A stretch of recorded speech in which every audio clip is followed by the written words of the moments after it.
it's time to ball. The wait is over. Get it back though. It's going to be a 2v1 situation. No LHP blink. are going to be a little bit low. It's Pizzo Dunzo with the double. Play to win the way that we play. Going to be a kill, a shutdown. Event Horizon is on a comeback. Get away the soul.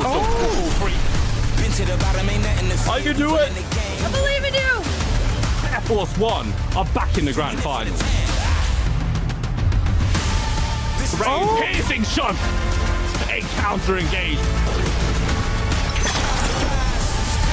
A rematch for the ages. Comes in at the clutchest moment. They take revenge in the best possible way. Air Force One are your new Creator Cup champions. It's that time.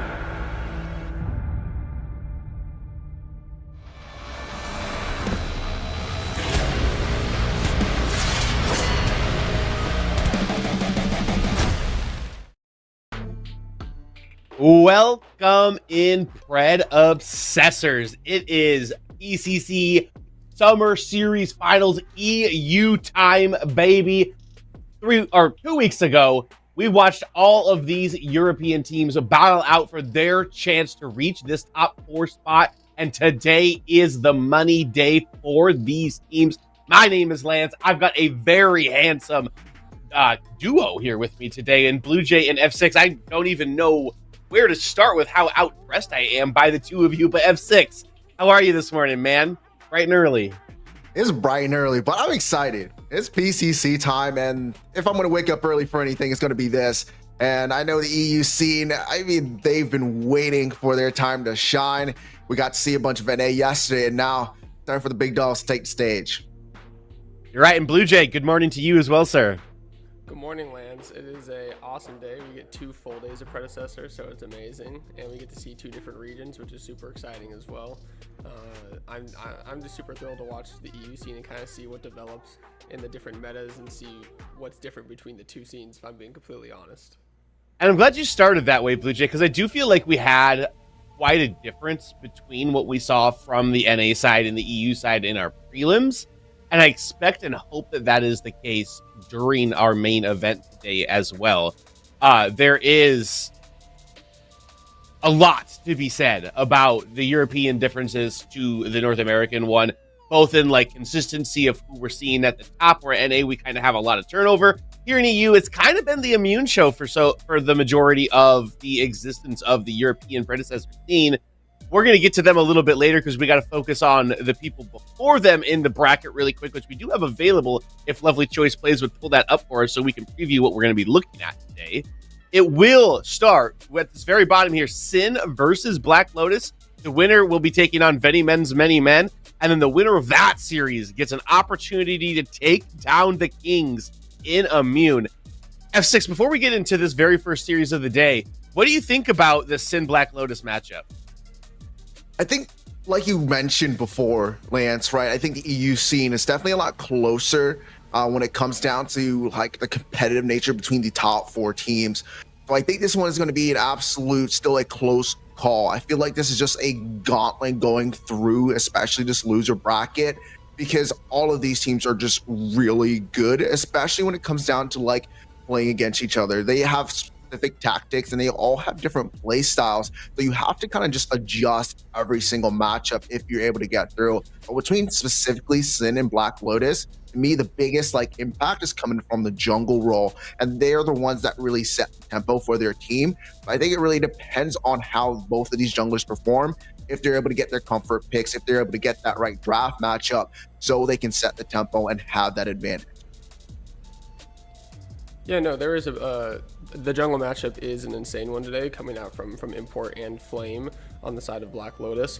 But there are other matchups and different picks in the draft that I think will actually help determine this game as well. I know Flame has some picks in the back of his pocket. I know there also will be some targeted bans coming out on the side from both teams, because there are certain players on both of these squads that just have really experienced levels of play on certain champions. And when we get into draft, I hope we'll touch on that and we'll get to see the prep that these two teams have put into this match, because I know in the EU scene, they take this very seriously. It is a very serious task. They are scrimming constantly every single day and making sure to put in the work and studying VODs. So I'm very excited just to see the different strategies that both of these teams have coming out on the map and off the map in the draft.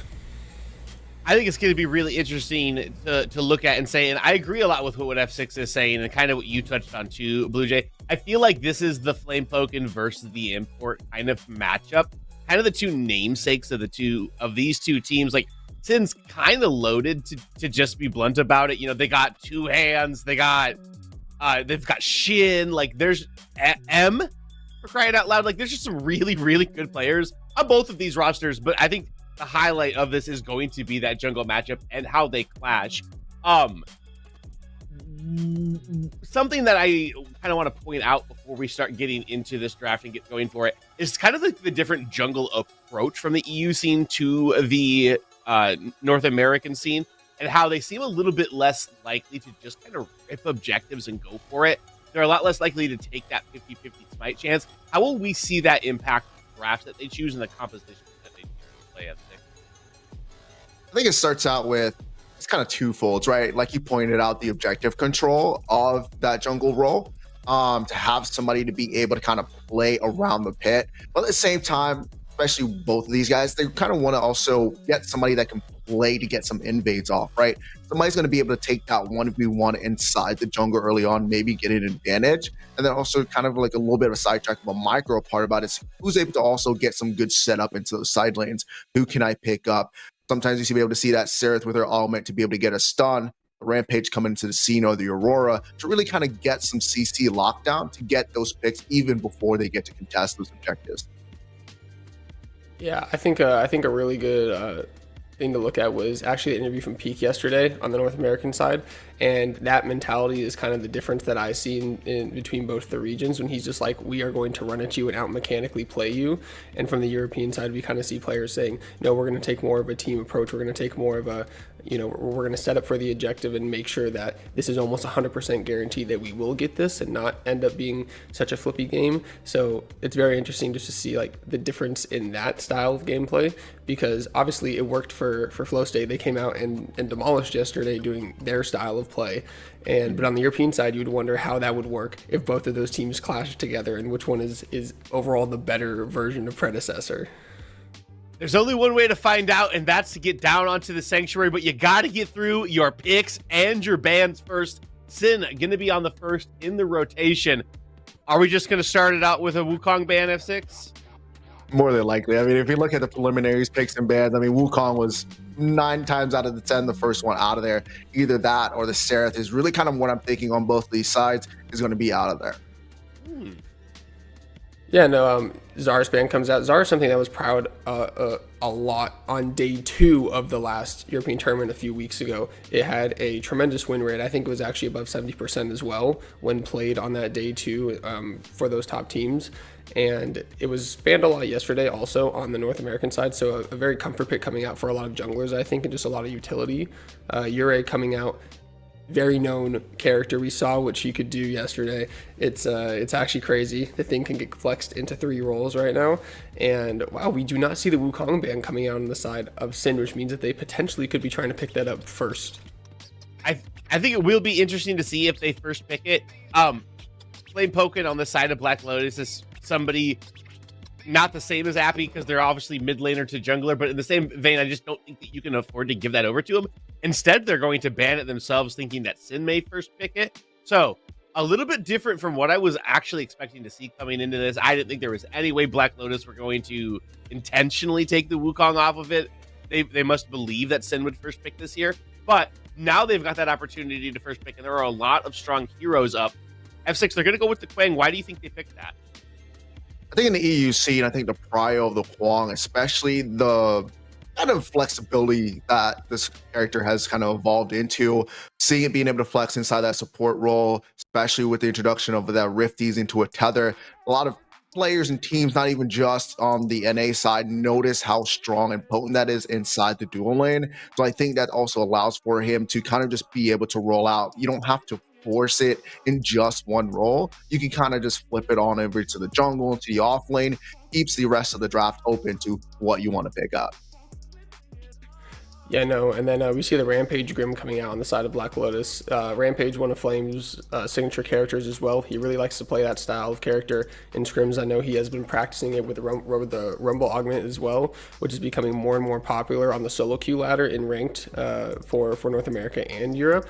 So yeah, and Grim probably the most damage outputting ADC. I would like to see if we get a Sparrow coming out on the side of Sin now that the Grim has been locked in the first few picks of this game. Usually we do see the Grim getting picked on that third and then banning the Sparrow out when the other team can't pick anymore, because Sparrow has been known to be somewhat of a counter into Grim into lane because of that big body that Sparrow can just kind of punish with her abilities and lane pressure. We don't see it though, so I would expect to see a Sparrow ban coming out from the side of Black Lotus, but we see the Terra and the Howie getting picked up. Terra, very high prow pick right now, especially on the European side of things. Very bullying in lane. There's only really one matchup that I think she actually loses, and that's to Crunch. So if you have a lot of extra CC and a lot of Howie Boop Quan Tether, as you can see on the side of Sin, it gets a little hard for Crunch to be able to play that game. So kind of already picking up a few counters into this Terra matchup that could potentially go into the off lane. And we're seeing, I would say, a difference in the draft. I agree a lot with what you're saying there, Blue Jay. The Grim picked early while the Sparrow is still available. Kind of the same with Howie. There's a lot of picks you can pick into that hit that really wide body, like kind of an easier target, especially when he goes up for that Make It Rain. So a lot of confidence I'm seeing, and it's going to be a Grux picked up very early, blind. Or I guess not blind because they've got the Terror or the Quang there. The Sparrow will be banned out, so good job by Blue Jay to identify them not wanting to play into that counter matchup. Don't want to give two hands the Archer here. We've got one more ban coming through F6. What do you think they need to target and get off? Never mind, it's the Argus. They're going to take it away from you. But talk to me about this Grux picks. You're an island main. I am an island main. But the thing that's spicy about this one, Lance, is actually you might be able to see this in the support role coming in out from Cheech. This is something that we've seen in scrims, seen played a couple of times, and it's not something that it's might be shied away from. There's a very high possibility being able to see some of these guys play with it, and it's going to be specifically just for this Black Lotus team. So this one is actually one of those things that you can flex, kind of like the Kwong. Is going to be a possible support role just for Black Lotus, and we might be able to see something spicy in game number one. Yeah, that'd be awesome. And obviously they are holding the flex, like you're saying. They do pick up the steal.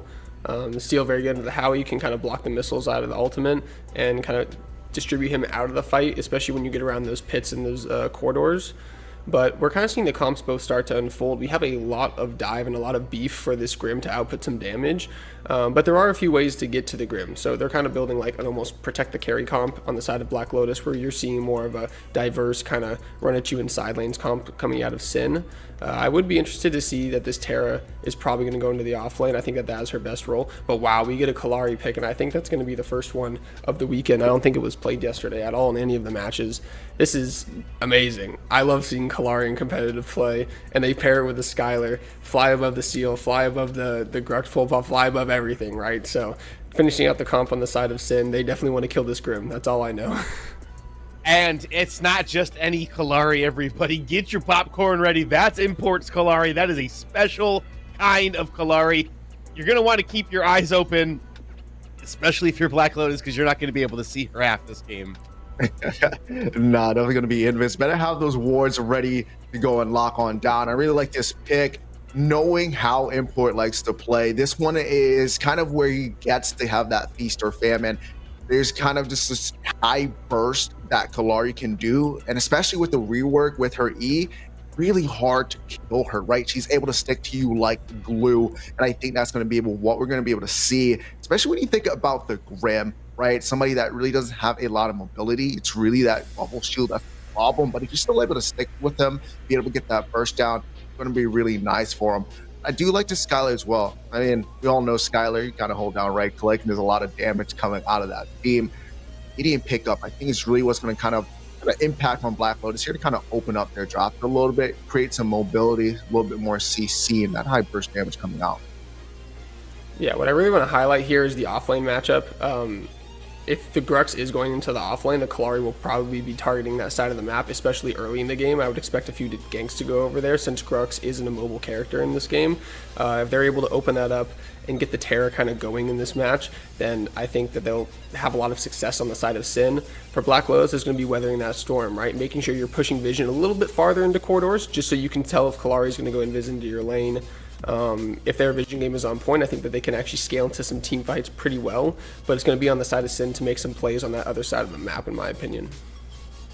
This is going to be a heater. This a little bit different compositionally than we saw yesterday, a lot different in the players that we saw yesterday. We are going to start EU's grand finals out with a bang, but in order for there to be a bang, we're going to need some TNT. Take it away, fellas. Thank you so much, Lance. Welcome everyone to the casting desk here, the TNT cast. I'm TJ DJ Tang, alongside me, my partner in crime here in EU Predecessor. And what a first series we've got to look forward to. Black Lotus versus Sin Squad, 3rd versus 4th scene. I can't wait to see how this one plays out, Tang. No, I mean, definitely. I think we had a great day yesterday. I think today is gonna deliver as well. We have some of the best, I suppose we have the best players that EU has to offer, and we saw it in the weekend 2 weeks ago, right? Like, they were fighting tooth and nail. I think Sin was one of the top 3 teams that was sort of like guaranteed to make the cut into the top 4. I think a lot of people were even expecting them to go further. For Black Lotus, though, they were kind of an unknown sort of variable coming into that weekend, but they have been demolishing, right? And making their entrance into the top 4, as you said. There's so much to look forward to, so many storylines to explore, but I know that you'll want to get onto that Sanctuary map. So I'm going to ask Choice Plays to roll that sting, and I want everyone in the Twitch chat to let us know who is going to be your pick to meet VennyVens and the MennyMens in the next round. Is it Black Lotus or is it the Sin Squad? Only time will tell. Everyone on the jump pads, everyone's already out. Let's the first game of PCC EU Finals begin. And a beautiful cinematic by our even more beautiful observer, TDM, as we have a quick look at the augments. I think what we really want to highlight is that rumbling augment on Flampoiken on that rampage has been shifting away from the Tiny Titan, going for that rumbling that just allows him to have pretty much the fastest clear in the game, can always sort of like keep the rumbling up, can on the 5 camp, for example, he can even gain mana by using it because the hunt gives him that mana back for each minion he hits. That's why he starts usually on that 5 camp as well, shifts over towards that left hand side, and I think that is, as our desk was saying, right, one of the focal points of today, of this game. Import on the Kalari against Flampoiken. Both these junglers are very well known here in the EU scene, and they really have a lot of options available for where they want to go on the map. I mean, Adesh was saying about kind of the strength in the side lanes versus strength of the team as well, and already the side lanes, I mean, M and Goroli heavily treading out on this right-hand side. But keeping with the junglers though, Tang, what do you think the game plan is going to be? Where do they have to hit first? Definitely a big question mark. Usually we see imports usually focus on that off lane, but with M already getting an early kill onto Tiroli, also getting the blink out of this Grux, I think the right hand side is just going to be a no-brainer for import to keep on hitting over and over again. I was sort of thinking about seeing the trade on the right hand side as well. I thought, like, if Garuli does not actually get killed there, he's actually in a good spot because he can always sort of heal up, and then the wave is in a bad spot and the Terra is pushed up. But with M recognizing that, he just goes in for the kill and just gets the dry 1 versus 1. It is what a way to start off today's proceedings here with a solo bolo on the right hand side at the level 1 level 2 mark as well. This could be another very volatile matchup that we want to explore. It's M versus Goroli. This is experience versus Goroli. This is his first tournament there. He's certainly a rookie into the scene coming in here with this Black Lotus squad, and he definitely has a bit of a point to prove. He was playing out of his mind in the prelims, and now it really has stepped up the competition against M. M is just so solid on lane, and he's always one to punish as well. We see Import also on that right-hand side could go for the repeat gank onto this Grux. As on the other side, Two Hands takes a really bad trade. Rampage in the vicinity, don't even need him. It's just going to be a bit of a damage trade. It's Flampoiken showing on the ward. He's going to be securing that 2 camp for his mid laner, for Darken. Looks like he wants to shift over to the left-hand side, but good warding coming out of Brandon Knight, spotting this rotation out early. Aware of it though, but hard aware about Import moving through the mid lane with a double buffs, gonna force out Torn space out of Darken, but here comes Flame though. Immediately, Import just pieces the scene, utilizes that mobility to immediately get away. Shin feeling confident. Force out here in the mid lane, a little bit of a priority now Sin over on the right hand side, but Import now moving towards the left. Maybe he can get a play on the left hand side as shit's going lower and lower. The blink will come out of the supports, but Import was around just in case that one got a little bit more fiery. A blink used by Chich on that steal. Definitely not what you want. Usually on that steal, if you have the blink up, you can always instantly force the engage onto the Skylar. Don't need to rely on that Rampage Rock from a distance. Instead, the steal can just blink in, and the Rampage Rock is a no-brainer afterwards. So that is an important cooldown blown by that Kalari. We see junglers finishing their first rotation of jungle camps. Now already on the second one. Gonna be the 5-camp secured Rampage off the reset. Does have his first 2 components of the augmentation, I would presume. Is gonna look for more in the jungle. I think the big focal point, I think, in this one is gonna be this mid lane matchup as well. Because I think even though the junglers are very important to watch, I think it's also about like which lanes they play around. And I was mentioning it before, usually for Sin, it's Shin on that howitzer getting accelerated by imports. To the side of Black Lotus, though, Darkin usually does not gel as well with Flame Poiken as the opposing duo. It's a very interesting matchup there, especially with Import and Shin. This goes back way to the start of the EU predecessor scene, playing under the Armada Police Department here in the early Fangtooth games as well. This is a tried and true combination. Maybe that's something that they have to rely on as well. And I just say with Darkin, another one of these rookies coming in as well, had a pretty solid performance in his prelims as well. But again, it's another step up of that competition. But I am wondering about that mid-jungle duo, particularly when we look towards objectives. This seems to be maybe the biggest decider between these two teams at a competitive level. It's all about that objective control. And we already see Kalari fishing around on that left-hand side. They do have Prior in mid lane, they don't have on the duo lane. Chich not having the blink up could always be a viable target, especially if you consider the tether that has been blocked on that Grim with the deflector shield. Also has that augment that grants him that bonus HP once he does. So Grim has a really easy lane against the Quang and the Skylar. Not gonna be easy to hit. Gonna be the question mid lane. Rock connecting, good trade onto him. If they can burn the blink, if they can even potentially burn the ultimate, that would have been really good. But just getting the blink in itself is already a big win for our Black Lotus squad. And holding that ultimate as well, making sure that the Make It Rain is available if and when that pit fight happens. But as we've seen with EU and as Ades were talking about, not really expecting just the early, immediate objective starts. Really get the sense here in EU, between these two teams, that it has to be on your terms. You have to get the pick first. You have to get that priority, lay down the foundations. A blinkless Chich, though, could be a target. It goes straight into the wall, loses that distance. But you can already see just a little bit starts of these small intricacies of this game. Rotations moving in. M on the way over towards the mid. Looks like Sin might be looking towards his objective again.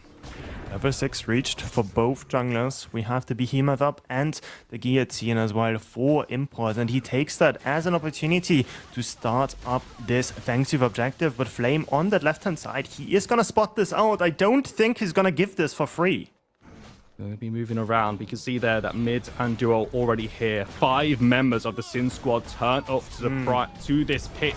And they invite and ask the question of Black Lotus, do you want to contest this or do you let it go for free? Looks like the call was the latter. Flame does not contest. Sin taking that first objective, and the Boulder not quite gonna catch the recall there.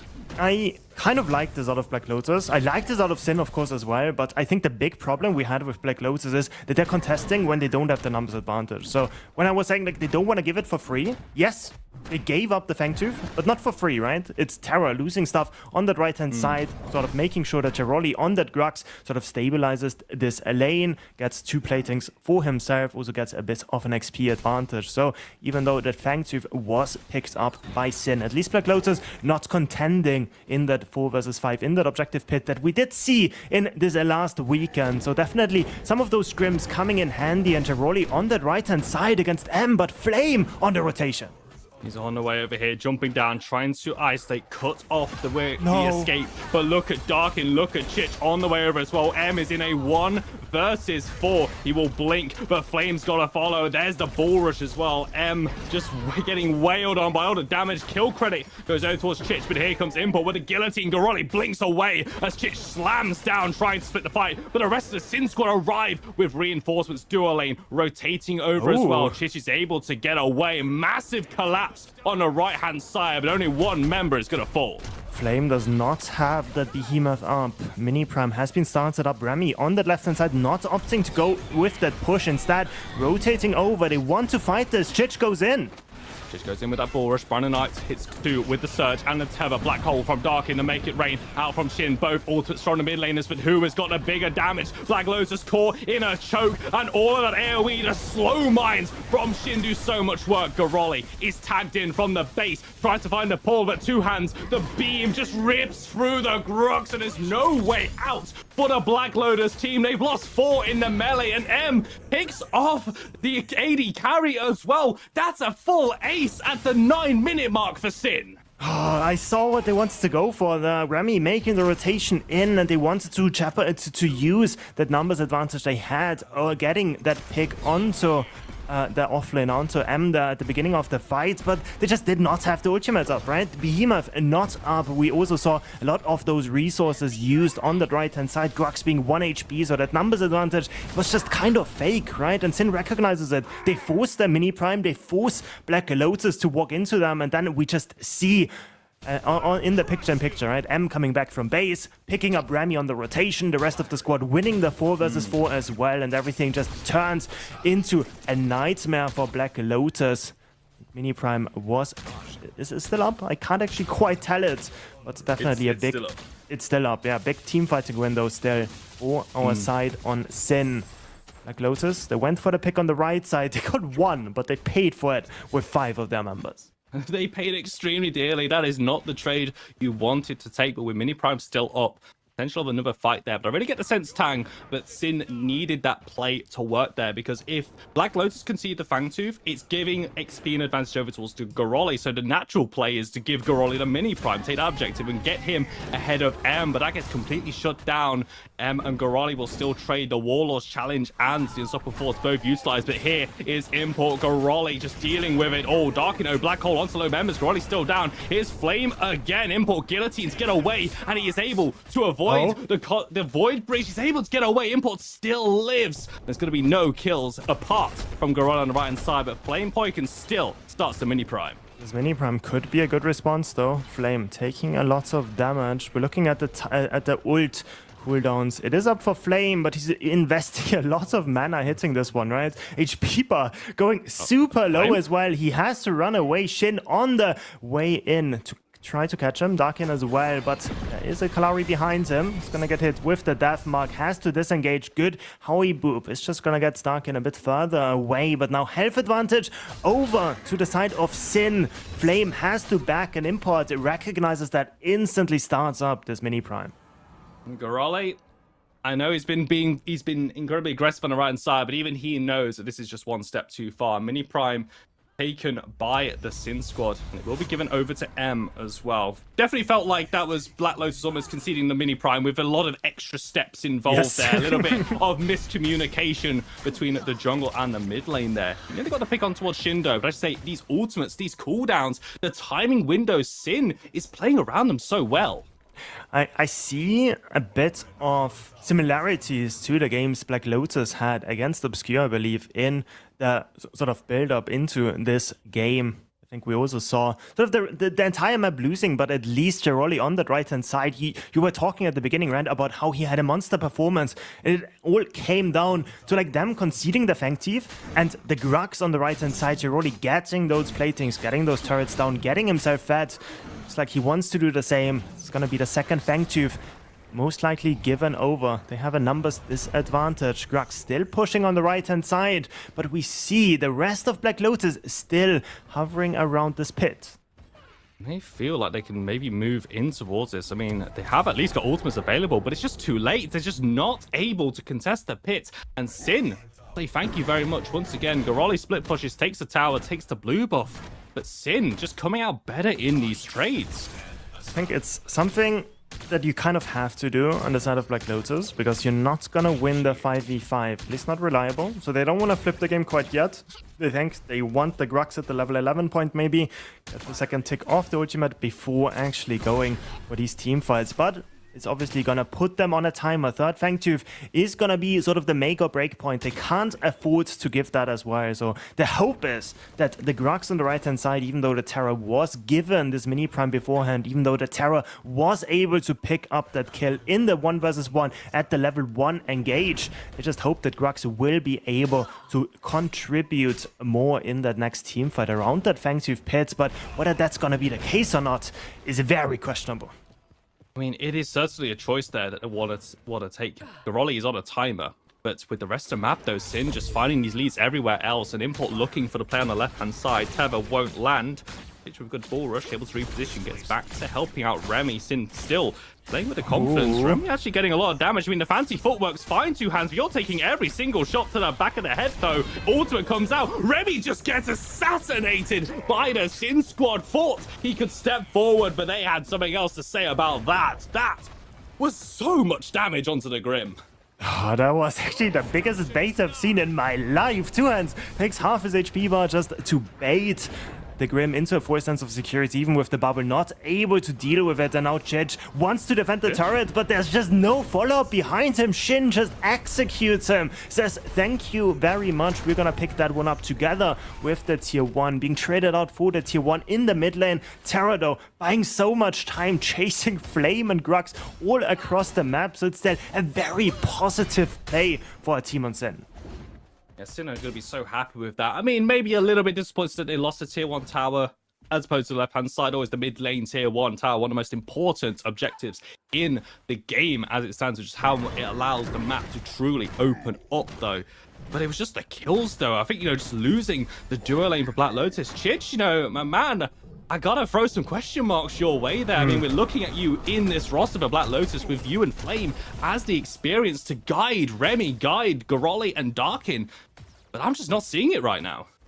It also looks like he sort of sold Remy there for a second. Like, I think he could have probably peered a tiny bit more for his Grim, but not want to risk it. No, Chidge in the mid lane once more has the unstoppable augment. Can't be sort of stopped by the tether if he's in this bull rush. Shin gonna get a bit of a trade in. We already see sort of the juggling for positioning. Gonna be this next mini prime, this next Fangtooth. Sort of the breaking point in this game. Import invading towards that right side. I think that is sort of one of those points in the game where as a jungler you just feel so powerless when the enemy team is allowed to invade into your 2 camp, invade into your 5 camp, take away your jungle camps, and it just starts cascading into a bigger and bigger lead for Sin. And it is going to be our man here that we've been watching, that jungle matchup as we highlighted earlier, Import versus Flame Poikon. Definitely different fortunes throughout this game as Import is able to find value. Flame though hits a really good boulder toss though. Darkin with the black hole underneath him. Brandonite is gonna go down. Import inside of the guillotine, but the Deathmark will take him out as well with that ultimate. Darkin falls. It's a collapse mid laner for support. It's another play though as Sin flood members over towards the mid lane. This tier 1 tower can't last much longer. Chidge alone on the defense, does not have the rest of the squad close by. I think Remy should shift into the mid lane. I really don't like them giving it. Rampage going for the 4 camp instead. And I have to concede this one. The thing that I still like out of Black Lotus though is that at least Rampage did not have to use the Behemoth and did not have to use the Blink. They recognize this next Fangtooth is worth more than this tier 1 in the mid lane. It's worth more than potentially getting 1 pick beforehand, because if they have to concede this one, it's just going to be such a nightmare to play into this empowered Sin roster that already has that extra out of combat movement speed, that already has that extra duration for those red buffs and blue buffs and rest of the buffs that Skylar is picking up right now. That is gonna be a big question mark. Third Fangtooth spawning 8% extra power, 8% extra armor on the line, at least for Sin. Just playing around it so well just throughout this game. Don't think of doing anything particularly flashy though. Team fight potentially brewing inside of the mid lane. Zen gets hit with that smash and grab. Make It Rain comes out from Shin. What a damage on towards Goroli and Remy. Chich goes in, 2 hits with that shield slam. But Black Lotus are fully committed to this fight that have been forced away. 2 hands is doing so much damage on that Skylar from distance. Flame pops the Behemoth looking towards Brandonite, but that's only the support and they will at least take 1 member of the Sin squad down. The fight inside the river. Import going low. Darkin re-engages with that black hole. Look for the duration. Double-Elimination, but he is a stitching duck as Two Hands will hit every single shot into Flame. him, but it will be at his cost though, as the dual lane has fallen, and he's gonna find another import hit with the boulder toss. Free Look at them. for one in favor of Black Lotus. They immediately go towards his Fangtooth. M is still not done, wants to get the pick onto Flame Poik and is not going to connect with the Highlands Hurl. Flame So low. re-channing with that passive. Is it enough? Yes, it is. We see the shift into this Prime Pit instead for Sin. They still want to get something for their troubles. It's only the off lane and the mid laner though. No junglers up for another 8 seconds, and I like this out of Chich. He's just looking at them, and that's all he needs to do realistically. Still wants more. Dashes into Shin, potentially forcing the rest of the Sin squads to back off. We see the rest of the squad already making the entrance, but good damage coming out of them. Should be able to secure this, and now Chich just in a bad spot. I mean, he went for the bull rush, he went for the steal. Sounds like he's gone back to base instead though. Shin sends him back there very quickly. At the moment there, Sin squad getting the mini prime on towards M, the member they were looking for. 6 kills to 12. It's a bit of a crazy game. Black Lotus, though, going back to the team fight on the in-screen replay as well. First signs of Black Lotus really getting something going their way, and also Look at this blink. Pick off. It was so sick out of Flame. That's so cool. Just a 1v1 between the junglers. Yes, Flame also able to help picking up Two Hands beforehand. But yeah, the picture-in-picture tells the rest of the story as well. Of course, Chich wanting to go for the steal, wanting to live up to his hero's name, but it was written with an A after all, so he's not able to pick that one up for himself. He's just gonna give over a kill as M picks up the second mini prime of the game for himself. 20-minute mark almost reached, means there are no small objectives up any longer. But I think the big takeaway, TJ, from this last team fight is Black Lotus, they can win team fights. Sin, they can bleed. And Black Lotus, they've extended the game because suddenly the third Fangtooth not in the pockets of Sin. And this is such a big moment as well, as you say, Tang. You know, but I mean, we talk a lot about the intricacies, the matchups, the in-game stats, but the out-game stuff is also about the mental of the team as well. Knowing Sin can be hurt. Sin are not completely insurmountable here. It's still going to be a bit of a journey for Black Lotus. Let's not rinse our words here, at least. For this team, Sin have been playing remarkably well. Maybe a blip though. Make It Rain coming out. Darken forces the blink away, but Shin will not have that safety on the howitzer for potential next fight. Orb Prime spawning on the right hand side. And Sin, they've got some options here. I really like this on of Shen, just forcing the blink. He did see the torn space being used beforehand, so he's just, okay, you're in range. I'm just gonna take your blink for free. And if you don't wanna blink, then I'm just gonna get the frag. Does not have the extra movement speed on that ultimate, does have the attack speed instead, so does not get the frag. But honestly, that's not needed anyways. At this point in the game, the howitzer should have enough cooldown reduction that he shouldn't worry too much about these cooldown timers for his ultimate. We also see that with those big buffs spawning up, they don't need to be recognized. They don't need to worry about sort of the double buff happening quite yet. It's only the big prime on the map. Primal Fang has not spawned yet. Black Lotus definitely still in a position where they are quite a bit behind Chich and Darkin though, and they want to change it. Bit of a peek into this blue side jungle. And then looking around this prime pit at the moment, Sin squad currently split out. They're looking in towards the side lanes, left-hand side. Flame will show himself to try and deal with the split push there. But 3 members, 2 hands. Brandon Ice goes in with the Riffies. 3-man Tether knock him as well. Immediately blinks out, but Sin squad looking to collapse. What? And Remy is down there. The ultimates will come through. It's at least going to be another kill on towards Darkin. He trades it out towards Shin, but Import runs down another member. 3 versus 3. Do not need the full team. The result stays the same. And that's gonna be the big prime up next. It's gonna be an uphill battle for Flame and Giroli to even make it in the pit. Not even talking about stealing it away. Import can't really tank it up too long, but Giroli might just be the target instead. They instantly turn. They get the blink out of the Grux that is still running away. Should be able to make it in to safety. Salvation popped as well. It's not gonna be a passive he's gonna have up for this next fight. Big prime should be given over, and now with that Fangtooth about to spawn as well, I think Sin, they're gonna be able to translate that into both objectives unless Flame can do something about it. Got no blink, he's got no Behemoth. He is literally Just a one man in the They jungle. can't tank it. Import has taken so low in that fight. Yeah, Sin's going to actually have to back away. And even with the numbers advantage, they have to concede. They just have to pull back here. Once again, this game state just extends for Black Lotus. That's so crazy. Yeah, M goes for the zoning, so it's not Terra tanking, so it's Kalari, the only guy tanking the big prime, and he just can't do it.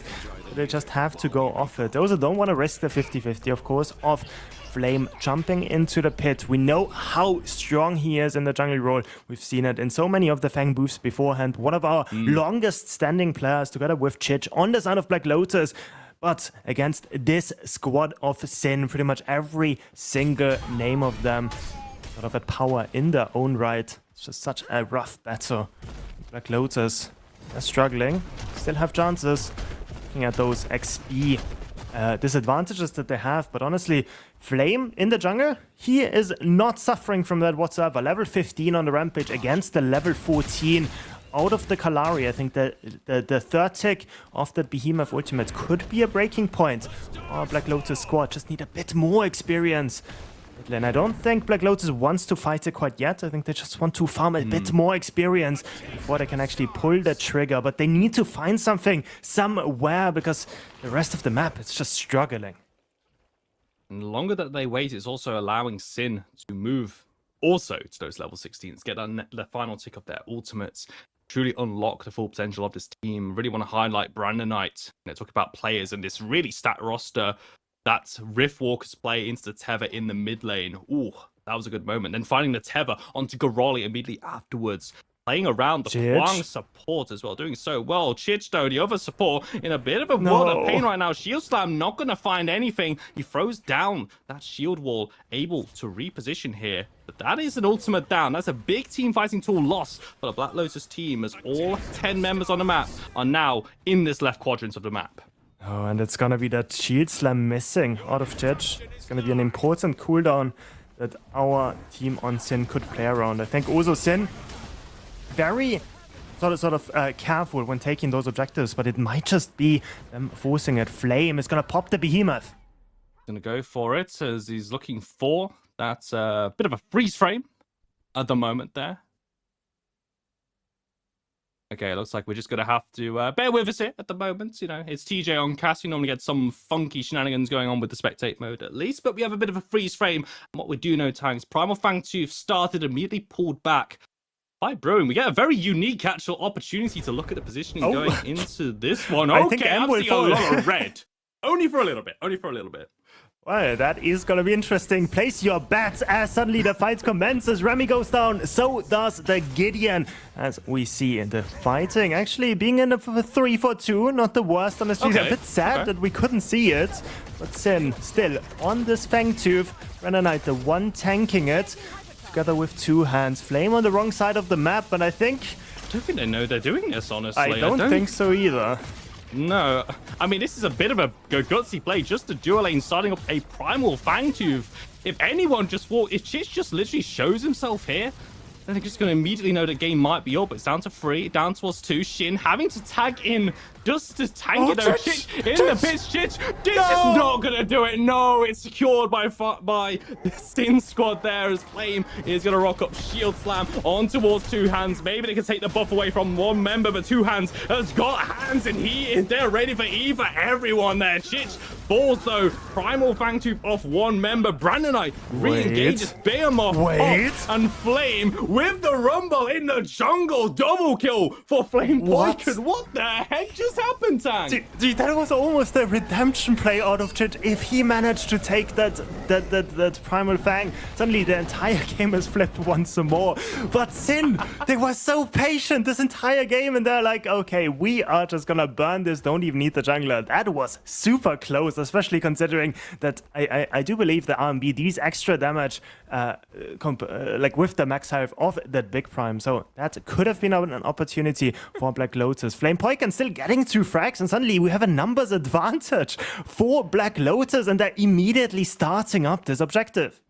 Import is here, so is Orb Prime, down to 2/3. Primal Fangtooth still in play on a few members. Darkiner taking some damage and down. Pulls the mid lane. That's a black hole out of this fight. Orb Prime still being pulled through. Import jumps forward. Guillotines down. Pulled back by Gorolli. Gonna go for the play. He's got it! Even with the smash and grab, Import is gonna do the exact same thing. He gets away from the pits as Flame and Chich want to fight this one out inside of the fight. Two hands and the rest of the team joining up. What a moment. The fastest hunt in the West is still Import. Shuts down Flame Poiken and completes another ace on Black Lotus.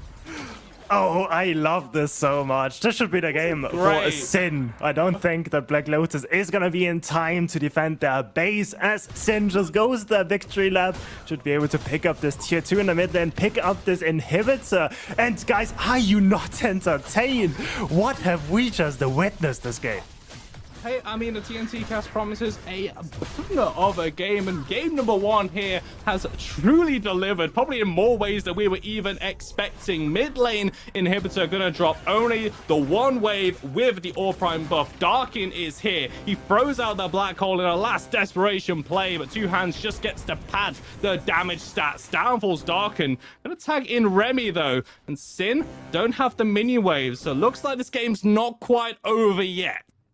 Darkin extending the game. I was so confident that that's gonna be the GG core.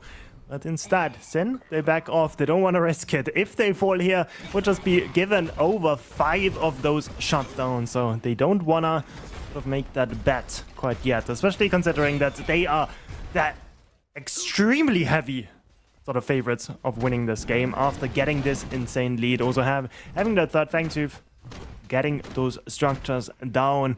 We got just a tiny bit of a quick tap screen. We are going to see a big gold lead also opening up for our side on Dusk. That one additionally enhanced with that 8%. And that is just going to be a nightmare for Black Lotus to fight into, especially when the Grux is caught out. Gorolli's just going to deal with Shin right now. He's going to try and make his way over towards the gateway. That will at least allow. But guess who's waiting on that left-hand side? Gorolli just trading 2 members for the other 2. The dual lane is here. And Shin arrives just in the nick of time to secure the kill for himself. What a delivery there. I think almost given over to Two Hands instead. Shin is like, actually, never mind. Like, I was the guy carrying this game. I did the damage. Yeah, I'm going to pick this one up for myself instead. Sin getting one more frag. Question is, what are they gonna do with it, right? They can push down the tier 2. They can also set up positioning for this Fangtooth. I think they're just gonna do both, right? They don't need to worry about a collapse coming in. Now having this numbers advantage, might go for the push on the left-hand side. And if they don't get it easily, they can always translate sort of their numbers advantage into this Fangtooth instead. They could just do both at the same time. They're going to group you up inside of the blue side jungle, possibly laying a bit of a trap here. I like if this. Any of the members of Black Lotus just move in just to try and get some vision down. They have a ward to the right of the pit and one in the river, but they don't have one inside the pit itself. So they know it's around. They do not know how many members are here though. And Sin, immediately starts up on cooldown. I've got 4 members here. M still on your screams, is split pushing on the right-hand side. Chich and Flame once again arriving to the scene. Unfortunately got held up in traffic there. Not going to be in time. Just looks like Sin, they just want to farm some more highlight plays before they pull the trigger. They saw the awesome highlights the Choice is making for each of these games. And they were like, we want to be in more of them, so we are just going to play this game to 40 minutes, not a problem. Just one more team fight is all it takes though. Mid inhibitor falling as well makes the defense of those outer inhibitors so much harder because the left-hand one can be wrapped around with. Remy, even being on the left-hand side, not safe, has to give it up. And that is sort of the danger when one inhibitor falls, the rest of them are just bound to fall as well, as the core is just going to be the last structure standing for Black Lotus. That's going to be the one that's still keeping this game going. There's no Orb Prime buff in play. These are just regular minions. Black Lotus have got the wave clear. Maybe Sin look for a fight inside of the core in front of the fountain. Waves on the right and left start to crash. Gorolli is going to have to deal with them. M sides move forward in the core, taking a little bit of chip damage. There's a lot of distance from Sin, and they are just slowly taking down this core one play at a time. Black Lotus still have the fountain behind them. They can heal back up, but they have 3 inhibitors down and minions pouring into this base. They don't have the Prime buff, but they do have the Super Minion, so that should do the trick as well. One good tether connecting could spell doom for Black Lotus.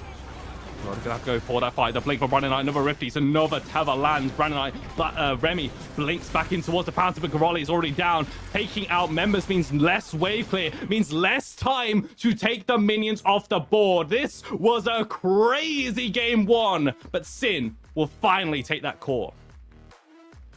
Sin taking the game in a convincing fashion, honestly. Like, they just gave us bangers in the mid game, but I wasn't too worried about them from the get-go. I think big shoutouts to M in this game. I think getting that early frag onto Jaroli on that right side, able to translate that into this first 2 Fangtooth, able to make sure that that lead is not concentrated on the offlane, instead giving it over to the rest of the squads. And even though we saw a lot of shining moments out of Black Lotus, it's just not enough to slay the beast that is Sin. I mean, you got to say that maybe if Black Lotus had kept a little bit more even early on, all of a sudden those fights become a lot closer. Yeah. Maybe they could have taken some of them fights, maybe taken some of those objectives. I mean, we kind of glossing over maybe just the utter insanity for about 5 minutes where things just devolved into my Nitro games for some reason here in PCC EU finals. That was crazy. I think that's probably what is going to get talked about a lot, or at least the memorable moments from this one. Sin, at least for big parts of that early game, going through the motions, getting that lead and showing us what our third seed. Lots to look forward to here. You probably don't want to miss game number 2, but before that, let's throw back to the desk, the post-game breakdown. Hey, thank you, TJ and Tang, for that stellar cast for game 1. What a way to start the day off. If that's any indication, we're going to have some tight predecessor today. F6, what did we see in game 1? I know you said you had some of that secret sauce from Import. You feel like sharing any of that with us? I mean, there's not really much of a secret, right? It's more of just the amount of damage that this hero can do, especially when just left alone. You kind of have to CC that Kalari to really get an advantage to lock her down. But I think the real highlight here is going to go towards M. I mean, throughout all these clips, you're going to see M either just create a lot of just commotion. They're going to spend a lot of resources for M. And he's also able to pick up that first blood kill, winning his lane. Just like all around, just amazing offlane. I think the offlane was really kind of like gave them an advantage early on and then throughout that rest of the game. Yeah, no, and then we kind of saw what we were talking about at the beginning of the game of the Grux getting targeted, got solo killed, and then immediately reganked by the Kalari into a death. What I did like to see in this game was actually the Howie pick on the side of Sin. It is very, very frustrating in these fights when you have a Grux, a Steel, diving onto these targets, and then you just get stasised into big booped, into ulted. It feels very, very hard to play into that sort of pattern of gameplay.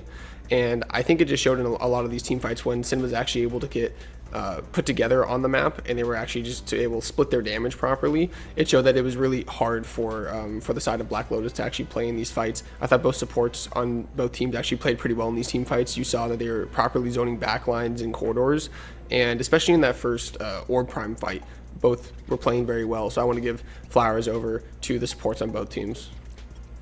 Both supports played super well. Black Lotus going to have to find a way to turn this around and get themselves back into this game 2, where they will be tapped, sacrificed, and added to the mana pool for the side of Sin as they push their way towards VennyVen's MennyMen.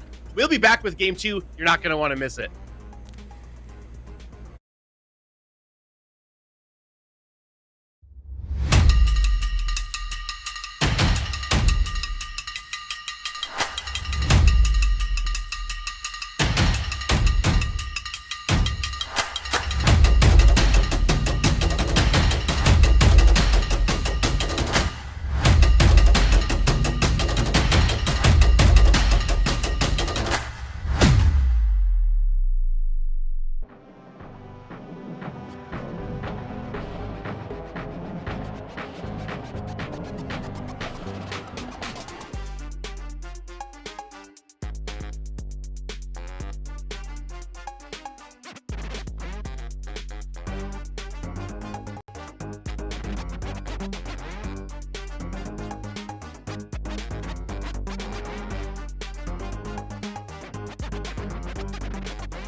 Welcome back in, my Pred Obsessors. Game 1 was pretty entertaining, and if it's any indication to what we're going to see the rest of the day, boy, do we have a treat for you.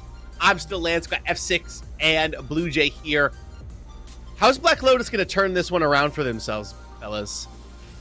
I mean, I'm throwing it out there, maybe ban Kalari. No, but I mean, on a serious note, probably have to look at the drafting board. A little bit where the Kalari and the Terra kind of just won that side of the map for a little bit, and the dual lane is a little bit quiet for so long. It was really, I think, that right side of the map that really kind of just set the tone for Sin, and they were able to kind of just take that influence towards the other lanes, towards the objective fights. And they got to shut down, like Blue Jay was saying, they got to shut down the support on that side. I mean, there's just no way around it. Brandon was just playing exceptionally well. The Kwong tethers were hitting. I mean, it was just outstanding performance by Sin, and they got to draft something to really contest how Sin wants to play. Yeah, I think it starts with, if you're going to play the Grim, I think you want to try to pair that with an Enchanter instead of pairing it with an Engage support. I think you just need something that can activate that pick on the map if you're going to go that route in your comp. I have a little opinion on this that some people might not agree with in the EU side of things, but I think Rampage statistically on a win basis has not been performing very well in the series. I know that a lot of teams are picking him, but it just seems like he's not getting it done. It wasn't getting done last time, and it's not getting done this time for a lot of the teams. That being said, I know that people are comfortable on that pick. I know that it has been performing in scrim somewhat, so I would like to see if they do go back to the Rampage side of things on the side of Black Lotus, or if it gets picked up on the side of Sin, right? But yeah, so I would adjust the draft in a little bit of ways. I do not mind the draft on the side of Black Lotus. I think that they should change some things. Like I said, putting an Enchanter in that dual lane if you're going to play such heavy engage on the side with the Kwong. But yeah, I think that those are the two main things that I would look at. I think that you are correct on that. I think you got to be looking to get these specific particular counter picks. You gotta build effectively.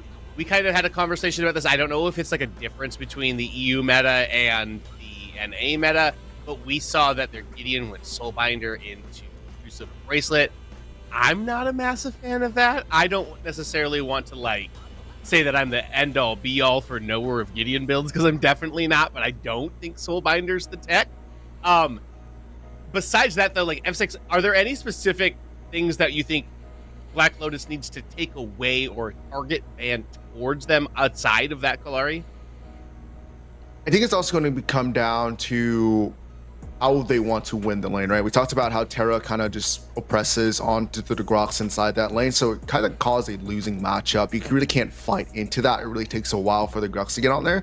So maybe start to pick more winning lanes. The more you're able to get those winning lanes for you, the easier it is for the jungle side, right? Because now you don't have to worry too much about your laners, and you can kind of play a little bit more aggressive, or kind of play the side of the map where you see like you just needs a little bit more of a help, maybe like one gank or two. I think creating a stronger comp into the lanes will help out, even if you pick that Rampage, because Blue Jay is right, and statistically it's just not the win rate you want to expect out of that jungle role, and you kind of just want stats are for nerds, right?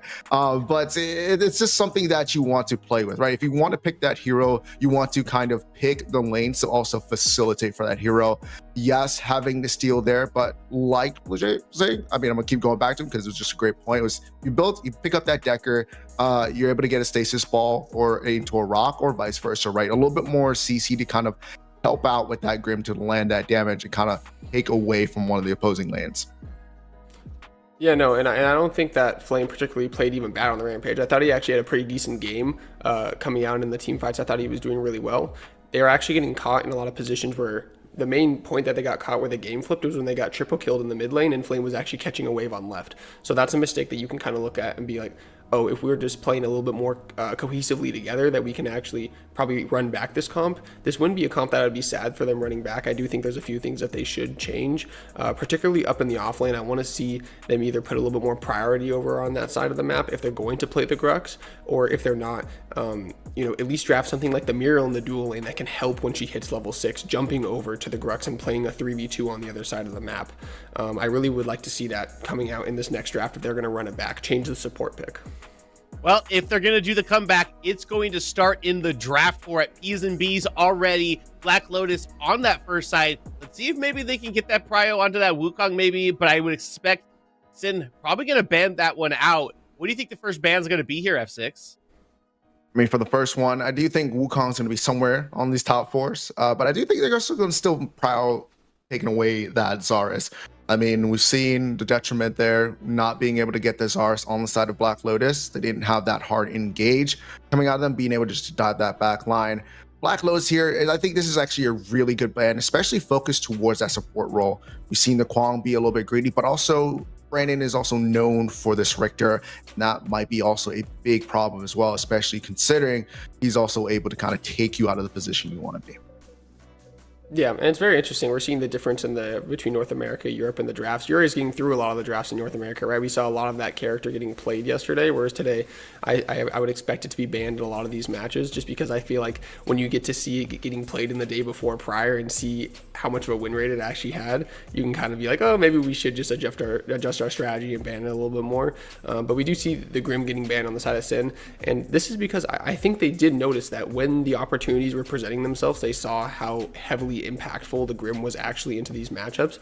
And I don't know if it's something on the side of Two Hands that he plays so often. I think he's more of a Sparrow Kira, Skylar player, TB, so he might be trying to just kind of eliminate that sort of threat on the other side. But we are going to see the Wukong and the Yuri both being taken off, kind of how we thought that the draft would come in, but that leaves the Zarus open, kind of like you were saying, F6. If it's not banned away, they're going to take it, I believe. And I'm not so as consistent with knowing the priority picks on the side of the European meta, but I do believe the offlaner on the side of Black Lotus is a Zarus main. That is his main character, and he does really like to play that champion.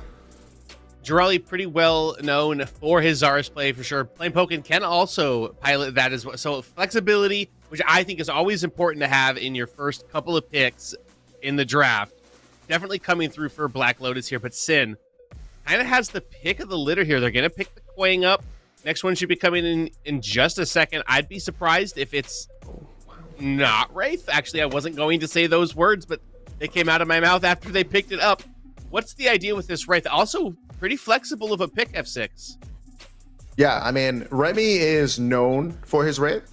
So this is also kind of like a big pickup. You're not able to ban it. You want to take away the Grim, but you also want to take away the Wraith. And Two Hands also can play the Wraith. So I think this is a great pickup here to kind of take away somebody from Black Lotus, while in the meantime still making your comp kind of flow together. I mean, it's going to be a little bit of a struggle if the Kwang is going to be inside that support role. If he doesn't land a tether, it's going to be rough for him to create some peel for the Wraith if he gets pretty much dived on by the Zarus, because Zarus is known to make Wraith have a bad day with that Coliseum. So it's going to be a little bit of a rough time, especially creating some CC. But it looks like Black Lotus is the one that wants to pick up that CC, because now Argus got through. We're seeing that picked on up. Yeah, and then, if the Wraith is going to go into the dual lane here, there is that synergy with the Kwang tether, and the Wraith basically gets a guaranteed combo off. But it kind of depends on what the other dual lane is bringing, and you only want to play Wraith into certain comps, which is why I'm actually a little bit surprised as getting picked this early in the draft. But we will see the Grux and the Argus coming out on the side of Black Lotus. The Grux pick, like you said, potentially could be flexed into the support role. You never know. The Terra getting picked kind of just, I don't know if I really actually like the Terra pick into the Zarus cage. That is a very effective utility on the side of Black Lotus that they have that kind of counters the Terra on the other side. But Terra overall, just a champion that's very, I'm not going to say overpowered, but very, very high prioritized and very good into a lot of matchups. Finely tuned is a good way to describe where Terra sits within the game right now. We do have the second round of bans coming through. It's going to be the Revenant taken off the table and that Gideon as well. So a lot of target towards the ADC role on the side of Black Lotus. They don't want to get Remy rolling, but I do want to mention just the possibility of this Wraith being flexed into either the mid lane or even the support lane. For the side of Sin, Brandon Knight used to be a mid lane player, played a decent amount of Wraith while he was in that lane. So we'll see if this flexibility comes out with that Howie that signifies it's definitely not a mid lane Wraith. How do you think these comps are rounding out so far with that Howie now being picked up on the side of Sin F6? I mean, I think what we're seeing here is a run back on the side of Team Sin. They're confident in how well they performed on these heroes, so they're like, you know what, let's throw it back into the fire. Let's see how this one cooks on up. We're just going to add the addition of that Wraith. I think if they can pick up somebody else here that can provide a little bit more CC, a little bit more backbone, that's going to provide a good round out for the comp. But targeting the ADC pool, I think for the side of Black Lotus is going to be tough. I think Remy plays a lot of these characters. We've seen him on this Twin Blast that he's now being able to pick up in the draft. He was able to kind of just have a great game here, and the Feng Mao is the one that's kind of spicy here coming out for Black Lotus. Yeah, I really don't hate the Feng Mao right now. This probably does mean that it is going to be Grux support, unless they throw the Feng mid and do something weird, but I'm pretty sure this will be the Grux support coming out from Jich, and that's just awesome to see. I'm very excited. We've never really seen Grux support on this stage yet, so it's kind of very exciting. But we'll round out the comp with the Kalari coming out from Sin again.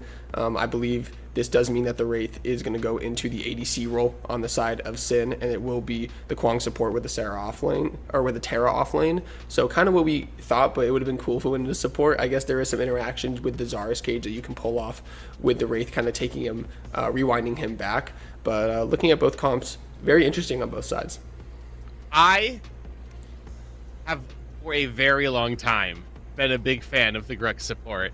It is my job to be unbiased and split the middle here. I cannot deny to you that I am cheering for Black Lotus in this game. There's an old man who used to do PCC with us in the EU side, Woofy. Me and him, the two biggest Grux support enjoyers of all time. So, Woofy, I really hope you're watching for this. To bring the boom, we got TNT for you.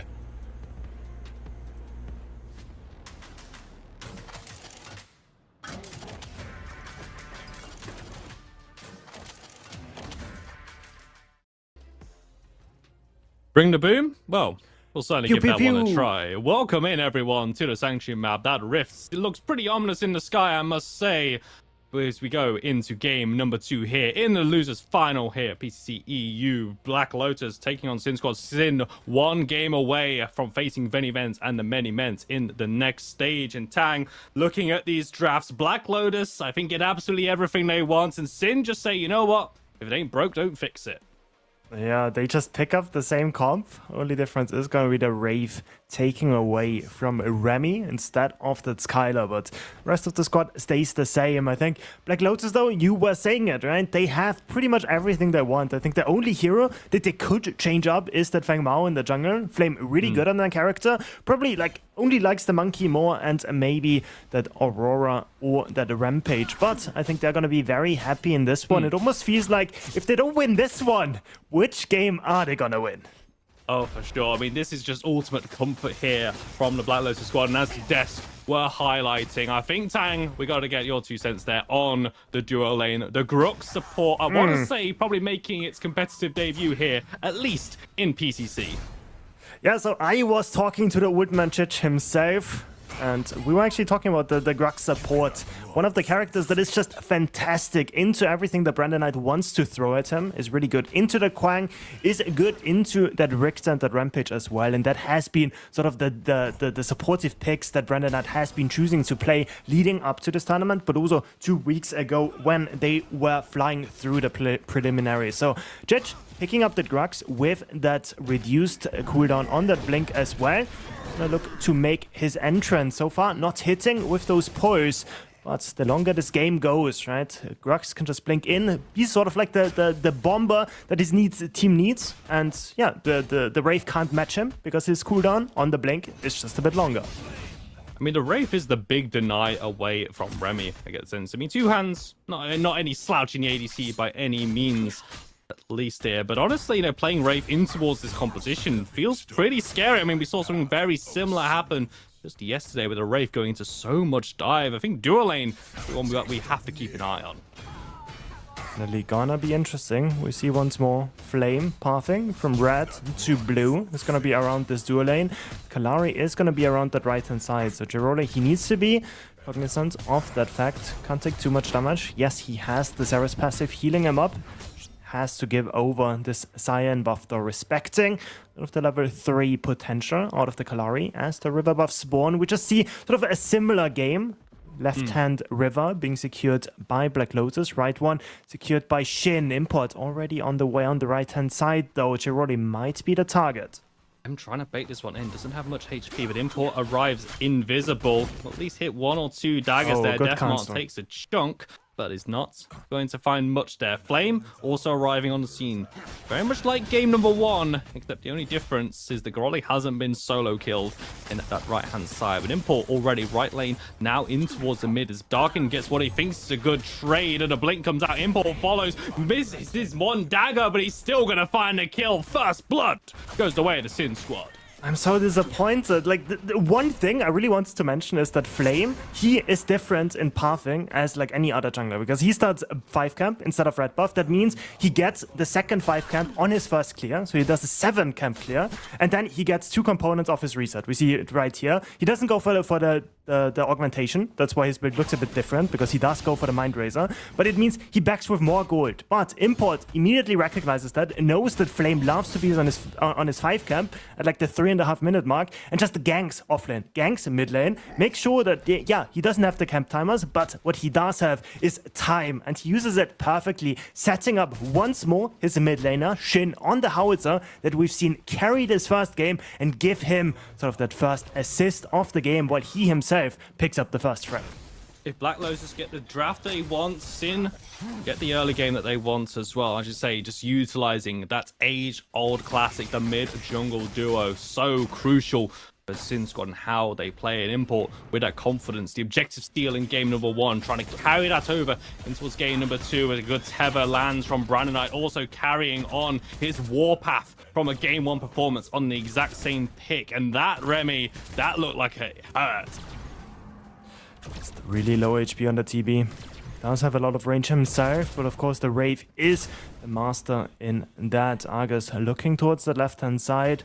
Just gonna catch out Brandon.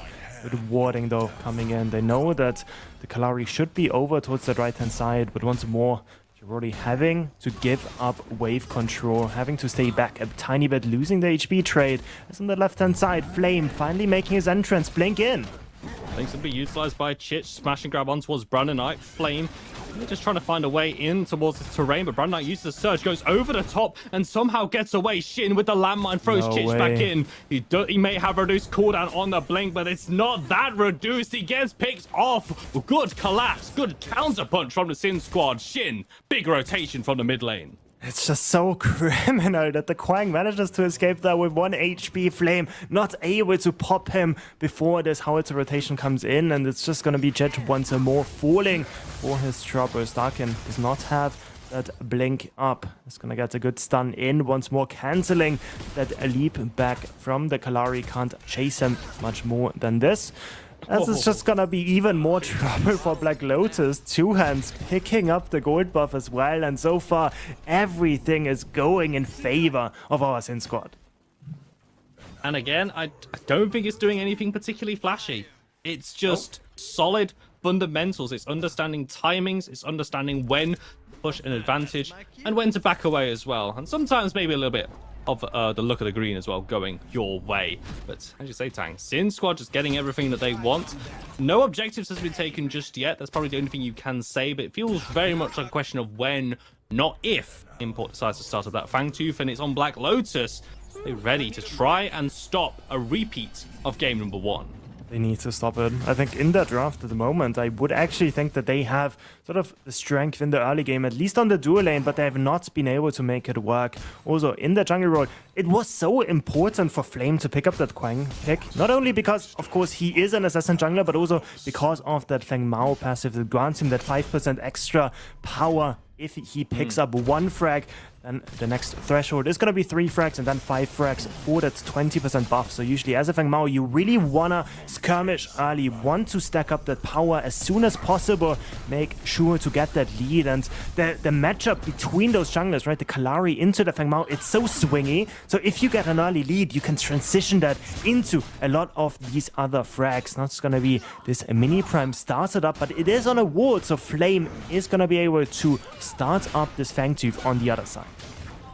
It'll be a classic objective trade there. Mini Prime being the first to drop goes over to M. Game plan remains the same. But this time, no, Black Lotus at least have one extra number in that Fangtooth column. Going to go their way, and the trade of objectives does come through at least. 50% bonus buff duration. Going over to Black Lotus spawn now. Wondering, though, how does changing things there? Because that Mini Prime with what M is going to do with it.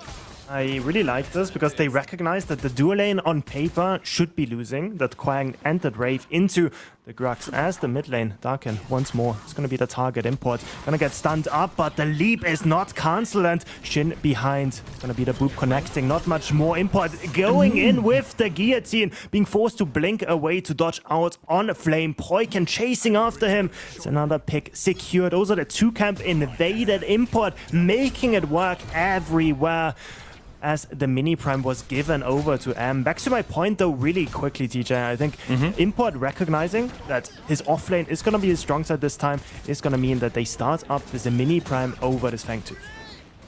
Which gets hit both a setback though on towards two hands as a dual lane. Starting to heavy trade though. Brandon Knight, another tether, going to start him on, but the Fury of the Heavens comes down and Chich deletes it as two hands finds that killing blow. Remy just couldn't get involved in that one, in that fight. Had the door slammed in his face. Dual lane with an advantage. Sin just getting wins across the map. 4 kills to 0 at 9.5 minutes. Just the better hands, honestly, out of Sin. They just window skirmishes. It was a time where we could make the argument. Grux has the blink back up. Kwang does not with that augment, reducing that cooldown timer, but he was not even able to channel it. So what's the use of having this blink up if you're not going to use it? And yeah, Brandon Knight punishing. Good ultimate used by the Kwang, picking up the last frag, and TB not recognizing that vertical mobility out of the Kwang, drops down, and suddenly his own ultimate, his own ventilate is not able to connect through that return kill. 4 frags secured for our side on Sin. Black Lotus so far with not a single one. I think with how close that play was on the left-hand side, when you saw how close Brandon Knight was to death, Bash and Grab came through, pulled Brandon Knight under tower, but the setback came in just before Chich could throw down the Warlord's challenge, get the stun. That one extra tower shot would have completely changed that fight on the left-hand side. Black Lotus really probably feeling that this game is kind of being just going against them everywhere that they look. They need to try and get some control back. They have at least got one Fangtooth, so they can have a bit of confidence with a bit of gold, and they can take objectives, but they might need more than that. We're in losers finals. We're running out of time. Look at this again. To show him something, show us something more. A pick onto Shin might be what they need. Dreadnova lands though. Make It Rain comes out. Flame unfortunately doesn't have the vertical ability to channel that one. And Import just plays the angle so perfectly. Waits for all resources to burn before he deals the killing blow. 2 daggers, 2 kills for the Sin Squad jungle. I was about to say as well, Import already in the 2 camp when it spawns. Now Chich in a bad spot is going to utilize his blink to get to safety, but that's not what you want. That's not why you play the Grux. You want to be the one blinking in towards the backline. If you have to use it defensively, then it's just going to be a long 3 minutes until you get your blink back up. And I think the big difference compared to this first game is that Import is just running an absolute show this game, getting so many invades towards Flame's jungle, getting this early XP lead for himself, while Flame in this previous game on the Rampage was always a level ahead of Import, but this game has not been able to make it work. Import though fighting 1 versus 1. M is gonna change that. M gets tagged in, throws a huge heaping amount of damage in. Flame with a blink over the top. The ultimate lands Colosseum out from Goroli. Tags onto M. Import at least has the mobility, gets away from it. Ultimate out, Synaptic Obliterator used by Darking. Black Lotus throw everything into this pick though. As the Ether Crystal comes out, knocks everyone up, and M finally goes down. Flame dives onto Import looking for a shutdown and will find it. Goes to Darking. Flame stays alive, and Black Lotus shows signs of life on the right-hand side.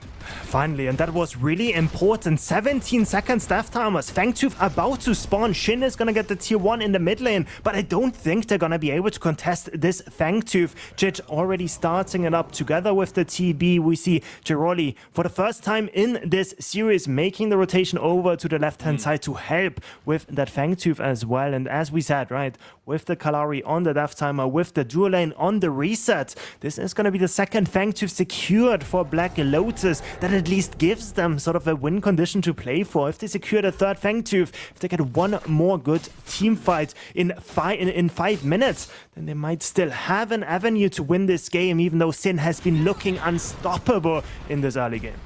They have been, and Import has been a massive part of that one. Of the 6 kills Sin squad have, Kalari, Import is 4-1-0 at this point here. There's Shin going for an in-play. Just going to bump in towards Garoli though, forces out to make it rain. Garoli plays around the terrain. M going to be joining the fray. Blink out from Garoli. Darkin falls off screen. Garoli though might have the same fate, and he will be met with it. Kills on the right hand side. Now fights in towards the mid lane as Chich on the Grux jungle tries to help Darkin, tries to help Flame, but unfortunately he's only providing help for the damage stats of Import. It's more kills going away at the Sin squad.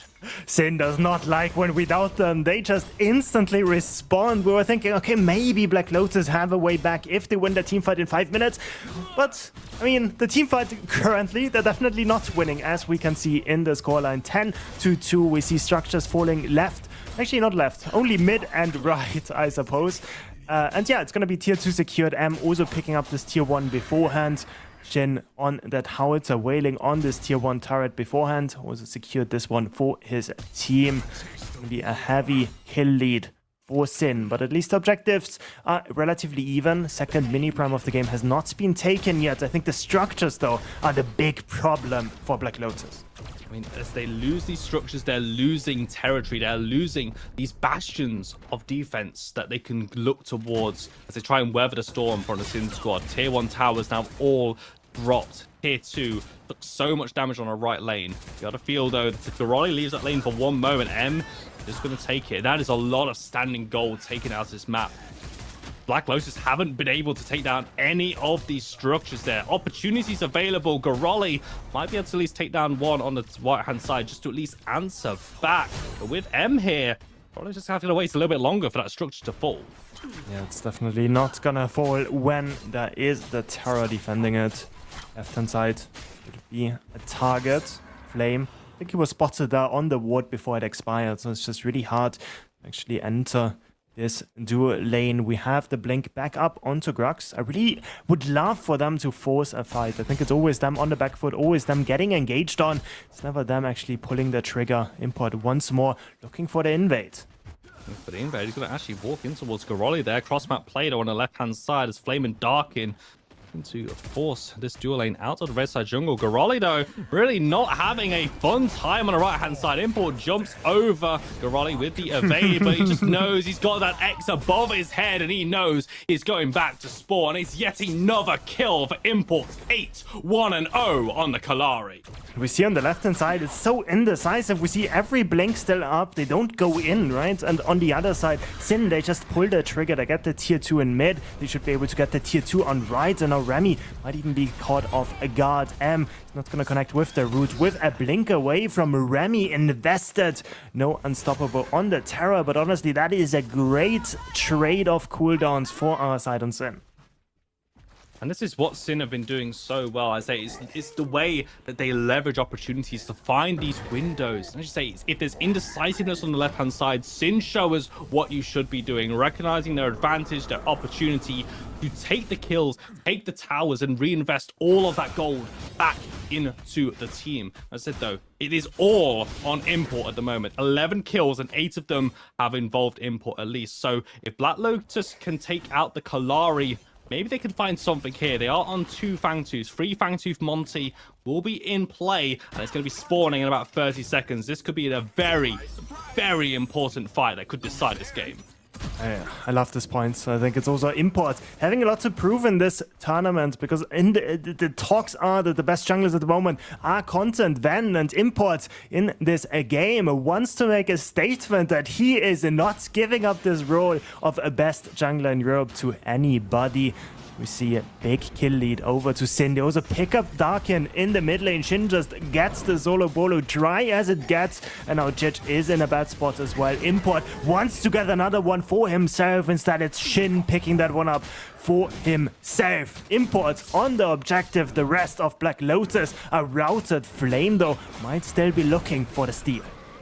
Flame needs to make something happen as he goes to the Reaping Dash. The ultimate comes down though, but it's not enough to beat Sin. You gotta be better than that, as Fangtooth secured by the Sin squad. And just like that, they collect the kills. Flame and Remy lost to the Abyss. 4 members of the Black Lotus squad are down. Delayed resets coming out as well, as Sin squad get their first Fangtooth objective and delay that victory. That win con for Black Lotus seems so far away now. Yeah, I think that was like their way back into the game. If they were able to steal it, it's still not a high possibility. But now with the mid lane falling, with this Fangtooth secured as well for Sin, it just looks more and more unlikely as Chich is just gonna get ran down as well under the inhibitor. There's just no safety for Black Lotus, as Darkin is gonna be the next one. Stasis, Gerald gonna buy himself 1 more second until the blink is available. Flame looking to get those frags though. Shut down on towards Import, and now a kill on towards M as well. Again, signs of life, but might be too little. It might be too late, but Flame says, don't doubt me just yet. Diving forward, trying to get a kill onto Stuart lane, but it's not going to be enough. 2 hands with the fancy footwork stays alive. Remy will finally shut him down, and Brandonite in a 1 versus 2 eventually has to back away, but that's some shutdowns cashed in, and a kill on towards Brandonite, trying to find a kill onto Remy. Double kill for the Twin Blast at least. So still Black Lotus finds something, but the middle inhibitor dropped whilst all that was happening. Okay, let's breathe. Let's think about what just happened. Okay, we just got 4 shutdowns for Black Lotus. I think we got another 3 stacks towards that Fang Mao as well. So he is gonna have that extra power we were talking about earlier. It is that inhibitor in the mid lane secured for Sin, but still it's the least sort of valuable one, because you can always sort of push the mid lane and then rotate either left or right depending on the objective you want to play for. So realistically for Black Lotus, this past 2 minutes should increase the likelihood of winning by another, I don't know, 5%. It's still very abysmally low. Sin still very much in control, very much in the lead, giving over a few frags. We've seen it from that first game. Could be a bad sign. It could also just be sort of Sin sort of overplaying the hand a tiny bit, sort of like being in the mood, knowing that they have this game on lock, but just playing a bit too undisciplined. But still, Sin, heavy kill lead, 11-2. Import can't be caught here. Is invisible, looking to bump in towards Flame, but vertical ability comes in clutch once again. Import is so tricky to pin down, but the Ether Crystal is going to help out, going to force a blink. Import wumps in towards the wall. Chich finds 2 with the Riftwalker. Smash and grab will not be able to pull anyone back. A Shin in to make it rain, able to get some damage and look to escape. Darkin with that augment starting to ramp up the movement speed from that particle shredder, gets him so far away, but not far enough. The artillery comes down at Shin, who will take the kill onto his opposing mid laner, and once again Sin finding free at the cost of 2. We also see the left hand tier 2 getting attacked. Import does not have any escapes left. Did invest a blink. 2 versus 3 on that right hand side. Remy's going to be taking a big chunk down. He is going to fall at least. And now only the Garoli, who's just not been a target this entire game, almost been completely absent, not been mentioned by anyone, finally falls on the right-hand side. Import another kill credit. A delayed ace will come through as the Chich, is going to respawn to catch the wave as it crashes in towards the mid. 21.5 minutes, 23-8. Sin have shown no mercy this game. Definitely have not. They've just been running at them. Import does not even need his team close by. He's just gonna face check into the right side. Good movement, as you were saying. Gets him to safety, but it still gets them into a team fight. 3, 4, 5 was the trade, but it also grants them this tier 2 on the left side. It also grants them that tempo advantage with those resets coming in earlier to get this big prime.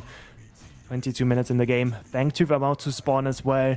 We saw Black Lotus with 2 Fangtooth. Sin wants to equalize it. They also want to get the temporary buff, and Chich once more just being caught off guard. He just thinks that he is allowed to walk through. The audacity of the Scruggs to think he can walk through his own river, his own jungle, when Sin are knocking about, immediately leading in towards Primal Fangtooth. Flame pushing out the side wave will arrive, but once again, the story of this entire series, it's not soon enough. Primal Fangtooth secured, and the Sin squad are going to be double bubble buffed up here in the lower finals, and now looking for a kill. Remy blinks away. Brandon Knight Import on the chase. Remy tagged by a peekaboo, but his sidesteps to knock, still trying to get away. The poke is unreal. It's just too much to handle. Remy is down. Darkin, the next target, and with the reckless assault, will hack him down. And now eyes onto the core. Sin have had enough of playing with their food. They have got a game to end. They have got a date with VennyVens, and the MennyMens coming up. The core will finally drop when Sin wanted to. Game 2 closed out, and Black Lotus are eliminated. What an impressive game coming out of Import. Showing his worth. Kalari pick, honestly, not something we were expecting going into this game. We didn't see it, I believe, in NA yesterday. We also didn't see it in the prelims. Now we see Import go for it twice. Maybe sort of like add one extra hero into his repertoire leading up into those next games against MennyMens. And if they win this against Team Immune in the grand final, it's always good to expand the hero roster. And I think it's also a statement out of Sin. They don't want to be sort of the team that struggles against Black Lotus. They're instead the team that beats them, even giving Black Lotus exactly the comp they want, and picking up heroes that we don't necessarily associate with them. It is a performance that Sin Squad needed at this point as well. I say if they struggle against Black Lotus, VennyVens, who you know are watching right now, watching these games play out, they're going to be, ooh, this might be an easy game, but a game 2 performance like that shows Sin certainly mean business. They will advance and play against VennyVens and the MennyMens next up on broadcast, but unfortunately, we have to say goodbye to Black Lotus. Their tournament ends here, but man, it was an entertaining series. So much to look forward to, but Sin, too good for them. We're going to throw it back to the desk for the post-series breakdown. Thank you, TJ and Tang, and shout out to all my sinners out there for their advancement within this grand finals. They've got a date with all of VennyMens' many men, and there's a lot to look forward to that. But before we get into the next series, I want to talk about what we just saw out of Sin in game 2. Pretty impressive performance, maybe one of the cleaner things until around that 20-minute mark, one of the cleaner performances we had seen out of a team so far throughout both days of this tournament. What went so well for Sin in this matchup? The Kalari. Kalari just been playing absolutely out of his mind here with Import. I mean, they tried everything, right? Tang even said it, they got the draft that they wanted, but still, it was just down to the fact that Kalari was just unstoppable. Being able to just get the ganks that Import wanted, he was able to help facilitate his lanes, and there's really not too much they can do about it. I also think inside the dual lane, the Grok support wasn't it, and it just kind of fed two hands. I mean, we talked a little bit about it in the backstage. Blue Jays bringing up, hey, you know, this is a Wraith. Kind of could just shoot you from 6 miles away. You can't really get up too close. And that's kind of what Grux wants, and he was not able to do it this game. Yeah, no, Sim was doing a really great job about all the lanes were kind of facilitating the Kalari, making Import able to kind of come in and finish off these kills, whether they were low under turret or just gankable, or allowing the pressure for them to invade the Feng Mao in the jungle, where Feng Mao kind of wants to farm up, get some items underneath his belt, and play the game a certain way. I was expecting Black Lotus to come out and maybe play on the offlane side of the map, get the Zars activated on the map, and kind of invade the blue side jungle, make it really hard for the Kalari to play the game. Obviously, that isn't what happened. Gruk's pick didn't end up kind of working out. I think there's a lot of things to be said about off-meta picks and trying to have a purpose in picking them into either a certain comp stylistically or into a certain lane matchup instead of just picking them to pick them. But obviously, you know, it didn't work out today. I'm sure we'll see Black Lotus again. They're an awesome team, and I want to, you know, obviously throw flowers to them for making it this far. But Sin moving on, and excited to see them play in the next match. It should be a great time.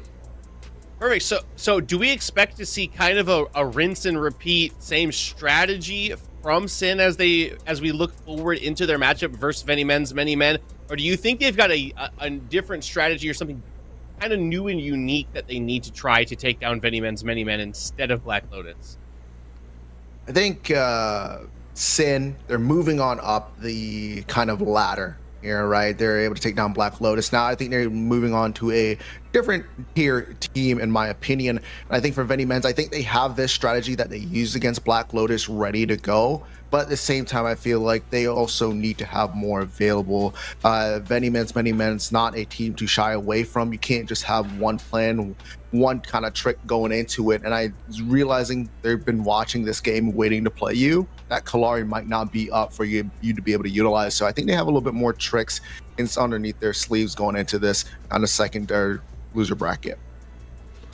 Yeah, no, I mean, I think just you have to look at the teams and you have to say, hey, they are going to be playing against probably a much more seasoned team, a team that is used to being on top in the European scene, a team that they've scrimmed countless of times and even had probably a losing record against in those matches. So it's going to be a completely different mindset coming into this match, right? Where it was kind of on the other foot for the Black Lotus side, facing Sin. Sin's going to be in that position facing MennyMens in this game. So I think a similar drafting strategy will probably take place. I think that this is their prep that they've done, and this is what they think is strong in the meta and strong for them right now. It will just be interesting to see how MennyMens answers that draft. Do they take the Kalari away, or do they we haven't prepped for it and we haven't seen it a lot, so do we just want to get it off the board and make them play a different style of comp?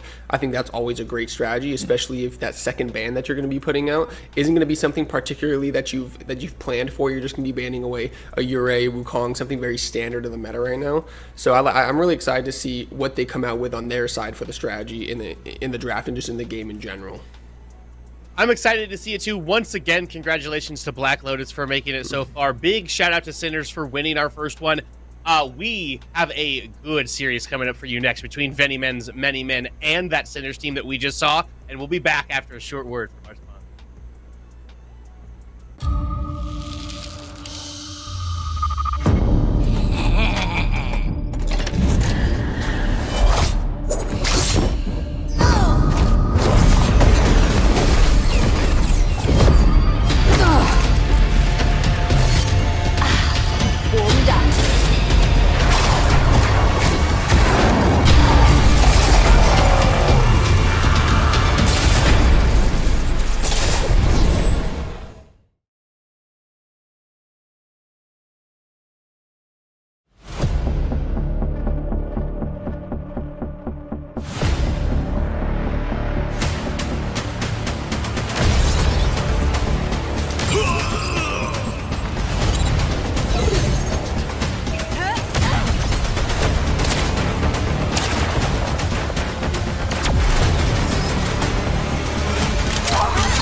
Get ready to unlock your true potential.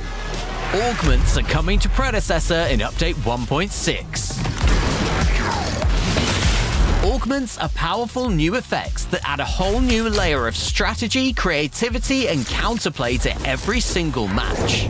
Every hero now has a unique set of 3 powerful hero augments to choose from, each one offering a range of new effects to play around. For example, taking Rampage's Tiny Titan augment switches his ultimate to shrink him down and boost attack speed at the cost of taking extra damage. Veiled Stalker enables Sparrow to enter true stealth when activating her heightened senses ability, giving her the opportunity to reposition more easily or surprise her enemies. Or with instant reload, Grim.exe's ultimate ability resets on takedown for a short duration, allowing them to chain ultimates together for pure destruction. Alongside all of those, there are also 10 minor augments that are shared across all heroes, offering smaller passive effects. Here's how it works. After locking in your hero, you'll pick 1 hero augment, then 2 minor augments, one at a time from separate pools.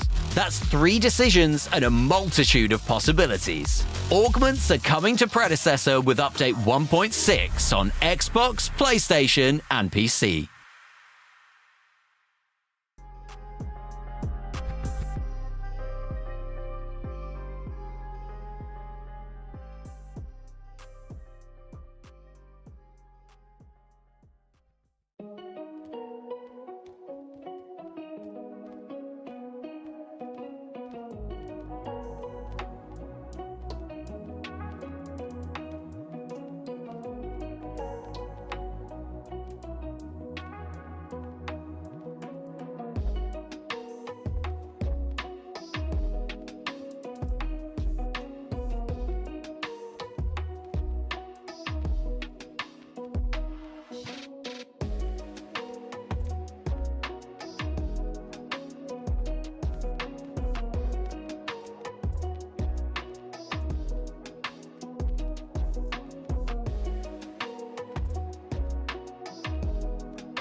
Welcome back to the PCC Summer Series. We are in our lower finals, and it's starting to get real.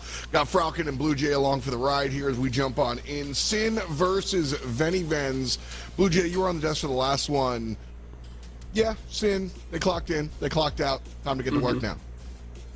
Yeah, no, they kind of came in and handled business. I think people had them as the favorites in that match. You know, there's a very top-heavy 3 teams in the European scene that has kind of developed through different scrims and tournaments that have been played throughout, you know, PCC and everything. So I think teams kind of felt like this was going to be the top 3 teams all along, and we're kind of getting to this, you know, core meat of the bone now with these with VennyVens, MennyMens, Immune, and Sin. But yeah, this match should be amazing. This is going to be a classic, you know, kind of Import versus Venom. Very kind of like rivals in a way, but they are friends. So I think there's going to be a little bit of that competitive spirit coming out from both of them, both wanting to take each other down. I mean, a friendly rivalry. If you ask me, like a lot of times, oh man, these guys hate each other. We're going to get a bloodbath. I think it's when you know the guy on the other side, when you're friends with the guy on the other side, that it gets a little nuts. Last thing, Falcon, just real quick before we like really focus on our match at hand. Sin last game, we kind of saw what we expected. They didn't, you know, no surprise strategies come out, so I don't think they lost anything by showing up and winning those 2 games. No, if anything, it was just a warm-up for them. Just have a nice 2 sets to get warmed up, getting those bones nice and hot. And realistically, in terms of drafting as well, they basically played the same composition both times. They haven't really let go any of those secret picks, unless you count Kalar as a secret pick, I guess. But for me, that's more of an ego pick, saying that we can just play whatever we want. And now that they're going into these top 3 teams, like Blue Jay said, that it is going to be more serious. They have a lot hidden. They have a lot of strats that they can probably use. They have a lot of drafting that they haven't shown just yet. So I think they are in a very good spot. Yeah, it's a good time as ever to jump on into that draft. And that's really what people talk about when they talk about NA versus EU. A lot of homework, a lot of spreadsheet daddies on this side of the pond. Everybody kind of knows what the opposition is bringing, and I think that's really fun because it leads to sort of these mini metas that we see in these tournaments. So we know off the top, you know, who's kind of really good, the Euros, etc. But when it comes down to Europe specifically for Falcon, you know, are there anything large that Europe does a little differently than North America? The biggest thing for Europe, I feel like, is the Argus. NA doesn't really play it at all, but a lot of mid laners in Europe do love that pick. We saw it with Dark in last game. It didn't go very well, but in terms of popularity, it is definitely going to be up there in terms of the top 3. Wukong is also a very strong pick. A lot of the junglers in EU love to play him. I don't expect him to be seen once in this entire day. I'm going to be honest. I think it's going to be banned every single time. So it's going to be unfortunate, like we see already here, banned on the side of VennyVens. And I mean, it's going to be all about the junglers in terms of the series, in terms of the picks and bans. And I think most of the bans are going to be aimed towards that. Crunch, Monkey, banned out, kind of where we're talking. And Blue Jay, you're a big Rampage fan, right? Like you want to see Rampage show up today. I personally would not like it to see shown up. Like I said, it was before with the win rate and everything, but it wouldn't doubt me if it does. Both of these junglers really do like Rampage. Venom, it's one of his signature characters, and Import's been playing that for a very long time. So I wouldn't doubt if it showed up, and like I said, it's a little different than the NAC, and it gets picked up a little bit more over here on the European side of things. But the Crunch ban, I want to point out a little bit, is a specific ban towards Venom and Bone Druid, where I actually would really like to highlight the offlane matchup between these 2 teams, and I think it's going to be like probably the most important side of the map is going to be the offlane for both these teams. Right, yeah. Bondred played yesterday, plays in the North America. We've got a couple of players to kind of play in both worlds. Bondred, does he play for Venny differently than we saw him yesterday, or is it just kind of the same role? It's basically the same role. I feel like it's very much the case of just create this pressure, trying to absorb as much as we can so the rest of the team can do what he wants. I think that Import probably will try and focus his ganks around Bondred a lot of the time, just try, maybe as well, just try and get that ahead in terms of the early game. 2 hands around, like they can kind of deal with themselves, but a lot of the early game is going to be around that area. Krang is with the first pick. Again, I think that can be in 3 different roles. We also saw Bandit Knight play it twice already in the previous set, but it could also just be a flex trying to make VennyVen guess where it is and then try and travel at the last moment. Yeah, it's usually what I think when you see characters like Quang be picked up first. Not necessarily number one when it comes to like overall power level. You know, it's not where we're thinking, but he's really flexible. You can toss him into a bunch of different spots. Terra, absolutely who we're thinking when we're thinking absolute power level. She's definitely towards the top. And Richter, I mean, you know, fat guy with a pull. This is a classic. A lot of control, Blue Jay. Terra, we know the thoughts, but Richter, talk to me about this guy. Yeah, you know, and Europe loves to play engage supports. That's kind of like the meta right now that's developed. So Richter, Quang, Steel, all very priority picks. Usually pairing something with a Richter that can kind of help execute does really, really well in the duo lane. So I'll be interested to see what they pick up on that side. But Sin comes in with the Grux and the Howie, both decent picks into the Richter. They are both also bigger targets that the Richter can actually hook out of, you know, out of the air, take the Howie out of his ult. So interesting coming out of the side of Sin. Grux is also something that does not get played a lot in North America, but it's been in a lot of the matches that we've had so far on the European side, which I love to see the diversity between these picks. But yeah, I think the Richter is overall just a solid pick in the duo lane, gives you a lot of kill pressure and a lot of like peeling mechanics in the mid game. Frockin, you were talking about this Argus, and we get a chance to see. Why does Europe like this guy? There's two reasons. First of all, he's very safe. He has that Dread Nova. He has that crystal to basically try and avoid any sort of ganks. So you kind of can just leave him on his own, make sure he can farm up to that level 9, get that max rank on his right click to make sure he has that basically unlimited time with it. And the second thing is the amount of engage he brings to a composition. Like I said, with that Dread Nova, a very long range ability. You can then set it up with a Rip Blast follow through, makes getting picks very easy in that mid to late game. And anyone who does get hit by that is basically guaranteed to die. Plus, in the teamfights with that Arcane Engine, with that extra movement speed, he can just zoom around, fastest draw you've ever seen in existence. So, MennyMens, you don't have to worry about your mid laner at that point, and just let him do the damage. Ramming some mobility band out here. And Frockin, I want to ask you here, as we see the Rampage, there he is, which is why I didn't come to you, Blue Jay. I know you wouldn't want to talk about it. But Richter and the Argus here, long range initiation, Rampage coming on through. Who else complements this sort of like long range engagement style that we see at a VVMM? This triple threat is kind of what you see most of the time with the Argus, Richter, Rampage. Personally, for me, I really like Revenant with it. I know it's not really the long range sort of abilities you have like the Trim Blast with the Skylar, but the Scar into the root with the Obliterate is so easy for a setup as well. Just adds another layer to the CC, means that you have just an extra safety net in terms of hitting that CC, because all of them are skill shots. And then again, you can kind of just have that front line. You can shoot from the back end. I don't think it's going to be picked up here. I think it's going to be a Trim Blast personally, but that's what I'd love to see. Meanwhile, on the other side, Blue Jay, this Kalari, I mean, we were kind of laughing about it, but here it is for real. Yeah, no, it comes out, and obviously Import, one of the best Kalari player, if not the best Kalari player on the European side, if not on both sides. And we kind of saw similar in the North American games yesterday, whereas Mythic kind of was sticking with the same style of comp for those first two sets, right? And they were kind of finding a lot of success with that. So Sin might be doing the same thing, just filtering, picking out a few different pieces when like their ADC gets banned. But Sin obviously going for comfort. I will like to say on the side of VennyVen, MennyMens, I really actually do like their comp, even though I was talking about the Rampage and saying that earlier. The reason for that is because the Howie coming out for Sin has been a staple pick for Shin, but they have a lot of long range engaging stuns to be able to really push that Howie back in lane and make him really think about his positioning in these team fights. The Argus stun, you have Rampage Rock, you have Richter Hook, so it's going to be very hard for this Howie to play the game, which is why I think VennyVen MennyMens is drafting this style of comp. Meanwhile, Falcon, you got your Rev, dude.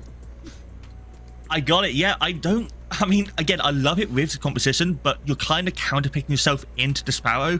Sparrow works really well into the Revenant. Anytime you ult her, she's just going to press R and delete you personally. So in terms of actually looking at Sin's composition and picking it, I'm not most impressed with it, but also at the same time, you have so much frontline, it doesn't really matter. And my issue with that Sparrow as well from the side of Sin is I don't know how you're going to stop Bondrude getting on top of that Sparrow. And anytime the Sparrow is kind of being dealt with by the Terror, the rest of the team can just clean up the rest of Sin.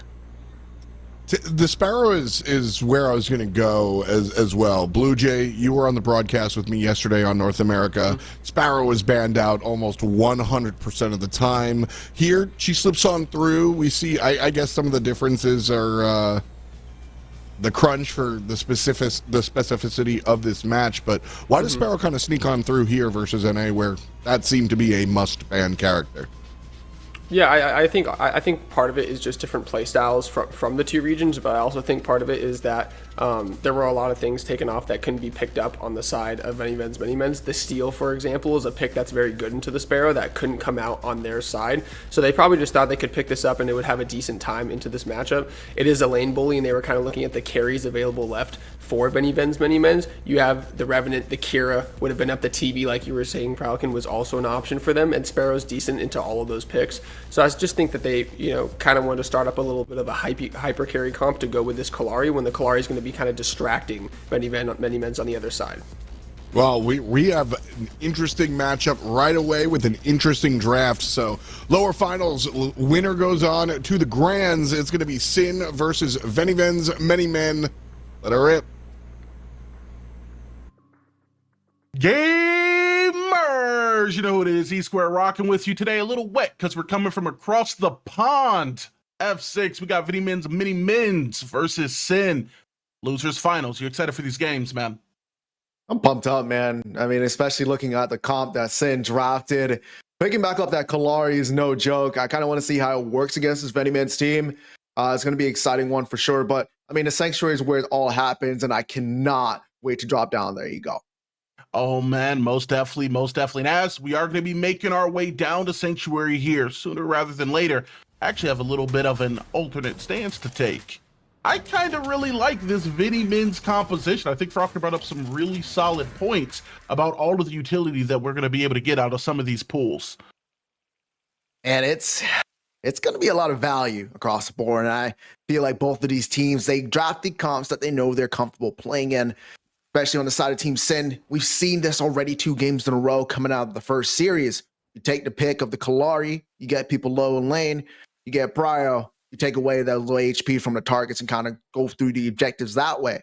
On the side of MennyMens, they got a lot of CC, the triple threat, we call it over here in the EU, the Rampage into the Richter, into the Argus. There's a lot of stuns, a lot of CCs to lock you down in one place to get the damage off that you need to. A little bit of favor in my side for VennyMens when it comes around to the 5v5 group fight. But Sin, if they're able to get a pickup, it'll be kind of weird they change the tides, create the numbers advantage that way for them. And this is kind of the classical skirmish versus full-on 5v5 kind of compositions we've seen in the past, right? One side is going to be a little bit more comfortable getting these kind of 2-on-2s, getting somebody low, maybe even a 2v1 gank out of Import, who we have seen be incredibly active. And then, as you said, the other side in MennyMens, they're just wanting to fight you full 5-on-5, stack the CC like some pancakes, and keep you from really getting to play your game. Just completely stop you, like a full stop. You hit a stop sign and you're like, oh man, I got a full stop here, or I'm gonna get pulled over by the cop waiting just 200 feet away. Something interesting though is the Terra pick into the Gruff.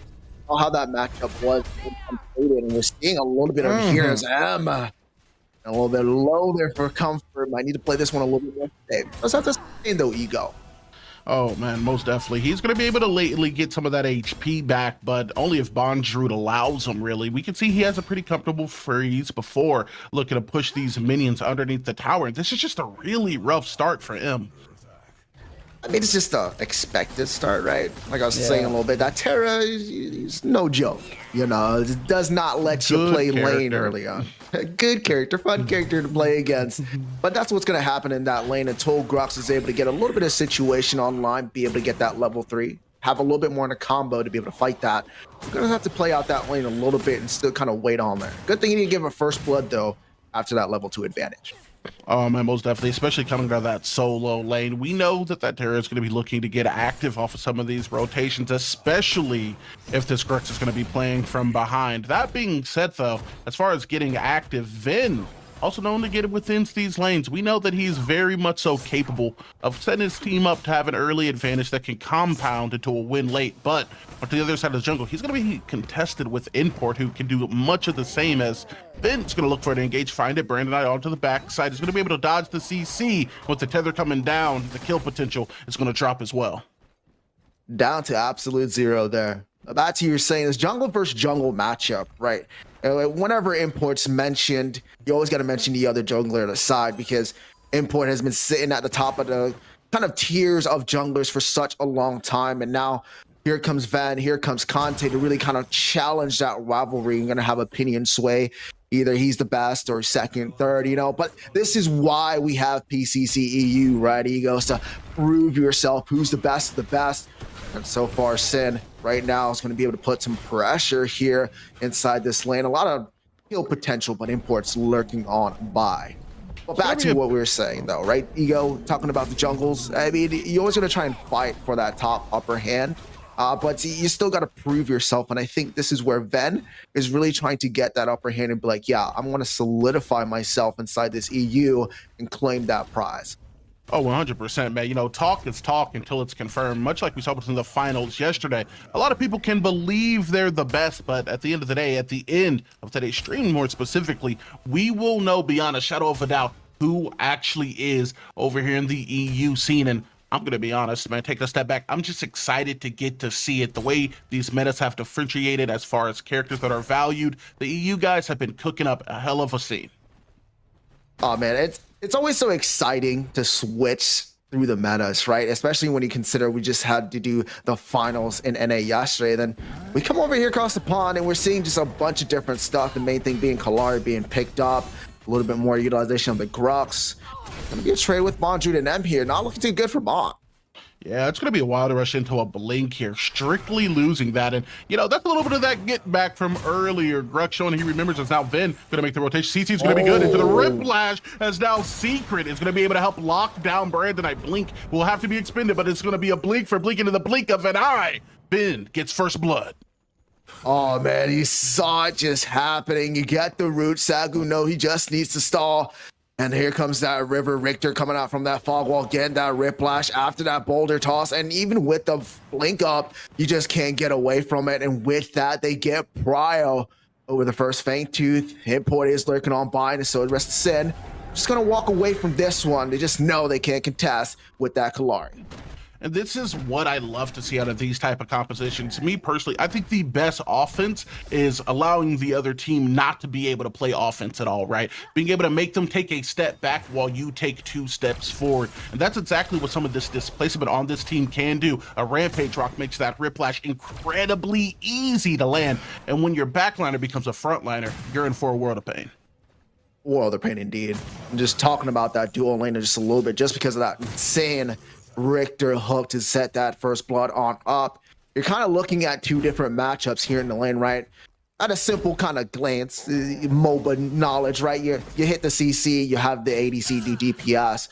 But on the side of this Sin team, you're looking for that tether, right? And then here comes that inner fire, and here comes all the fury from the heavens. The angels ascended on down, and that's their damage burst. But with the Richter, you're able to get 2 kind of CCs with that Revenant as well, right? Being with the 1.4 change, you get a little bit of a root with a little bit of dazzle, and then here comes that another room, and you just off in a 1v1 after you're low HP. No kind of support is going to be able to help you, and kind of that's where their strength is on the side of MennyMens duo.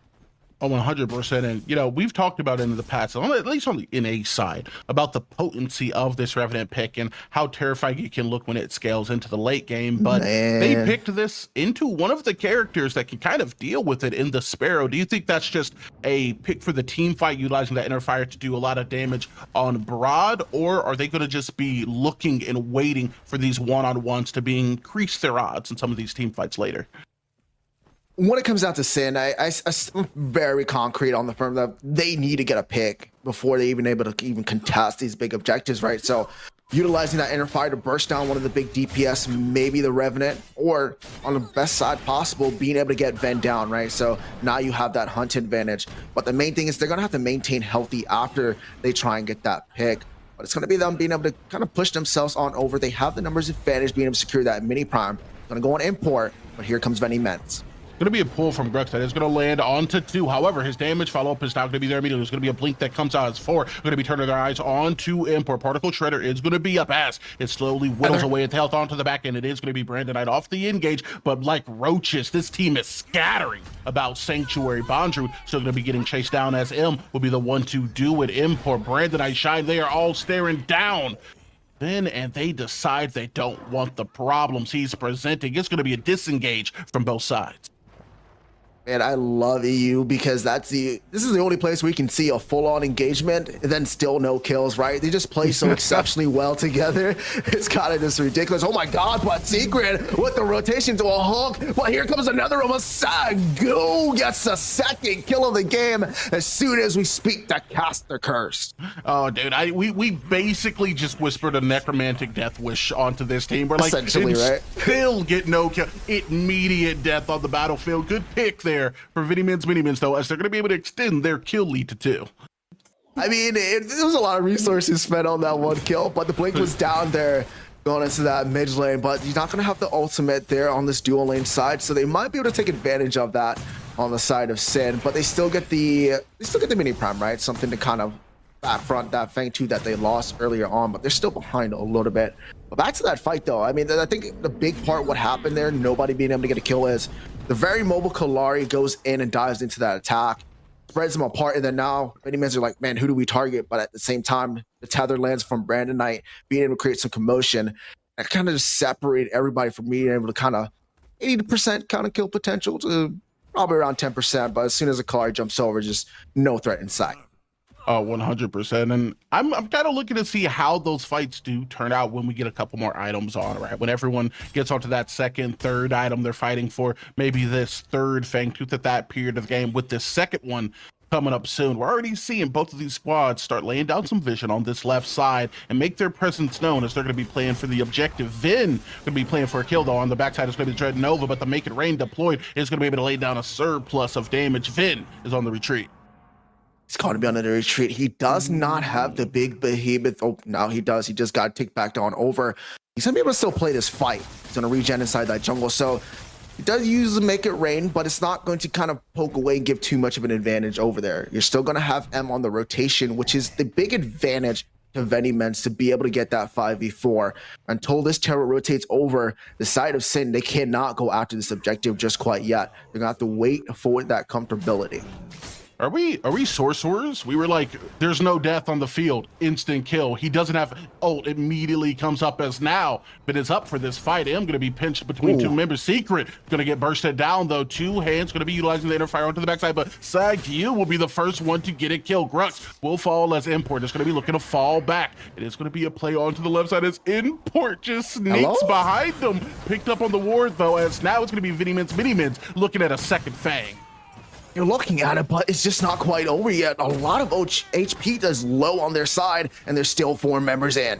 It's going to be the Dread over on the right side once again. Brandon Knight, 2 hands in China, going to be looking to play his space, but ultimately it is going to be a pickup of the objectives, and they're not interested in getting a little bit of get back. This is going to be an almost free pickup here for MennyMens as they have full control of this early game. What a great ultimate there coming out of the Revenant and being like, hey, you can contest this, all right? But I'm just going to send you into a world where it's just us, and I'm going to have that power to take you on down here, Import. You can't out-hunt somebody if you're not able to be inside the same world and same playing field as they are. So that's how they're able to pick that one up. I think VennyMens played that one exceptionally well. They got the pick that they needed, kind of controlled the pit. They kind of knew they had that in their back pocket ready for that fight, and they're able to utilize it to be able to pick up that. And it's the second Fangtooth of the game, ladies and gentlemen. 8% out of combat movement speed to help with these rotations and kind of putting Sin in a bad spot heading towards the third Fangtooth when it comes up. They're going to have to answer that, whether they like it or not. Yeah, and the Death's kind of brought up one of the disadvantages, right, of this pick into the Sparrow, but I kind of sleep. My eyes really start to pop open when I think about the 1v1 capabilities into the jungler, just removing a hunt from the playing field. As Sagyu was removing HP from Brandon Knight expeditiously. Now it's going to be the Richter looking to play back 2 hands. Getting 1v here by Sagyu. Brandon Knight as well as 2 are going to be relatively low. Import is going to be out of there as now Bondrewd going to be looking right. Grux, though, just wanted to get a little bit of farm. Both of these teams very interested in getting themselves to that mid to late game as quickly as possible. I mean, MennyMens are going to be the ones a little bit closer, as Ven is going to look at a possible kill threat here. And I'm going to have to utilize that Warlord's Cry and the Blink to get out of dodge there. A lot of resources Ego spent to get men out of the way. And now we're going to actually see the Argus ulti coming out as, well, it kind of feels personal, guys. That's a lot getting used on little old me. I mean, hey, Rux is a verb for a reason. He can do a lot of work if you leave him alone. So the key, you just don't leave him alone. That right side T1 is going to fall, though, as it's actually going to be MennyMens who strike first on objectives, kills, and structures. Mid lane, though, it looks like Sin's looking to pick up a little bit of gold on map for themselves, with the mid T1 also falling. And I really like this play here, Ego, for the side of Team Sen. Yes, you still lose the T1 in offline, but the mid T1 is so important about getting the territory that you need to start to be aggressive, being able to give it a little bit more deeper vision, kind of setting yourself up into the mid, right? And it kind of allows for you to play around the map just a little bit more. Going to be the side of MennyMens says, we don't care about that T1. We're going to go after this next neutral. Hopefully, Sin can find a way to at least get some comeback. Yes, indeed, and they kind of need to, right? It's at a point to where they have just consecutively lost, and particles are going to be utilized onto the backside as Ven locks down the kill. Poor M got jumped, but a blink into the skewer is going to be able to lock them down at least temporarily. Brandon, I'm going to be looking for a way out, but the Riplash is going to help Ven get a double. They're on the hunt. Man, they're on the hunt, and they're getting the prize that they want every single time. Secret playing lights out to support, making this game look like he is the one that's going to carry it. He doesn't have the damage, but the setup is unreal. My man blinked into a Rifties, into a skewer, locked down there. You're going to force your blink out. He turns back around, looks at the next target, gets the Riplash hook on in. There's just no way for you to go. And Ego, we talked about that triple threat, and we're seeing it just be unfolded here on the side of MennyMens.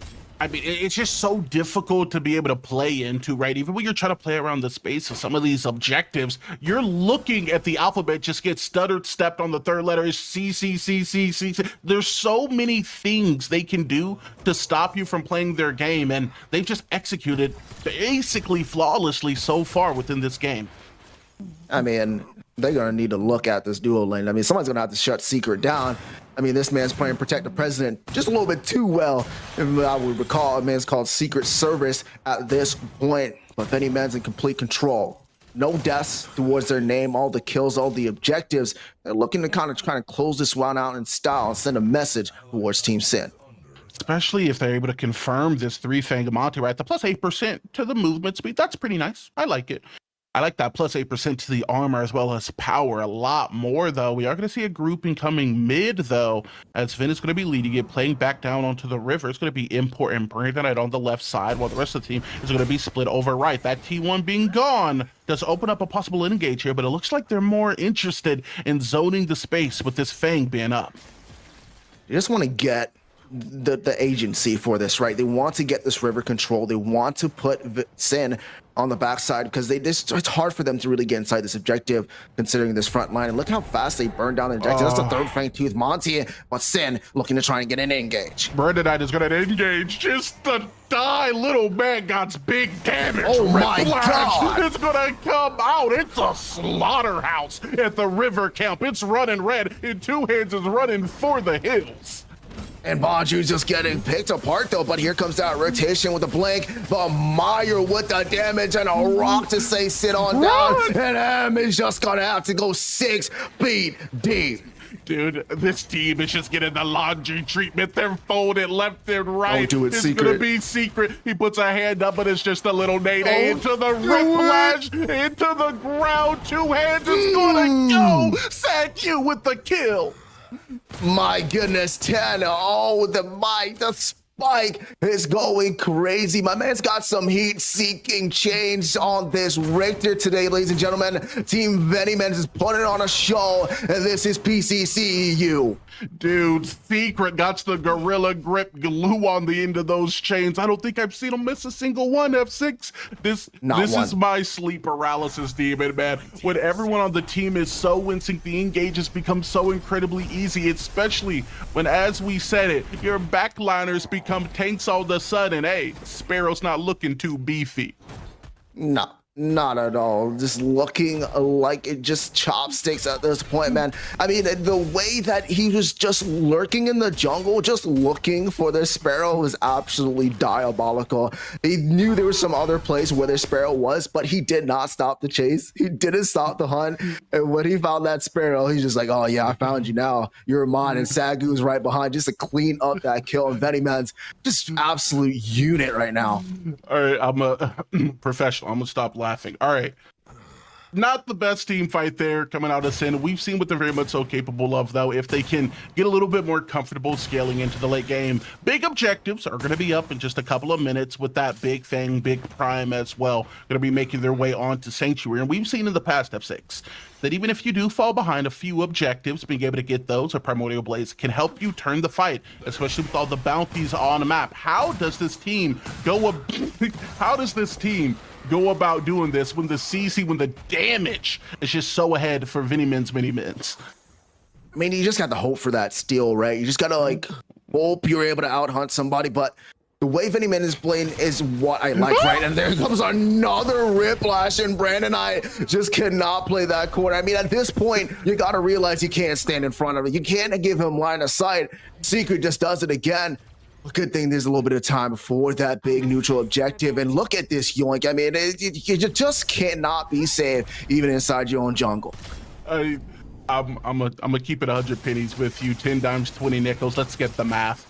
At this point in the game, I'm asking someone to stand in front of me, man. I'm on the Sparrow, and I'm asking Grux, listen, you are my mobile shield wall at this point, because they should take you, not me.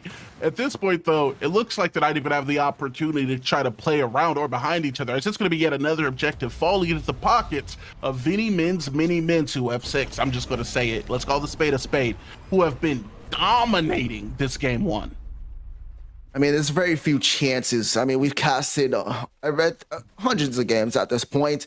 I mean, this is just a flawless game. I think we've only seen this one other time, but it wasn't even a close matchup. But from these two top teams in EU, VennyMens right now is just putting on a showcase of how to play Predecessor. They're making all the right decisions, and their mechanics are just on point. They're not making any mistakes. And even when it gets a little bit close and dicey, they kind of turn it back around into their favor. And that's kind of the point where it does surprise me, because there's some pretty solid closeout damage coming out of Sin, and there have been instances we've seen within this game where it gets a little bit dicey, you know, things get a little bit close. But VennyMens, MennyMens have somehow managed to thread the needle like a seamstress in every one of these instances in order to deny Sin literally anything from this game. Not an objective at this point. Some of those closer matchups, skirmishes, 5v5s. Then we're going to be looking at VennyMens, MennyMens looking to just close out the game. I mean, to be fair, they didn't get the first mini prime, but, you know, it was a very long time ago. The big Orb Prime is here, the big boy, and they're looking on the side of VennyMens. They know nobody can get him, but a Whiplash once again on Import. And look at this fight here. We're going to force a Black down Secret. You're still going to space the zone, 3k HP. Okay, Secret is going to be low. It's about 50%. They are going to be able to pick up the mini prime on the side of VennyMens, MennyMens. The team fight is going to be split over to 2 pieces in the pit. It's going to be Brandon Knight in a 1v3 situation. 2 hands, puts his hands on Secret, though, as now the Interfire is going to be looking to burn through Bonju. Vin is able to get it back in blood, though, with Brandon Knight looking to fall. Ilm!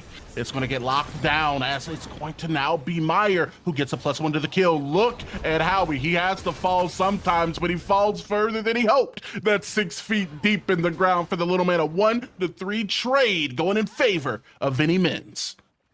Man, they were throwing everything they had at Bonju there and just could not find to deplete his health bar. I don't know what this man's made out of, but it might just be steel. I mean, this man was just able to kind of just zone everybody there. And with the big Orb Prime taking Sin, finally able to get the kill, but it's not going to be enough. Use of the guillotine here coming out of Import, but sadly, he's going to be the one who has to deal with the execution. Jungler down, Hunt not going to be on the map. Primordial Fang going to get picked up for VennyMens, MennyMens as they get the Blaze. I mean, there's just so much going right for VennyMens. It's hard to contest on what Sin can do. We're looking at the tab screen here to get kind of just a resolution on how the game is going. And with a 12k gold lead, controlling pretty much every single objective, 1 death, but it's a support with 10 assists. The KP on this man is just absolute, especially when you consider a lot of these kills just come from him being in his aggressive nature, getting those riplashes, setting up his team. It's such a tall hill to climb here. It's probably Mount Everest at this point.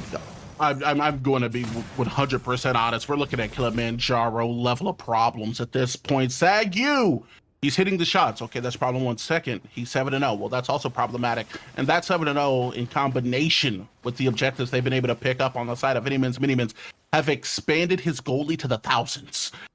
This is a terrible situation to be in.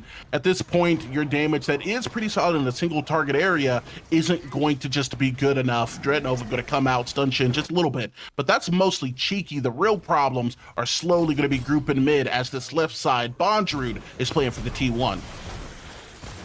Man, you're playing for the Team 1 over there in the side of the dual lane. But with the Orb Prime and the Primordial Blaze, they're just looking to start this siege. A nice little 4-1 split. They have that triple threat with the triple CC down inside the mid lane. Anybody who doesn't want to get caught out. So you've seen them kind of just play back here. They're going to lose an inhib. I don't see them protecting this mid, especially with the dangers of Secret. They might lose 2, but can they defend the core? How do they play this? Especially when a Riplash hits once again, and it's just not just there. Inner Fire is going to have to be used basically as a zoning tool. Bondrewd coming over from the back end, though, is presenting a new iteration of problem. Shin coming out the high lane hurl, not going to be quite high enough, as it is going to be the mid laner who is going to be allowed to reset this mid inhib close to falling. It's most definitely going to go down. But you ask the only question that really matters at this point. Can they defend the core? They're going to have to show us something different from what we've seen in the last 24 minutes, 25 seconds. Brandonite going to be stepping up a little bit. Ven going to be forced to step back. Import going to be able to go on in the engage. And that's a big shutdown. Riplash is actually going to miss. You wanted a miracle? Well, here you go. Meyer able to make it a 1-for-1 trade, though, as now he's going to be playing over to the left. That particle trader is uncapped. Damage off of Sagu is 2. My God, it's going to be an easy kill, a little bit of a one-tap coming out of the Revenant, as now we have MennyMens slowly walking into the core. Import going to be playing the left. You have to respect the damage that he's going to be able to provide. Riplash going to be slightly offline, but the damage in combination with that Reckoning is going to be enough to get him to reset. The core is under assailment. 70%. Sagu will be the one leading the herd until they make their way out. Man, I mean, they played a defense there. They got the pick that they needed on Venny to be able to stop that triple threat, but still, you're already seeing how much damage Sagu is doing. I mean, Bong walked out there with 50% HP, got 1 shot and left with 0. There's just so much that they need to do to shut down this VennyVen teams, and one of the big things is focusing down that big man Sagu. That's their main DPS, but with everything else around VennyMen, it's just so hard, man. I mean, I'm looking at this like, man, this one is just, how do we handle it? And if I'm looking at Sin here, this one's most likely, like, we got to look back at this draft. How do we make a mistake? And I think the big thing is we picked the Kalari into a lot of CC, and we're not finding winning lanes. We don't have that kill prio and the lane prio to really set that up for the Kalari like you did in the first series. I kind of want to change the dynamic of how we're looking at this, F6. I want to get in your mind. You have several thousands more hours in this game than most people. You got the knowledge, my guy. At what point is trying to get the money at the bottom of the blender no longer worth it? At what point do you start trying to deconstruct the blades that are preventing you from getting there and hoping the money makes its way to you at some point? Because we have seen multiple instances of engage that comes out, but between the CC, between the tankiness, I mean, it just hasn't worked. They've just been getting cut up before they can get to that cash prize, that bounty that is Sagu. Should we be seeing this team maybe instead try to turn their attention to someone like, this feels ridiculous to say, like the Richter, like the Terra, because the other operations just haven't been working? No, I mean, they're just really far behind right now. So it's a lot of desperation plays that need to be made, like all in or nothing, hoping to get the best out of anything that you're able to throw at the wall. But with that being picked up on the big Orb Prime, another neutral objective, they're going to have to look to run here, but Ben has something else to say. It's going to be the Behemoth into Forest. Now Two Hands is going to be looking to make his way out. A Blink is going to come out, and a Blink in response to it. They want none of those problems. Import gets picked off, though, by Meyer, as this team is corralling. They are primed up and looking for the core. I mean, 2 inhibitors already down. This right one is dead to rights. This only thing that they can hope for is they get a pick here, maybe just a 5-man tether into just the obscene damage that just came out of nowhere. but there's still some hope, still some time. But this one, with the VennyMens marching towards the core, is looking desperate. It's going to be a play from Burdenite and Elm. They're going to be looking to try to push out some of the minions, but with the core dropping this quickly, their health has to be secondary. It is going to be an engage now coming out of Burdenite. Big Skewer onto one that's going to be able to lock down the space, but it's going to be VennyMens MennyMen who lock down the core. Game 1 goes to VennyMens. I mean, there's just not much that Team Sin can do there. Once they lost that lead, it started out with just a little first blood, then another kill. They picked up an objective, and right after that, it just compounded into a bunch of interest, and you're like, oh man, how do I play this credit card off? And you just can't at this point. You got to go bankrupt, and that's for Team Sin is go back to the drawing board onto this next draft, head into game 2 with a different mental reset. Go in there, pick a comp that you know he's going to have to go against that VennyMens, or at least kind of play around that Kalar if you're going to pick it, to have those lanes win yourself that game. The prior with the Grux did not happen and wasn't able to pull it off against that Terror and Bondred. Was really kind of like capitalizing on it where Ven didn't have to worry about it in Secret. Secret, the hooks were on point, and that game 1 was definitely for you. I'm gonna hit a little bit of a TLDR here. Maybe don't let Secret get the Richter. That's where I'm at with it. After that performance, I'm assuming he has something going on that obviously we the post-game breakdown. Thanks a lot, Ego. Thanks a lot, F6. That one, honestly, wasn't expecting that type of domination. Kind of wild. What Sin did to Black Lotus, Venny kind of did to Sin right there. So not a good way to start this one off. Falcon, what are your thoughts on game 1? Clean, textbook, domination, just walking into whatever they want to do. VennyMens just kind of basically played the game on their own. There was a team in the game at some point. They kind of killed them and then just walked and took the core. That's how it felt sometimes. Yeah, the word textbook really comes to mind here. Blue Jay, let's dive a little bit deeper. There's a Kalari on the field. We know how to counter that, and that's what we saw here. Yeah, no, I mean, we saw like a perfect comp draft, and VennyMens did exactly what they wanted to do, drafting a bunch of long-range stuns into the Richter pulls, making it very hard for the Kalari to actually play throughout the game. You kind of saw in the early game, too, the Kalari was farming your jungle camps, but really had nowhere to go on the map. Looking at all the lanes, it was very hard for the Kalari to actually make something happen when the Kalari really needs to make stuff happen in the early game. And I think you saw it time and time again. It's just Argus stun, Richter hook, Rampage rock. It's just very hard for the champions on the side of Sin to play the game. I think if you're them, you're just going, hey, comp diff will go next. Let's rerun it. Let's try to not rerun it back comp wise, but let's just try to, clear it out of our minds and try to actually pick some different characters and definitely just kind of go back to the drawing board on that one.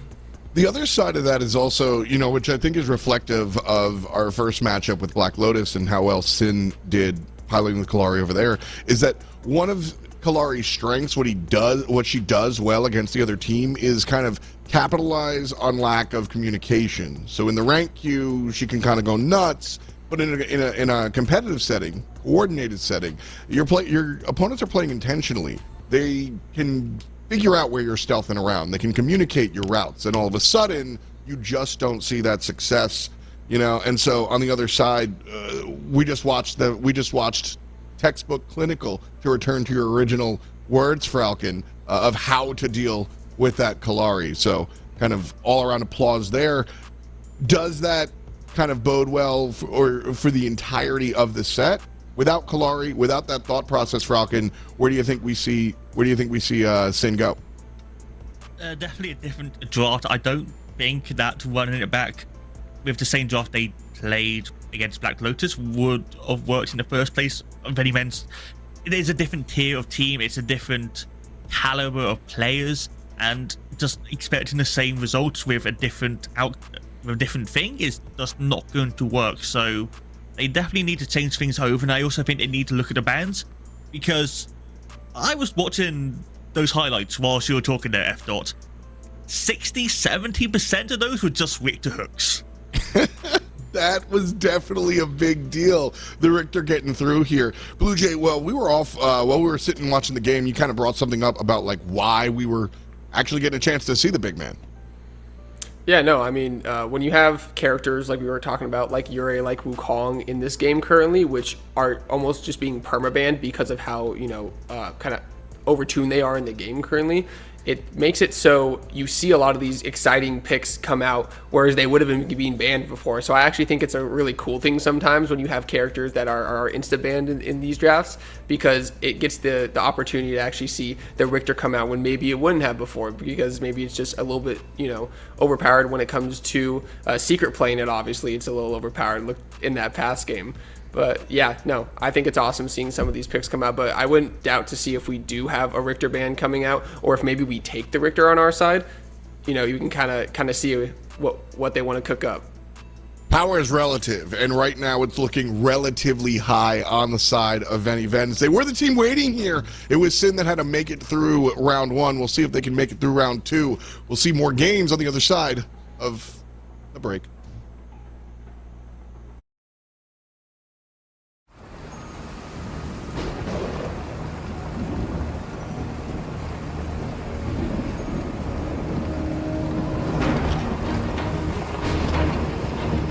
Witness my power!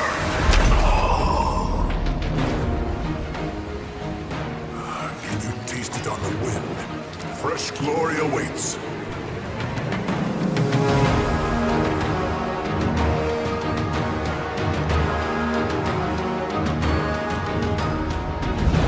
Perish amongst the weak. Leave this to me.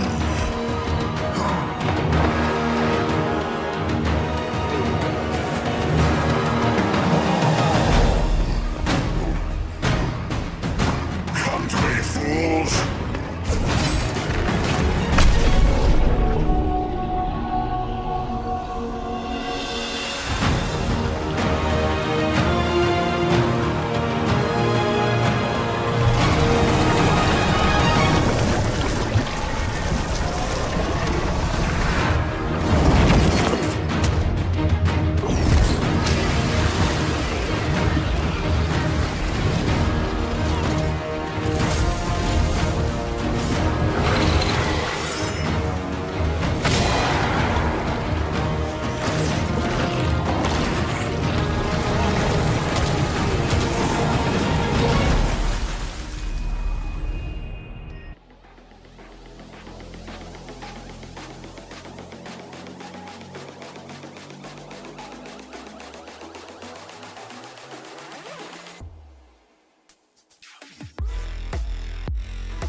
Game 2 of our lower bracket finals. Sin down by 1. Shout out to production for our MennyMens highlight reel. Do we get a Sin one?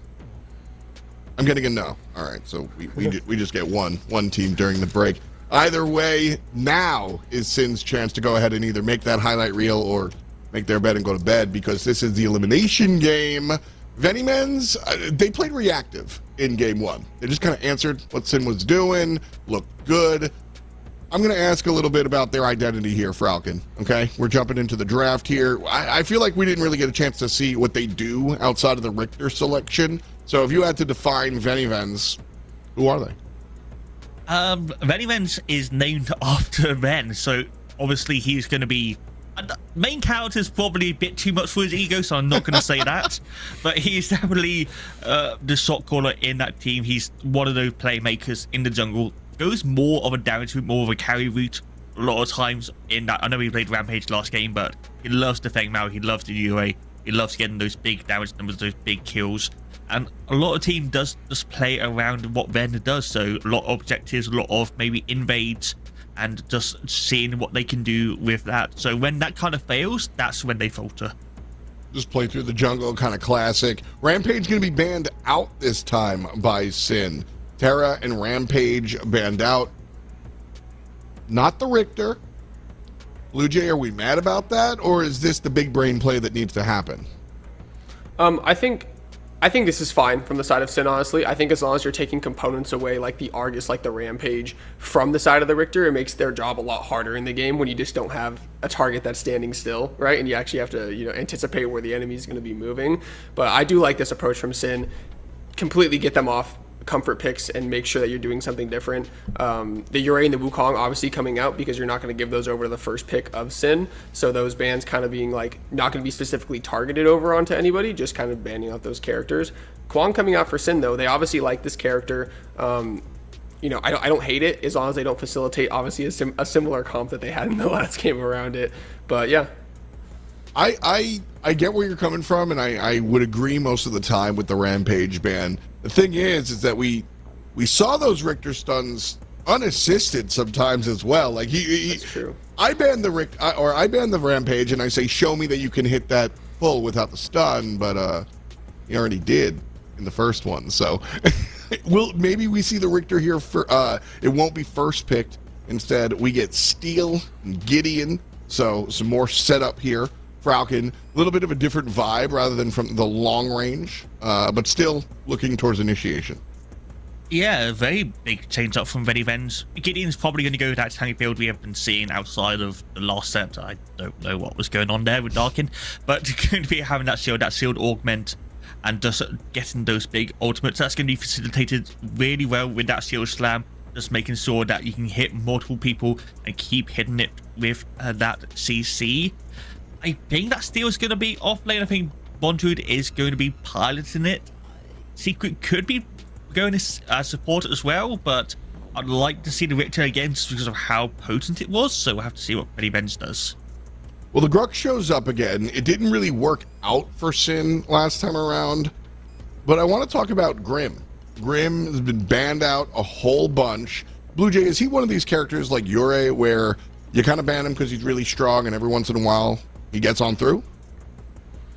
Yeah, I would say so. I would say maybe maybe half a level down from the power of like a Yurei, but definitely in the carry role, he outputs probably the most damage out of all the carries currently. Sparrow could be up there with her ultimate, but obviously there's a lot. She is less kind of like survivability with no spell shield like the Grim has. What I really like to see with the Grim though is it getting paired with something that really facilitates it. And I know enchanters are hated on the side of the European scene, but I really do think that Grim paired with an enchanter like a Muriel, like a Zinx, just favors it really, really well in a lot of these matchups. So we'll see what they end up bringing up, but they don't pull out the Richter. So could be a Richter ban on the side of Sin, making sure they don't want to do. The Steel could also flex into that support role, like we were saying over there for you, Falcon, but we'll see what kind of comes out of these comps.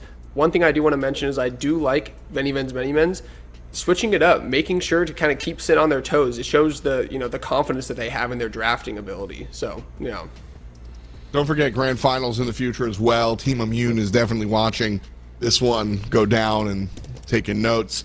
Frockin, you made a bit of a face when we were talking about enchanters in Europe. Yeah, I mean, that's an NA thing. Keep it over there. So that's how it works. Plus, the fact that they have Prang already means that I feel like they've already got that support locked in for Brandon Knight. He's played it every single game so far, so I don't see that changing anytime soon. It'd be weird if Sin immediately changes it out there. And, I mean, I feel very meh on the terms of Krang. I think he's decent in support. But again, I prefer him to have a few items. I prefer him to be that damage threat instead of just a CC bot. And it's going to be hard to say. But also, the fact that VennyVen chooses Skylar into a Krang is also rather interesting. The fact that it's one of the biggest counters in terms of getting the Skylar out of the air, back onto the ground with that terror, with that Judgment of the Heavens. And now you've picked it into it, either means that you don't think it's support, or you don't really care of support. Makes sense, definitely. So the thing that well, there's the Richter snatched by Sin. Kind of is VennyVen's. What does VennyVen's team look like into a Richter, Blue Jay? I'm cooking here. I think. Did they honestly, anticipate this Richter selection? I don't know if they generally anticipated it. There's not a lot of things to facilitate it on the side of Sin, besides maybe a Bella can knock up a Kwang tether, obviously, but definitely harder to kind of approach than having those single target stuns in the Richter and in the Rampage that we saw last game. I do think the Richter makes a little bit of sense here, but I also think MennyMens has, if the Steel's going support, Richter hooks the Steel. Steel can generally bull rush the carry, kind of has a little bit of counterplay when it comes into that lane. So I think it's definitely a harder game for the Richter to play. I do not hate it though, and the Aurora is a pick that comes out. That's very good into the Richter. Kind of just crowd controls a single space and is able to kind of make everything really chaotic, which Richter kind of hates, right? You saw in the last game, Richter likes when things are more sectioned off into their own roles. They're able to get that pick in the lane, move that into an objective or an invade in the jungle. But yeah, the Aurora comes out, and I think that's a great pick on the side of MennyMens. We're talking about the Feng Mao selection kind of in the last beats there, taking it away, making sure that M doesn't really get a chance to play it. We know how scary he can be on that one, Frockin. Yeah, and it's just the Feng Mao player in Europe, so anytime he's not on it, it's going to be better for your team. Plus, Ven does love to pick. I imagine this is going to be a Feng Mao jungle.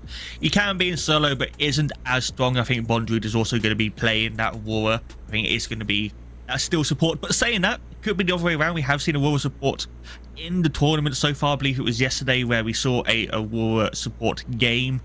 I don't think it's going to be that here. I think it's going to be that Steel. But in terms of the draft, it is completely different from game one from VennyVen's. There's a bit of CC, you got Aurora, you got Steel, but a lot of it is just pure damage, getting those ultimates, and just kind of scaling outside of Sin's control. Do you think that's going to work? Yeah. Blue Jay, what about you? Are you confident in this lower CC comp? Do you think we're just ending it here and going on to grands, or do we get a game 3 out of this one?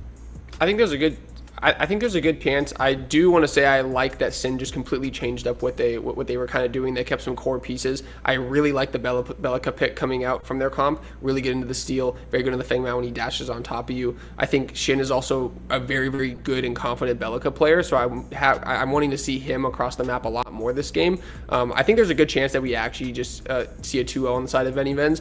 After you win a game like that, you kind of got the blood pumping and you feel kind of confident when you're playing. And when you're playing with that confidence as a competitive player, sometimes you just win purely off your mechanics are just feeling really good that game and you just feel like you have this team's number.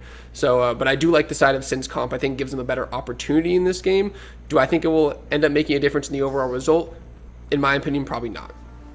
I mean, Venny, they've got the confidence, and now they pick just a raw deal damage comp. Yeah, that tracks for me. On the other side, Sin, they're the ones that needed to make a giant change, and that's exactly what they did. Let's jump in. Game number 2, coming at you here.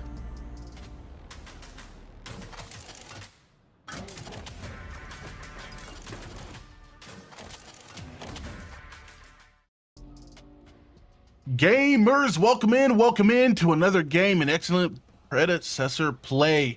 It's E-Square rocking with you in a game 2 after a devastating loss within game 1 on the side of Sin. They're going to be looking to bounce back here. F6, new composition, new mental reset. How do we feel about them? Feel good here. I'm kind of excited to see import on this Richter. More than likely, you probably suspect it's going to go in the support role, but bringing out the Richter in the jungle, this one kind of feel like it's going to be either good or bad, right? There's only one way to put it. I don't think there's going to be any middle ground. He does have that silence to kind of counteract that cryosystem with the Aurora, maybe try and be able to get a steal on what they hunt. It'll kind of depend on how he plays. He's going to need a lot of setup into his lanes to really be able to be impactful. But I think this one's going to be definitely a little bit better from the game 1 number draft. I do have to agree, especially on that last point, right? I do think that this is going to be a significantly closer game. I mean, that's not hard to do considering what we just went through. And that's already going to be put on display here by playing up a little bit here into Bunch. We know that passive is going to be some solid damage exchange, but on this Grux is going to have bigger numbers for the time being. F6. Going into this game too, man, who are we looking to specifically in order to help be the tone setter for this Sin team to push them into a game 3? I still think it's going to be on top of Import. I mean, controlling those objectives and controlling that space. A lot of times he wasn't able to really control anything inside those team fights. He's a little bit tankier now. He's going to be able to kind of contend into anything that he wants. He's not on that Kalari that needs to have help when it comes towards the engage. He's going to be that engager for his team, and he's going to have to hope for follow-up this time instead of trying to be the one to be the follow-up.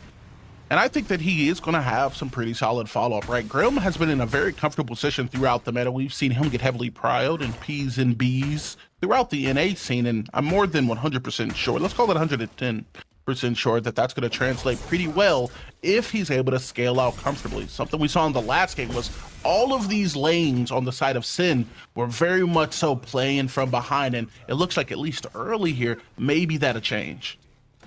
Oh, it's definitely going to change. I mean, Grim.exe, the robot with the most damage in the game right now for an ADC, that one's going to be a little bit rough. Ven is going to have to pay a little bit of attention over towards this dual lane, if I reckon, because I don't think Skylar trades very well into Grim right now, especially with that change coming in with the last balance patch.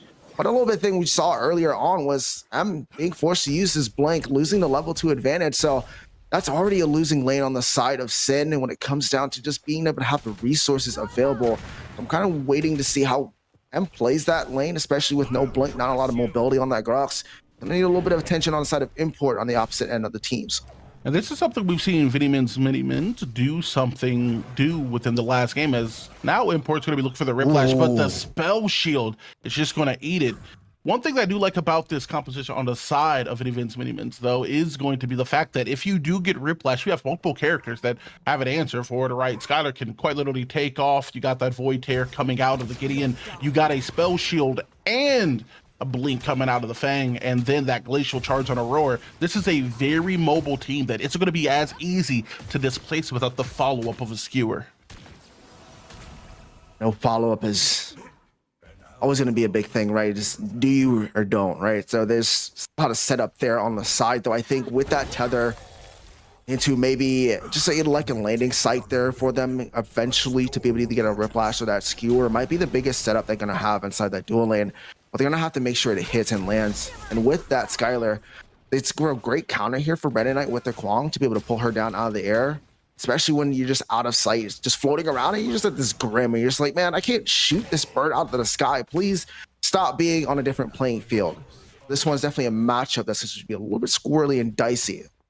Yeah, me personally, I'm going to be relying pretty heavily on that GTFO aiming. That's for people at higher ranks than I am, as now Import going to be getting a little bit frisky here with an invade. Ven going to walk into it. Sasquisalto Banjo now going to be able to assist in the 2v2. Blink coming out to shine in the mid, and Import will follow suit, as that's going to be 3 blinks down here for Sin. And the first Fangtooth is coming up, and you kind of want that blink there for your jungler to release, even if he can't get to the pit, to be able to like kind of get in there some way somehow. All right, and with no mobility on this Richter, you're going to need to be able to get there. But then being a level down, needs to be careful. But good thing he has that rotation coming out of the Gideon. Black hole's up and he rips it apart, but great silence coming out. This is exactly what you want to see into this black hole, as now we are going to see VennyVen's overextending, but Mayor is going to be able to get the kill in. Ankle breaker on the Grux pull, as Gid is going to be running for the hills. Ven is going to be able to utilize the blast forward to create some space. That Void Tear is going to be more than enough to guarantee Myers life. First blood, VennyVen's MennyMen. Man, yo, somebody get a cast for the ankles of M, because the way that this Gideon just juked here, as you see on the instant replay, just did not know where to go and bamboozled. See you later. Oh man, what a play to get the first blood without dropping a death. Meyer just on skates. Big shout out to Choice for that replay, our production lord and savior. As now it is once again going to be VennyVen who strikes first within this game. Lucky enough for those those structures, those objectives, they're still up. There's still the opportunity to change the narrative and pacing of this game from what we saw within that game one. And we are already seeing that to a degree, aren't we, F6, right? We've got a little bit of an early invade. This team is definitely playing a bit more aggressive, but also staying cautious. I do like the aggression, though, coming out of the side of Team Sin, trying to find these engagements early, not letting VennyMens kind of just play the game they did in game one and just kind of being free. But with First Blood being putting on over, it's looking like a repeat of last game. But really down to these objectives, I want to see how they play out on the side of Team Sin. If they're going to be able to contest a little bit more with Import being tankier, or is it just going to be the same play? The Gideon, though, is really that big problem. We're seeing the amount of damage he's able to facilitate for the team. But VennyMens not going to be able to answer just quite yet on the side of this Fangtooth. It's going to be the Sin with the first control over this pit. And we got some CC stacking out already. It is going to be the Riplash into the skewer, into the displacements, man. Get the F out. PG broadcast says it is going to be two hands who gets the kill. Now a rotation going to be coming out of the rest of Sin. They're going to be playing for the Fang. Oh man, just a great combo. They were talked about landing that tether, but here comes the rest of VennyMens looking to make a play. They are down a member though. It's going to be a double knock-up. Secret is going to be able to hit an ulti onto to Import, going to be able to follow it up, but it's going to be able to lock down a kill, not immediately. Sagu though, looking to play from the backside as he's going to get airborne, looking to put someone down. He will, but it's going to get turned into a trade as it is still going to be M. Quite possibly looking. Ven, Secret, resetting, and the rest of Sin will do the same. Tyler got a little too greedy there, even burned the blink to try and pick up that kill. Eventually does, but at what cost? It's going to be the side of VennyMens though with the advantage with being on this side of the map, going to be able to get themselves onto this objective first. And on the side of Team Sin, they're going to have to try and trade this objective quick. I'm just going to be able to push out mid lane, so somebody's going to have to answer that. Hopefully they're able to trade out, because if not, it's not going to look good for the side of Team Sin. Oh, most definitely. I do like that aggression, though, to answer coming out of VennyVen squad. The ability to see that you don't have that placement, at least on the objective first. You're going to be able to play into it, but you may be at a disadvantage. And Skyler just being like, it is what it is. I want this kill, making sure that they lose something. In every instance, they might gain something. Mini Prime going to get hand shook, though, as it does fall. Import will be the one to pick up that buff. And this is a little bit questionable every time the jungler gets it, in my opinion, Egos, because what is the jungler going to be able to do with it? Is he going to be able to facilitate a lane? Because now he does have the option to help with all three, or he can utilize the Mini Prime to kind of clear faster in the jungle and try and get that big hunt quicker, or trying to just get levels up, right? So that might be kind of where the beneficiary from it there. And I don't see M really utilizing it against this Aurora matchup. It should be able to play out, but I really want to see how impactful Import can be with it. I want to see him be able to push out some mid lane, get a couple plates to really kind of put MennyMens to kind of have to force a member to answer it, especially with the strength maybe of a siege wave.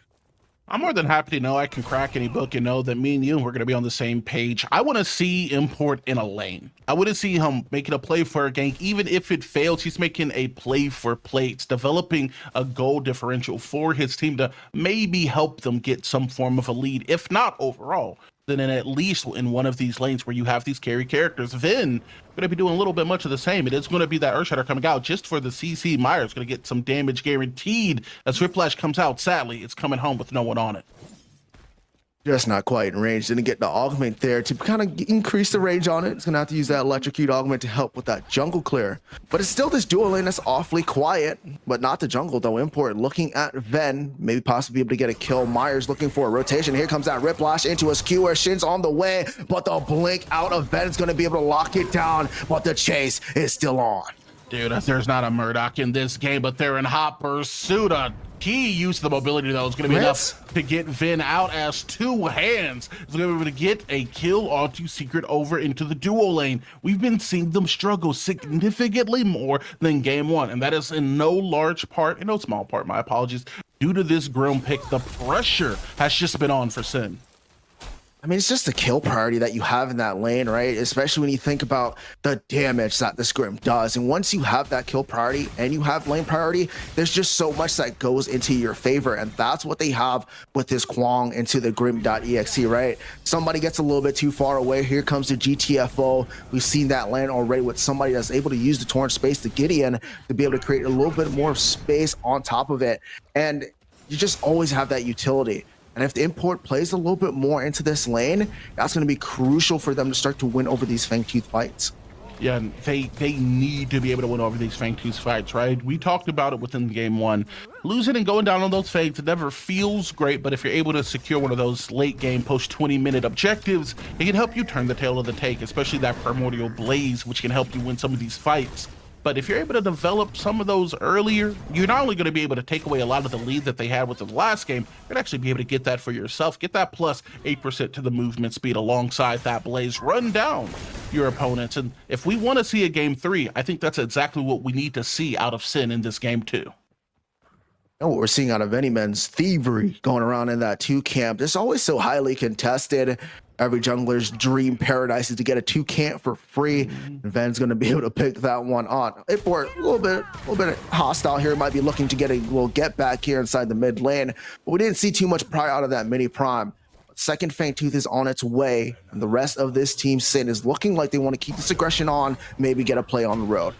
Riplash going to go out, but the spell shield is going to be able to eat it. Secret maybe looking to play in an import, but for just a moment, as you said, this Fangtooth is coming up, and I have a high, a little bit of a suspicious feeling that both of these teams are going to be willing to 5v5, 4v4 to make sure they're the ones who come away with it. I mean, 20K on the line, right? Give me a 10K here for the EU side seed. I'm fighting for everything to try and get the biggest prize possible, and also trying to get that fame that goes with it, the glory to be able to add on top.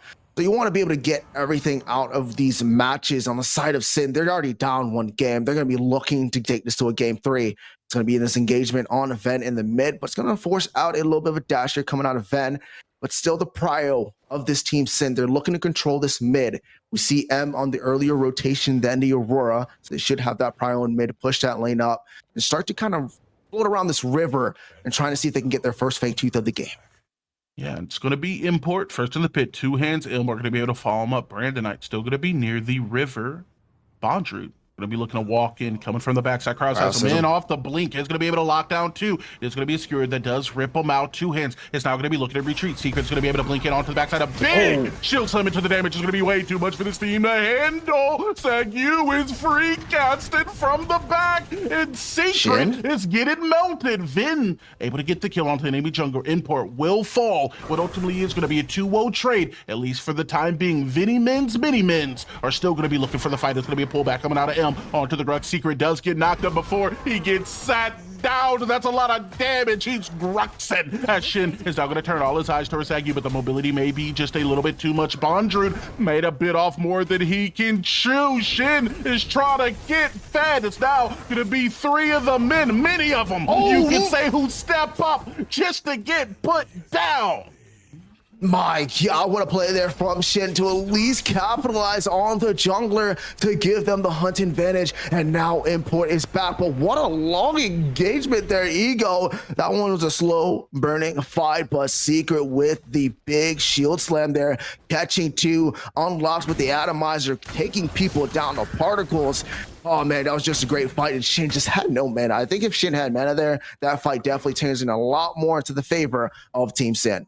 Oh, 100%. The way that Shin was kind of playing the space around that pit, there's always that threat and damage of that seismic assault into the void bomb, not knowing whether or not she has that neural disruptor as well. That silence can just be threatening, and it forces you to play more cautiously while Sin was playing that fight, more specifically Shin was playing that fight with caution to the win. If you were stepping up, he was looking to make sure you stepped back, and that bought him a lot of time, got him a lot of damage through, and ultimately got a favorable trait that prevents this Fangtooth from being started by either team. either team indeed, but this T1s are looking like it's gonna go down. Bonju being able to catch some extra gold. Gonna be looking good, maybe put that into savings. But the Fangtooth is still up, the second one of the game. Definitely a lot closer match. Team Sin haven't been able to find a way, or you side of VennyVen to break open this match, but this might be that play. But they don't want to go through that quarter, right? They already tried to do that, and there comes a shield slam into your face and just change everything, and the tide of the fight goes on. They need to still kind of get a pick or look to get Prio, take down some HP to get the big kind of benefit of being able to go to this Fangtooth without any contention.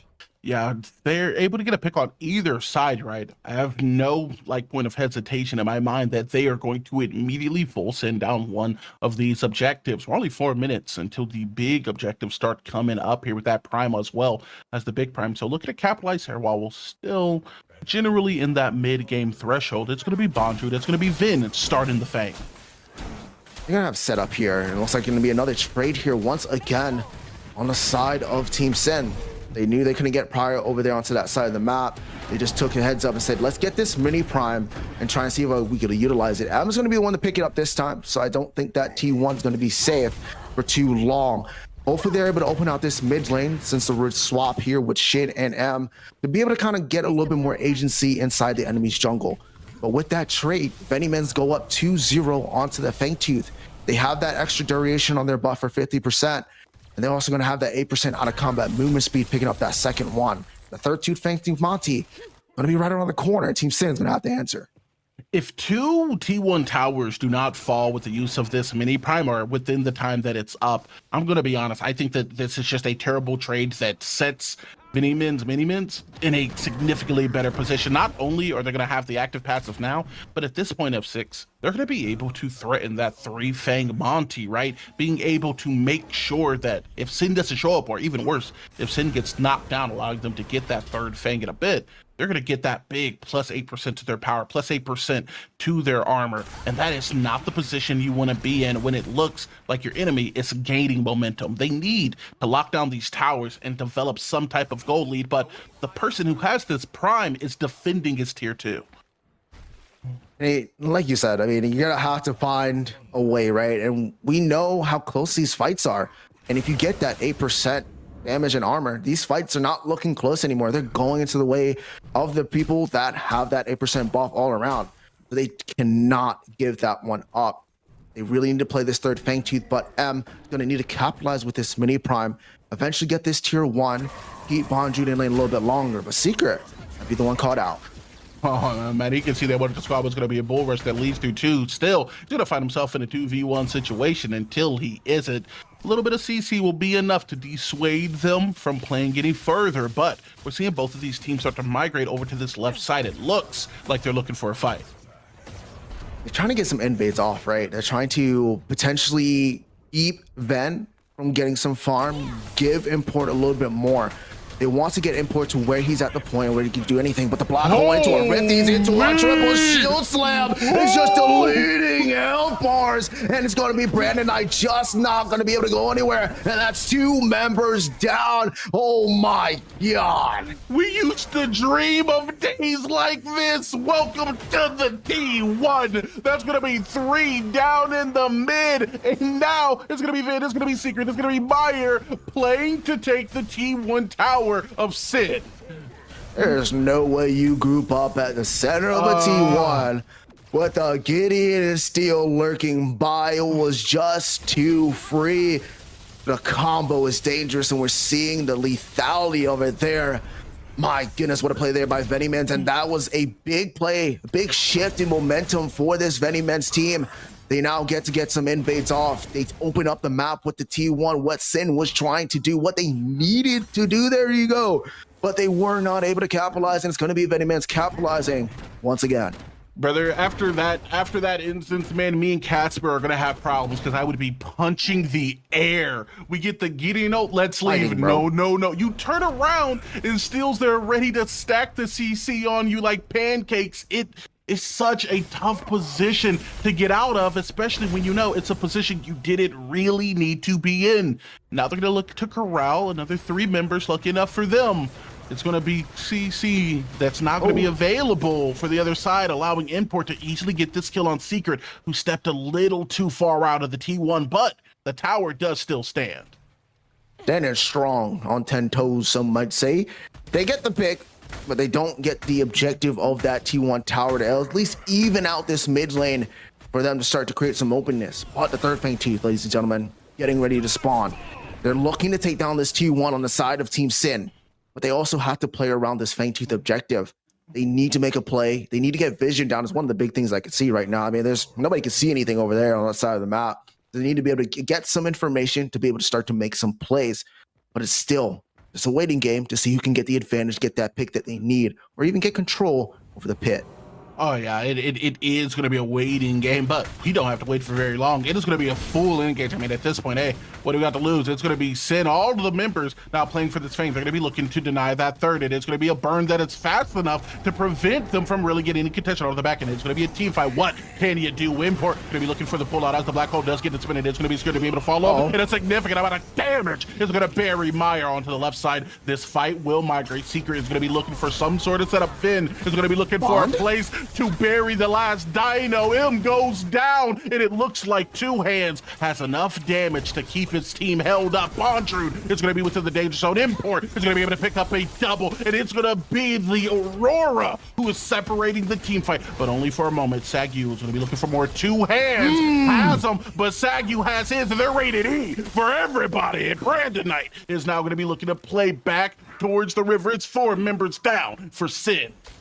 What a shield wall coming out of Secret there to give him the slightest advantage to block one more auto attack for Sagu to be able to win that fight. But an overall engagement here coming out of Team Sin. They capitalize on the Gideon and they get the Fangtooth, which is exactly what they needed to do. But on the exit frags, they just fought just a little bit too long. I think they just need to exit here, but they just kept on trying to play this space, and a great play all around. And once again, just the shield wall there to stop that auto. I just think it's just a fantastic, just very small play that makes a very big impact. Hey, I'm just, from a curiosity standpoint, what is the secret tech that EU has unlocked to make their team fights last a full 2 minutes longer on average? As now, Import and M going to be looking to get a little bit of a pincer in. It's going to be all 5 members playing into the Prime Pit Hunt. It's going to be available, though, and that's a lot of HP to get through. But with that glacial charge being utilized, the wall may be too much to get past. Secret utilizing that bull rush will be able to help this team secure the objective. Coming off the top side, it is going to be an engage, but Big Hero onto 2 is going to allow some damage to go through, all but for free. HP bars are getting relatively low. Onto the backside is going to be looking to get frisky. This team has to scramble like an egg because they're getting folded like the omelet. It's going to be a 2-2 trade. Sagu going to be looking to change those odds, though, but he is going to get killed. It's going to be a double before the carry gets killed. 3-2 in favor of Sin. Team Sin, that's actually an exceptional fight for them. Only 2 members left with the Orb Prime. Just couldn't get inside that pit, but excellent execution on getting those exit frags. Unfortunately, not able to get all 5 members. But what this does, it is open up some time frame to extend this game on out. Without 5 members with that big Orb Prime buff, they can only really push 2 lanes at once to enhance these minions, and this now gives the time for Team Sin to get a little bit more XP, get a little bit more farm to kind of get that deficit up. This one is still a close game. Team Sin looking to turn this one around. And our phenomenal desk, F. Dot, Falcon, Blue Jay, all the other, talked about it a little bit during P's and B's, right? And now it's come to its logical conclusion here within that 25-minute mark into the game with these big objectives going up. The potency of this Grim has been kind of feeling undeniable. Yeah, 5-3-3, not the most impressive stat line of all time, but let's compare it back to game 1. Him being able to free cast behind the tankiness, the control that this Kwong and Import is doing on Richter has allowed them to be able to get some favorable trades. And now by denying that third Fang, as you said, F6, they have time. And in my opinion, I think time is the most valuable asset Sin has. Value indeed. I mean, it's the golden treasure waiting for you. I mean, it just gives you so much time to really start to reconsider how you're going to engage these fights. Not only that, get some itemization and start to look at the map and the game state to kind of overall come out and beat your competitors. I still think this one's very close, though, Ego. I mean, we're seeing fights going in even trade still. The third Fangtooth, though, is still up in the air for VennyVen, so Primordial Fangtooth is going to be a big one, especially when you think about the team fighting buff. If you're able to start to win these fights, the Orb Prime should be free. Ven's going to be the one in danger. Does use the dash. Might be able to get a Whiplash, but here comes that rotation. It's going to be a silence and a surplus of damage. Earthshatter is going to be big in order to knock them up, and it's going to be that atomizer that does go offline, though. Shine's going to be forced to play a little bit back, as it is going to be the bull rush that comes over to the side. Signs of Consult is going to be able to delay the fight just for a bit. Brandonite, though, is still going to be looking for more. The damage, the surge here of VennyVen's MennyMens, it's going to be too much as they're going to turn their eyes to the Primal. Just getting caught out there, Shin trying to escape, but just not enough space to create. Secret doing such a great job zoning everybody. They thought they caught Ven out there. The Feng Mao with that mobility, just being able to use that Earthshatter augment to get the knock up, to get that DPS off on import, turning that fight in their favor. And here comes the cavalry just coming out, deleting everybody, and they still just weren't able to pick up Ven. Yeah, man, and now with that Primal Blaze going in their favor, we're going to see this lead get accentuated even more. 5,000 differential in gold. They have the Blaze, so they're going to be able to win these fights significantly easier. What does Sin do here, F6? I mean, you still got to play the game, right? You still got to contest these objectives. They have some time to be able to thwart out this Primordial Fangtooth. They have some T2s up, so they have everything they need here to buy time. They just cannot get picked apart here, especially before the big Orb Prime spawns again. And if they can play that out, they can space this out, they take away as much time away from this Primordial Fangtooth. And once they do that, they have an advantage to potentially get into a fight. But they can't be separated like they were before, right before that Primordial take. Third Fangtooth Monty, though, is still a thing, and they're going to have that 8% increase all around for the side of VennyMens. Like I said before, fights have been close, but now it's not going to be even that much closer. Oh yeah, Bondrude feeling really comfortable. He's going to be diving the primary damage source. Meyer is going to be the one to get the kill, though. That's going to be a good pick going in favor of VennyVen onto the right side. It is going to continue on. Secret looking for the engage. He's going to be able to find it. Showdown is going to come on the two. Atomizer is going to do exactly what its name says. They're spread out, and now it's going to be Bondrude making his way to join back up. Import going to be running for the hills. The CC won't be able to catch, but these inhibs, they're going to start falling. And there's only 2 members left to make this defense. They do pick up Ven, but there's still so much damage. Ego, 1 inhibitor down. There's still a lot of space to play here. Sin is looking for a miracle, but this damage has been divine. Import, they're not even concerned with chasing you, brethren. They're looking towards him. They're looking towards his core. They're looking towards the EU finals. The only thing between it and that is going to be him, and he is going to get erased, much like the core. Ladies and gentlemen, VennyVen's MennyMens are going to the finals. Oh man, this is a big mistake there at the end. Gets caught out. The rest of the entire team of Sin gets caught out into all these engagements, and a shield slam into the Secret. Once again, my applaud to you. My man had like 3 ults with like 5 members in it, and the combination, the damage with the atomizer or the black hole just compounded interest there, and able to take down HP. VennyMens just playing absolute like a unit. Team Immune needs to watch out. They most definitely do. Thank you so much to Sin for stepping up. However, they're going to have to step aside, as it is going to be VennyMens who are going to be making their way to the finals. Before we get there, it's going to be E-Square signing off as we send it back to F. in the desk for the post-game breakdown. Well, Team Immune now has an opponent. VennyVen's going ahead and just 2-0ing this one. Listen, Sin, the first game, we won't talk about it, but the second one, they made it tough. I'm glad we got an actual kind of matchup here, Falcon. I was looking at Sagu, he had a zillion kills, very fun to watch. Who are you looking at? The 2 players I was looking at in that game is Secret and Bondrude. I think Secret just kind of played lights out this entire series. It's kind of hard to ignore him. That Steel ultimate on top of that black hole in the mid lane kind of started the entire rise of MennyMens in this game. Before that, Sin was kind of in control, and then it just turned completely on its head. But saying all of that, I think Bondrude's actually the MVP in this game. He did so much work in every single team fight he was in. Anytime he was there with his team, it was coordinated. It was CC. He did what he needed to do on that Aurora. And I think that's kind of the main reason why they kept on winning these team fights in the later game. There were a couple of moments, though, where, you know, I had to Sin looks like they're doing it. I thought there was a couple of moments where Sin looked like they had maybe grabbed a foothold, but they couldn't pull themselves up. Jay, where were those moments, and what do you think would have been the difference maker that would have let Sin bring us to a game 3? Yeah, you know, and when you talk about those moments, it's very interesting because it felt like 2 steps forward, 1 step back a lot of the times for them, right? Like it's like they're just they get dumped on a team fight a little bit, but then they come back, they get a double kill, they do decent at a fight, but it never really felt like they were pulling ahead super far in any of these situations, any of these games. One of the highlights, that triple kill in mid, when the Gideon portal on top, and they had that great engage off of the Gideon ult with Secret coming in on the steal, and that kind of cemented how the game kind of went for me in my point of view, which was like Sin had great opportunities, but just MennyMens never really gave them a chance to kind of climb up that ladder. I think one of the opportunities. Was it a pick thing? If we saw a different pick, do you think Sin would have been successful here or no?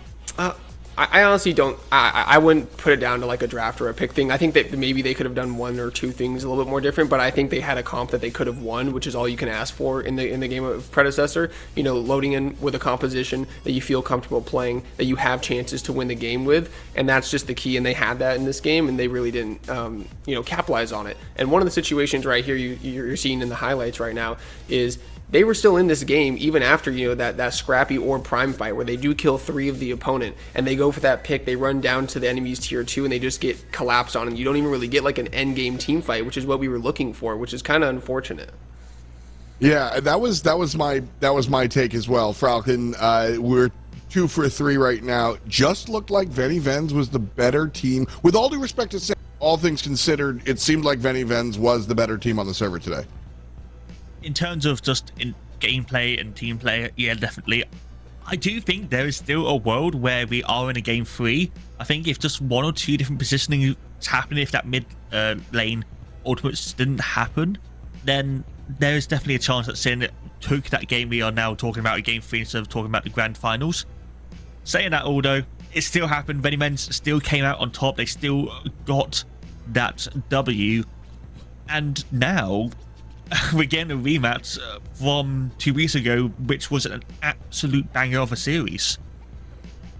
You're not wrong. We get the good rematch. We get to see some of the good stuff for sure. I see you guys out there in chat as well. Let us know your thoughts. We'll put you up on the screen so it's not just us boneheads, but Team Immune and VennyVens are right in front of us. And you heard what Falcon said. You know, if 1 or 2 things went differently, but they didn't. And that's the difference between getting to grand finals and not. We're getting to grand finals right after this break. We'll see you in just a matter of moments.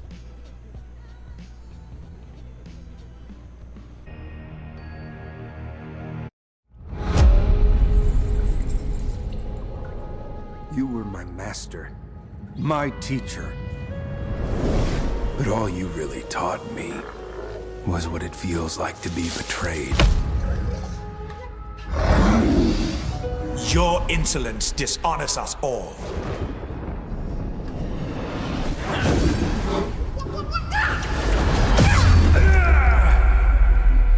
Wukong! I told you to stay away. Haven't you figured it out yet? I never listen. Not all bonds are physical, but in the end, they all break.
Welcome to the grand finals of our PCC Summer Series, European style. I've got Spooky Mars and Falcon along for the ride here as we jump into our matchup. Team Immune has been waiting all afternoon for this moment, and VennyVens, well, they didn't waste much time. It was a 2-0 in our bracket earlier on. Let's take a gander and really just see how it was very, very clean, precise, Falcon, is what I will say. Very precise, yeah. I mean, that game one especially was just clinical from VennyVen, kind of showing how strong they can be. Sin did try and fight back, but not enough to get equals point. It's 2-0, 2-0 so far today. But the thing I want to point out is look at the winner brackets round 5. Team Immune versus MennyMens, MennyMens 2-1. That shows that this series is going to be so damn close.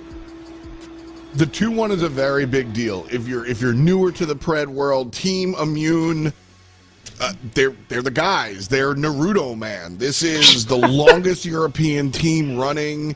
They've won 8 out of 9 of the last tournament. They've got some of the strongest players in the region. Spooky Mars coming over from NA. You know who these guys are, even if you don't play in the realm.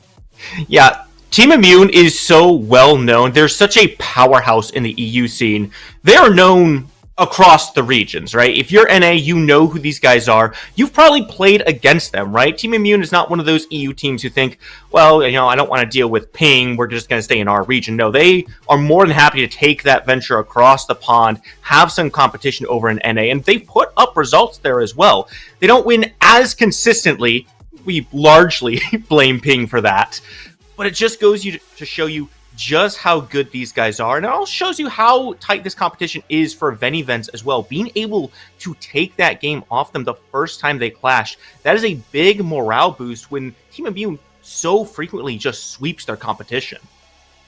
You're not wrong. You're not wrong. And you mentioned the ping thing. I really do not believe that the EU ping excuse is real. It's just an excuse they can use when they got knocked, and everything leading up to them is being knocked. It's just so amazing that they're playing on ping. All right, I'm good. Draft coming at you here.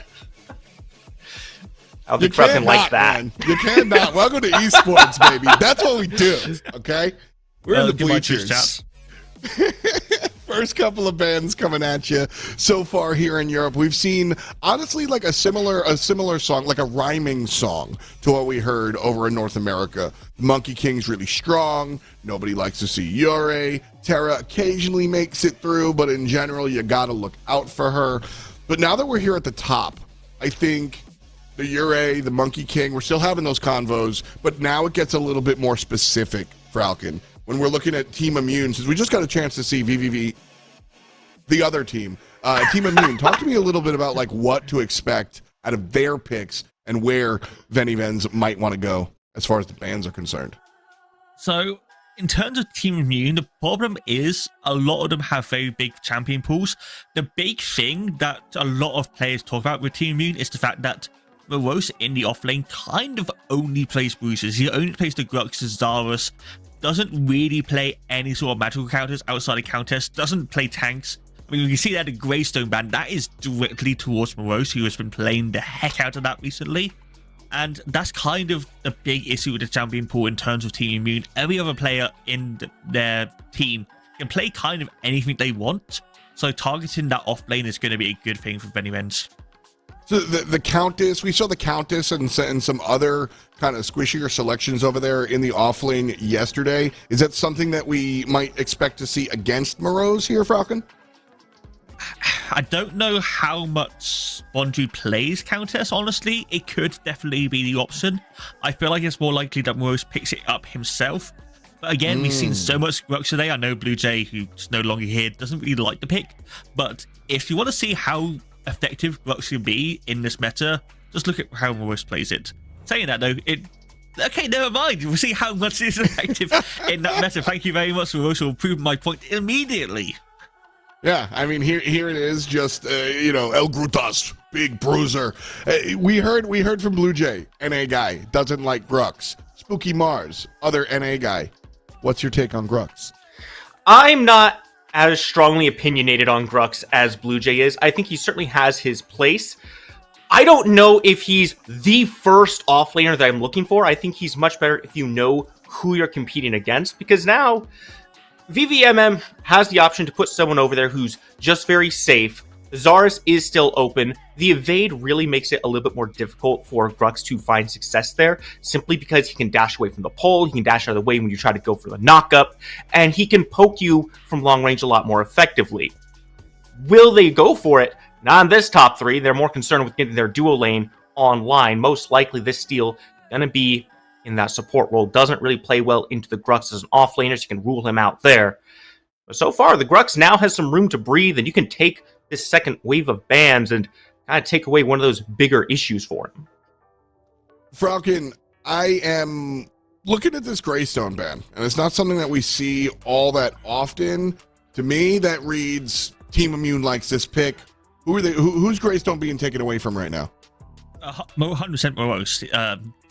Conte can play in, but it's mostly a solo lane pick. And Morose has this very strange build as well. I don't think we'll see it this series. I kind of wish we do, but what he goes is he goes Augmentation first, into Slara second, into Aegis. So he has 25% of crit charge. He has double on-hit proc with the ability items. And it does a sufficing amount of damage. I don't think MennyMens kind of has any way to deal with it, which is why it is banned straight away. Does allow a lot of picks to be opened up. Grim, we haven't talked about yet. Neff, best... most accoladed ADC in the game, playing the strongest ADC at the moment in time, is going to be a sight to see. But again, he's going to need that time to scale up, maybe get those 1, 2, 3 items online, and then that's when Team Immune really wants to start playing this game. And it's going to be down for the rest of the team to try and facilitate him, try and get as much farm as possible for Neft in that first 20 minutes to really set him up.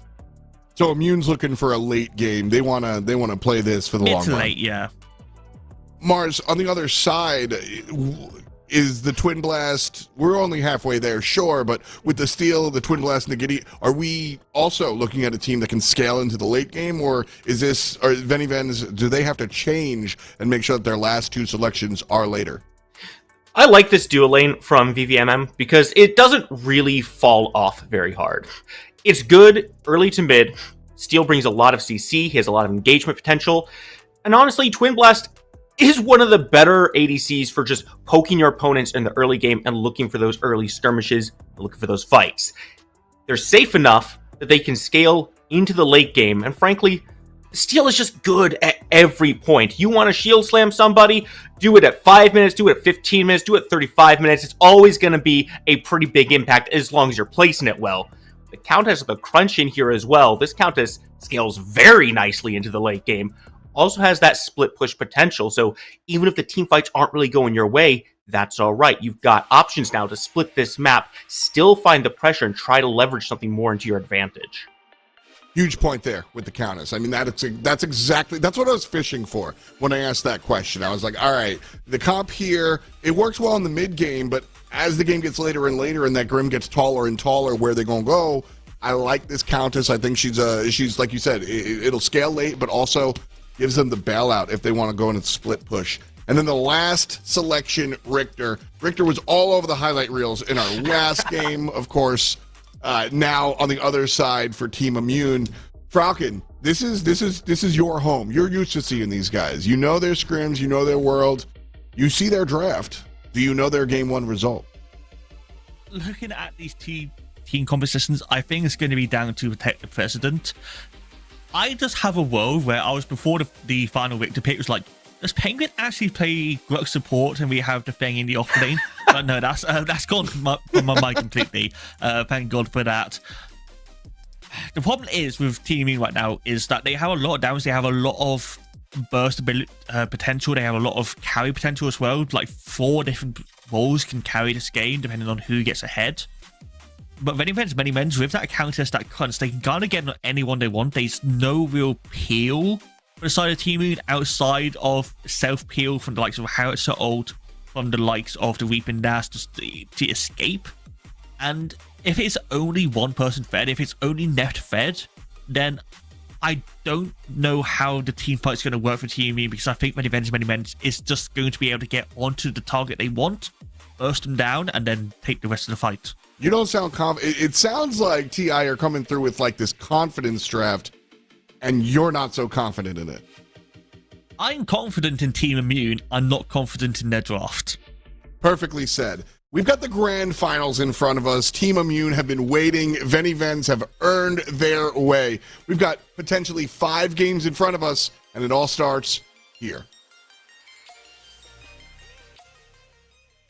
20 teams started this journey. We're down to our final 2. Welcome everyone to the casting desk for the grand finals. I'm TJ DJ Tang. Alongside me, as always, Team Immune taking on VennyVens and the MennyMens for a spot and a place to earn that 20k available to them. My words, honestly, I am so looking forward to this. I can't even get my words out. Quite a bad trait to have as a caster, I must say. Tang, help me out here. Yeah, I mean, luckily I'm here to help you out with that. Yeah, I mean, getting at least a share of the 10k prize pool that is reserved for the EU scene. Of course, we did see Flow State secure the rest yesterday. It's gonna be a treat to watch. I think both of these teams are just inarguably like the best teams we have in Europe. I think both of them have beat Sin on the way up here. We just saw it, MennyMens 2-0 against them. We saw Team Immune beat them in the lead up 2 weeks ago on the weekend. So definitely 2 of the best teams we have to offer. And honestly, it's just going to be a banger to watch.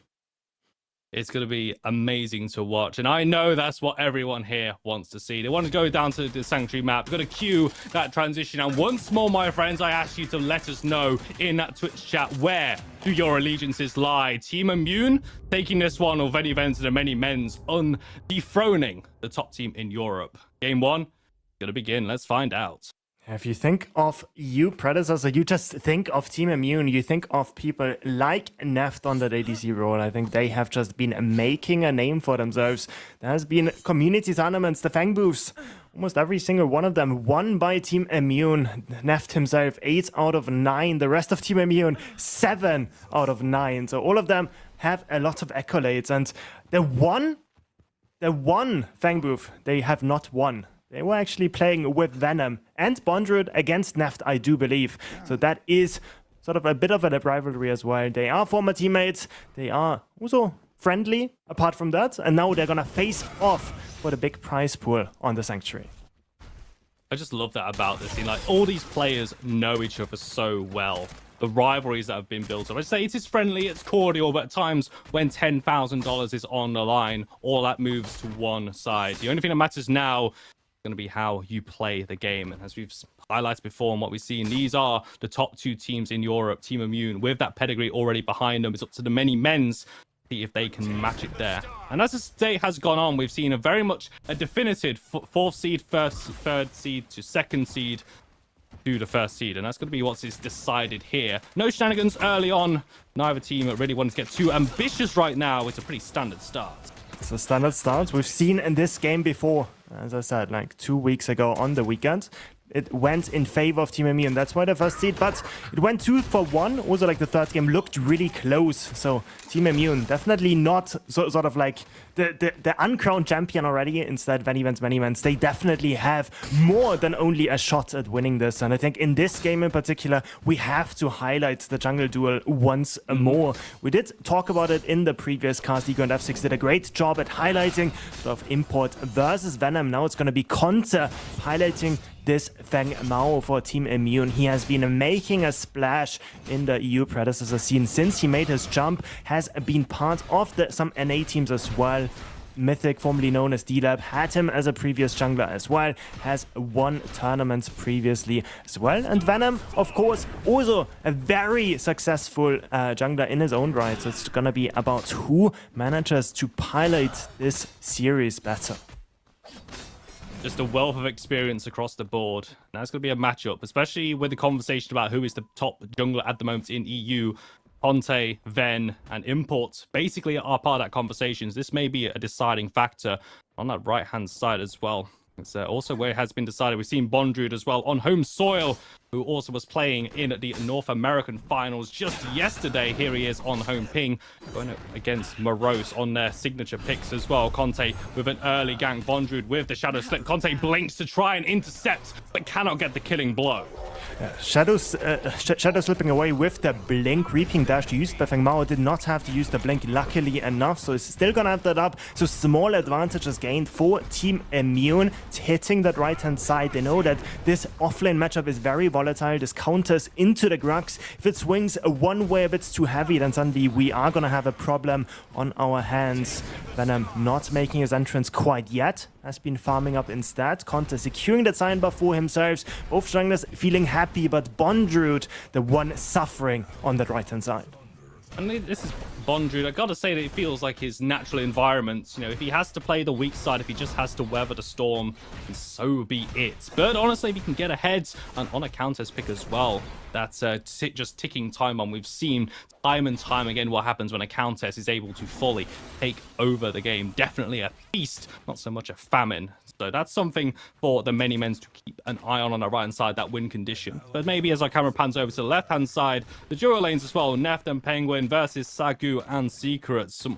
Also some really high-caliber players on this side of the map. Yeah, definitely. I don't think there's like the highest sort of kill priority or like kill potential between those two. Like Steel can pretty much like undo whatever the Richter wants to do on lane. I think it's mainly just going to be about Neft keeping on poking on that side. Venom wants to change it. It's going to be spotted out on a good ward. It's just going to deward this one. Fangtooth has spawned. Historically, we've always seen U teams not go for it instantly, and it looks like this time again, Venom going for his 3 camp instead of going for this Fang. It makes sense. He doesn't have prio in mid. He doesn't have prio in this duo lane either. But I like this out of Team Immune. We see Penguin and Neft, both of them reset. This puts them on a timer where they have the item advantage over the duo lane of VennyVen's MennyMens if they can't make it back in time.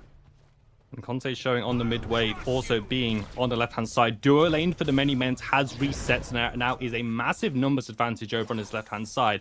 It's just a question of if Conte is confident enough to start up this pick. You always get the sense here in EU, teams like to be on this. These objective takes have to be on their terms at all times. They won't just immediately start it up. They have to think they have a window. Conte just starting it up, trying to see if he can get a response on that left-hand side. Members start to arrive early. Ven and Conte also here. Conte going aggressive towards Secret. Not really going to have much of a kill threat, but health bar advantages are crucial right now, and Immune is still around that pit. Blink was utilized on the right-hand side. A lot of fighting. Bond could have had that solo bolo without that gank early on, but now Fangtooth started up. Gideon, though, on the rotation, and they're playing in the pit. He has got level 6, has got the black hole available, but Team Immune are going to secure it. The black hole utilized by Mayor, immediately cancelled though by Penguin. A lot of AoEs damage as Immune are stuck inside of the pit, and VennyVen's able to pile on the damage. They grab 2. Manq jumps the wall and throws an R2000 back to answer with a 2-for-2 trade. Objective still goes away at Team Immune. Oh, blink over. Sagu is going to look for him. Bondrewd also on the rotation. It's going to be the shadow slip in, but he's just going to crawl them towards the Venom, the talisman player out of VennyVen's MennyMens, and they are at least gonna pick up those last 2 frags onto the carries of Team Immune. Kill lead for VennyVen's MennyMens, but the first Fangtooth importantly picked up by Team Immune in that pit fight. And the MennyMens want this to be a bit of a momentum swing for them as the level 6 ticks over from Ven. Morose was just given all this time alone on the right-hand side to push in the wave, get some of that solo XP. The team play for kill going in favor of the MennyMens, able to trap Team Immune, try and at least get something back. It's not a free trade for their objective. Both teams showing some definitive signs early on in this game. Can't wait to see how the rest of it plays out. We see the support rotations, a staple out of the Pred competitive scene at the moment. At the 7-minute mark, we see both supports make their way over towards that right-hand side, try to contest for this mini prime prio. We're looking at XP bars. We see level 6 has been reached by both of our junglers. Supports also ticking over. We're going to have a shield slam available. We are going to have a skewer available. Also going to have Bond's blink up in a second. Penguin might be caught out though. Ven goes straight in looking for that engage. Skewer comes out only on towards Ven, but Morose really doesn't want to be involved in this one. It's a one-way trip for Penguin back to the spawn as the MennyMens will collapse, take out the support. Ven is a little bit low. They still have priority over this pit. They decide not to go for that mini prime, although Conte and Team Immune are still sticking around. Neff's got to be careful here. Great use of that displacement. The shield slam comes down, but it doesn't connect on towards the Grim, who's Neff will stay alive from that collapse. I was about to say, even if the Richter makes it back to the pit, they're going to be down this cure because he utilized it before he actually went down, and now utilizing that shield slam under the tier 1 means that you're not going to have this important cooldown up, even with that ventilate going in. The shield bubble not popping, so Neff just able to walk out of that bull rush from that steal, and in the end it's just one kill for VennyVen's MennyMens. That was always historically their problem. They're not as good at converting those kills into objectives. We see it with this first Fangtooth being claimed by Team Immune. We also see it with this mini prime still on the map not being able to be picked up by VennyVen's MennyMens, even though they had the kill lead, even though they had the man advantage as well. I think it does come back to that point that we were making earlier, that these objective takes have to be on their terms. And for how the MennyMens have been playing, just today at least, their dismantling of Sin in that previous matchup as well certainly shows they are not to be trifled with, and they can play some very clean and clinical predecessor when they're allowed to do so. But Team Immune represents another step up in the competition, and I want to repeat that. 5 kills to 2, let's say, objective in favor of Team Immune, approaching that 10-minute mark right now, and the mini prime kind of left as an afterthought for now. Yeah, both teams are just gonna group around that left-hand side again. We do see that the junglers don't have camps up, or didn't have camps up on the respective sides of this pit, so they're kind of forced to go on the other side. We see Venom, though, skipping the 3 camp, just going straight to the 2, potentially a sign for us that he wants to go for the mini prime. But always the big tell is where the supports are going, right? We see Secret walk towards the left side. That tells us that the mini prime is not in sort of the plans for VennyVen's MennyMens, though. With that Richter rotation over to the right side, it just looks like it's gonna be given over to Team Immune. I don't think that Steel showing on the left hand side will be able to make it in time, and Venom was going to the left side, so hopefully they are able to pick up the Fangtooth in time before Team Immune is finished with this mini prime.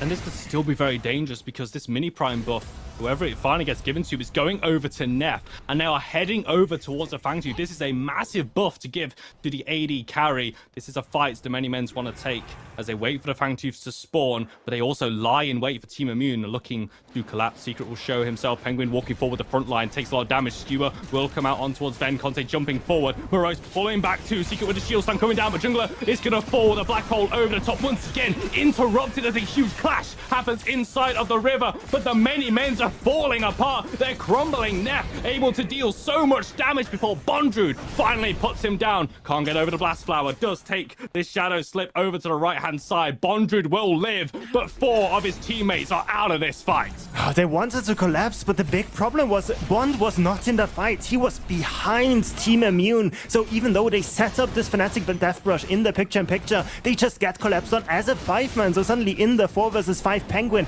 cancelling as well this black hole, getting a skewer onto Venom that is being responded to with that Grux pull and pulling him into his demise. Team Immune historically always been an insane team at team fighting, and they're showing it once more now, picking up the second Fangtooth of the game for themselves, picking up this mini prime onto Neff that, yes, it did go down, but was still able to pick up a kill in that engagement. So Team Immune equalizing the kill score and getting the advantage with those objectives.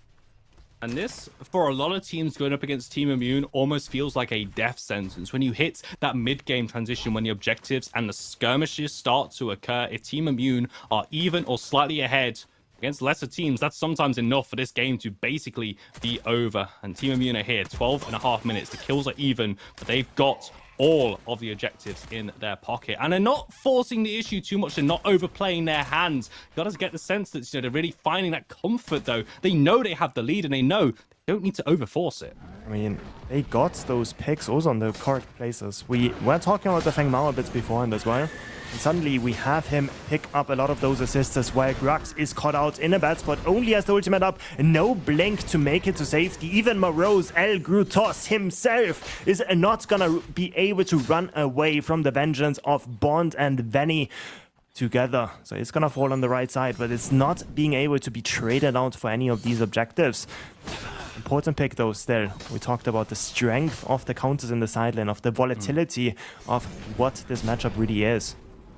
Hunter? 100 is 2-0-3. Conte, Reaping Dash. Ven just sticking around. As I said, there's no mini Primal available, so they can't just immediately take over. But Penguin can immediately hit the Riplash in towards the Skewer. A lot of damage onto Sagu. Displacement Orb comes down, and Neff will take out the opposing AD carry in that 2 versus 2. And once again, it's a Richter that's making the play. And now on his right-hand side, still a bit of aggressive posturing as both junglers are over here.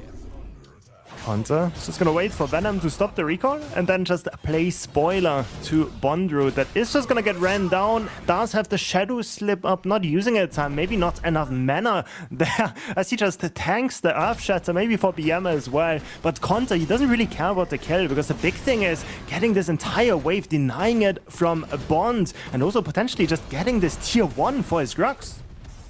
Tier 1 tower drops, that gives Morosa a little bit more agency to potentially roam around to get into these team fights, knowing that he's been unlocked from this right hand side. Could also potentially play into the side lane and just give him that lead, give him that goal to try and match against Bondrewd, who is reaping the rewards from picking up some of those earlier kills for the MennyMens roster. This game still feels tense, no objectives on the board. It's just fighting, that's for the sake of fighting, and trying to get as many leads as they can. 7 kills to 7. We're approaching 15 minutes, and there's going to be another rotation of neutrals on the way. And this one is going to be even more important than the previous ones. Keep on talking about the Fangtooth. Yes, like sometimes the buffs don't seem like the craziest thing, but it's also the global XP you give to every single person in your team. And also, of course, first one, extending those buff durations. The second one, giving that extra 5% movement speed. The third one, those extra 8% power, those extra 8% armor. Even though they don't seem like a lot, they just stack up, right? And over time, you're just gonna feel like you're not winning those fights anymore. Conte, level 11, does have second level on that Earth Shatter, but it is on cooldown after that fight on the right-hand side. A lot of cooldowns are being traded. Mankey in the mid lane, they get forced out. Focus should always be on those objectives. Mini Prime and Fangtooth are going to spawn up at the same time. But this Fangtooth is going to have a lot more value than the Purple Bug. So for Team Immune to get that percentage, that's the crucial part. That's the big buzzword. It is percentage. It's not a flat increase to their stats. That percentage will just augment everything going forward in this match. Resets coming out from the solo side. Very heavy trading. That's going to suit them. Looks like both of them on the way over. Both these teams understand the importance of this fight, and now it's all about setting up, getting the wards down, getting that knowledge. You can burn a blink, burn an ultimate here. That could be enough to decide the fate of this next objective. Importantly, Venom not level 11. Recrunch is not going to be as strong as he wants it to be. Conte having this ultimate back up, having this blink as well to make it into the backline. We see corners being contested. Every damage Venom takes here sticks, so already being a third of the HP down with a good rocket by Mankey fares a bit badly for VennyVen's MennyMens. He's just being on his own there, checking the corner, takes the poke, having to back away. This allows Team Immune to move into the river, kind of establish a little bit of control across this side of the map, make sure that VennyVen's and MennyMens cannot cross over into opposing territory, as all members just very slowly just pushing away towards the mid lane, control the wave, then go back in. A lot of to and fro, a lot of back and forth. Secret, I'm not really sure about that one. Will not get punished though. Riplash did not find the mark there. That could have been close though. He was feeling himself. I don't know who he was fighting, but maybe the demons in his head after all. But yeah, not getting caught there. Luckily, Hook not connecting. Bond in the mid lane, fighting for mid priority with Maya against the rest of Team Immune. One Riplash is all it takes. Penguin really scary with the character. So far though, in those engages, not able to connect with them. We see artillery augment on the Gideon, throwing Cosmic Asteroids across the map. Not dealing too much damage. Everybody pretty much full HP. This Fangtooth fight is the weirdest standoff I've seen in a long time. Neither team wanting to blink first. Bondry takes a landmine, a bit of damage, but this is a time. And look on the right-hand side. That is a mini wave about to crash. This gives an opportunity for Team Immune to have a little bit of priority here. They know that that wave must be answered at some point. Bondry potentially having to go back, and he is on the right-hand side now into the river. Again, these little micro advantages from both of these teams. In ManQ getting chunked out though by the poke. Pushing forward. Rifty's onto 4. Shield spam comes down, blinked out from everyone to get away to make it rain from ManQ. He will blink to safety, but Bondry's got something to say about that. ManQ is going to drop as the MennyMens look to win this fight 1-for-1. Secret will also fall as the MennyMen flood into this red side jungle. Neft is low. GTFO channeled at a safe distance, and Bondry has been picked off. Stagu and Ven looking to head off any of these exits there, as Ven diving on towards Morose. Got Mayor joining in as well. Slash and Gloves pulled in too, but Ven pulled the other way. A double kill. That's going away over towards the Gideon as Ven looking for another fight. That was messy. 2 for 3. Jungler's still on the board, but the MennyMens start up this Fangtooth. We see the Feng Mao heal up a bit on the 5 camp, is still in the vicinity, has the Rixer with him. Fangtooth is gonna go lower and lower. 4k HP, Venom, 1 hit as well as a Maya, but Conte takes damage.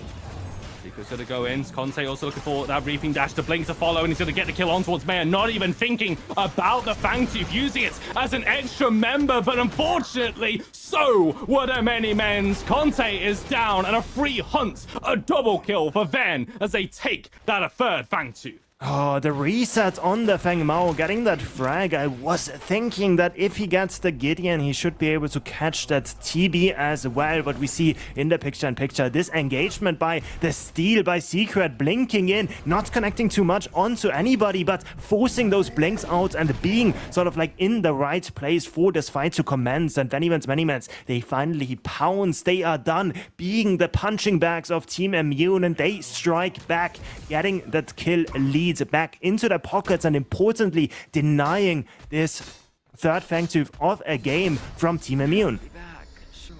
They're just making sure that Team Immune do not find their stride. They're trying to interrupt the rhythm that Team Immune like to play this game to, as the 20-minute mark will pass. Orb Prime is on the board. But for the MennyMens, that felt like such an important momentum stop for Team Immune, because they started to pull ahead. They had the Fangtooths, they had the mini primes. Now VennyVens and the MennyMens finally able to mount that defense again, showing that they can do it. But it just is a question of, can they continue to do that throughout this grand finals? This is a best of 5. The MennyMens have already played a series today. Team Immune, you gotta think they were warming up and they were ready for this one. This series will be a marathon, and you can't leave anything on this map afterwards. I definitely hope that this is Team Immune when they're warmed up, because if they're not, then as MennyMens, I would be a bit scared. You see Conte having, I do believe all of the stacks. I could be wrong, but he should have been able to be at least part of all of those takedowns. So that's 20% extra power. Something that I wanted to say beforehand as well was Venom was sort of struggling in this early game. Now he has been getting a few frags for himself. As the crunch, really important that you are able to pick up those kills. Get the gold in your own pockets as well, because otherwise you're just not doing much of anything. Has the cleanse as well. Warrior Crest being picked up gives him that tenacity as well on usage. That's really important, especially against this Richter that just wants to play those team fights by always covering for his teams, either zoning away Venom or getting rid of this black hole on Mea. And I also like the pickup of the Mesmer as well. So not only having that Bruce Axe for the cleanse, he's also got himself a spell shield as well, just to make sure that those engages are going to pack the punch that this crunch really needs. So a little bit of that itemization coming out there from the MennyMens jungler here. Again, we're back to a little bit of posturing. No Conte. We found Bondry though on the right-hand side. Returns a lot of damage onto him. Bondry stuck on top of the pillar, looking to try and just outplay Conte. He's going to send him down the road for a hot dog. Got Secret on the way over, but Bondry to keep himself alive there. I mean, Feng Mao looks scary. I'm just going to say so much. Like, Bond has been popping off in these team fights, but even he is just getting dumpstered with Conte makes his way over towards the right-hand side. Definitely did not like us praising Venom, so had to show off himself. It's 22 minutes in the game. This game is a lot more even than we've seen in these previous sets. Both teams look to be very evenly matched as the big prime has spawned. Primal Fangtooth still a bit of a way off. This is sort of always the time where both teams don't really want to invest too much into trying to get those picks. They just want to sort of get some deep vision in. They just sort of want to get this farm and set up for these next few objectives fights that are just bound to happen once this raptor spawns. It is just going to be that next battlefield. As I said before, it's basically the same point that we're making with this third Fangtooth. Team Immune have got, looking for that third play though. Grok's on the right-hand side, again, going to take a big trade as Ven, once again, putting attention over towards his right-hand side. Fangtooth spawning in about 20 seconds. This give an opportunity, but Conte is also on the right-hand side. Dagu hits by a Riplash, just going to be cleansed away. So there are resources being burned, and quite crucial ones as that. Looks like Conte is looking to get a little bit of pressure over on our right-hand side. It's very split across the map here. Venom is gonna get caught, has to dash away. He should have the recrunch available, but it is being dodged by Conte. Good sidestep. Maya though. Maya goes in with that black hole, make it rain, comes out in response. Morose joining in, smash and grab, not going to find a mark, but Manq will take down the opposing mid laner with the help of Conte. Now Bondrewd looking to shadow slip, try and get away, but Morose is hunting, lurking in the waters, smash and grab. Unfortunately, a little bit short this time, but it's enough to get him away. Ven had to reset Orb Prime, started up by Team Immune. And it's just, they just rely on the steers to face check this, but the Orb Prime is going down so rapidly. I don't think Venom is even going to be able to make it in the vicinity. And now it is going to be Team Immune picking up that purple buff around all of them. And that is the scariness of these late game team fights. So one pick is all it takes for Team Immune to open up this game. It's going to be this pull towards the steal as well. Going to be silenced, going to be skewered. Does not even get a chance to pop this shield slam down as Team Immune now walk down the mid lane. They have the Fangtooth as an option as well, but they want to get this tier 1 first. It's a potential for a massive power play here, and the MennyMens will be 4 versus 5 for another 30 seconds. Secret died when Maya respawns. They are in that numbers disadvantage. Bondrewd goes for the feast on towards Neff. Spell shield came out, but Neff is just dealing so much damage on towards Bondrewd. Having to try and get away. Conte following in his footsteps as well. Riplash only hits the minion. The displacement orb does tag Ven. Trying to play bodyguard. Does get Bondrewd out. But Team Immune still the healthier and still looking so strong. Neff does not have a blink up. This could be a potential target next fight. We see Bond makes his escape, does not invest a blink. A bit greedy, but honestly, as long as it works, I'm not going to be mad about it. So it is him having it up. Good look for the backline. Venom likes his chances against Morose. I'm just going to go for the wave, though. Steal on the rotation. Morose still goes in.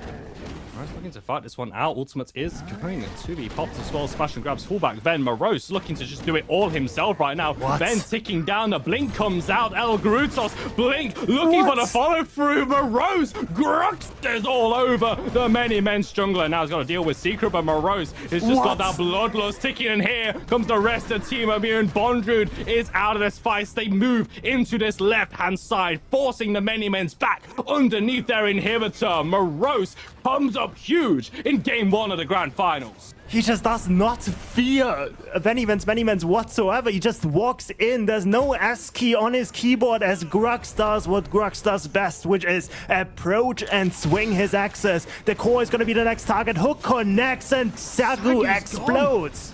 Morose now with the shield, with the smash and grab, looking for a blink to get away. The MennyMens are just completely routed. The black hole was good, but Team Immune are better. Safety in numbers, and just like that, they end the game. Team Immune take game 1. That was so unexpected. I think MennyMens as well. They were thinking, okay, Team Immune, they're going to play around this Fangtooth pit. We're going to have some time set up, whatever. And Morose is like, where's my W key? There it is. I'm gonna run in and I'm just gonna absolutely smash Venom in this 1 versus 1. Oh my word. Yeah, Morose just sees Ven in his eyes and he just takes that personally, runs it down, but also the rest of Team Immune just kind of just go with it, you know? All of a sudden they've got the picks, they've got the wave, take down the tower, take down the inhibitor, and oh no, they're at the core. Clinical performance from Team Immune to close out the game in such dramatic style, setting the pace for this grand finals. The VennyVens and his MennyMens maybe need to rethink a few things. It's back to the desk for the post-game breakdown. Thanks a lot, TJ. Great game one to start off. Like, that's what we're looking for. We get an early game, a mid game, and kind of a late game, but it was kind of the Grux game. I digress. Yeah, ADC focus for sure. We'd love to see it. It looked like, Spooky, early game, VennyVens were kind of doing it. The wheels were underneath, they were spinning, but at some point it went the other direction. You look up and you see a couple of Fangtooths go in the way of Team Immune. What was the difference maker here in those early or mid stages? I don't know if I can call it a difference maker so much as this is just kind of how Team Immune approaches the games. They're similar to Team Mythic, who we saw yesterday, where they don't really mind too much if things aren't going completely their way in the early game. They're okay kind of taking things easy into the mid game as long as they approach those later points at least an even game state. They will just take the pedal, push it down, and take control of the game. That's what you saw around that Orb Prime fight, right? They kind of coasted and they said, okay, now we're ready for the team fight. I don't care what happened in the last 15-20 minutes. This is where we win. That said, Falcon, a lot of the info that I got about this Team Immune is that they're calculated. They don't play for the early game, but they're not exactly one of the, like, there are later game teams than this squad? Question mark? I mean, yeah, they definitely don't play for the early game. It always feels like every single game I watch Immune win kind of goes the same way, where it looks even, it looks even, it looks even, Immune wins. That's kind of how it always feels like it goes.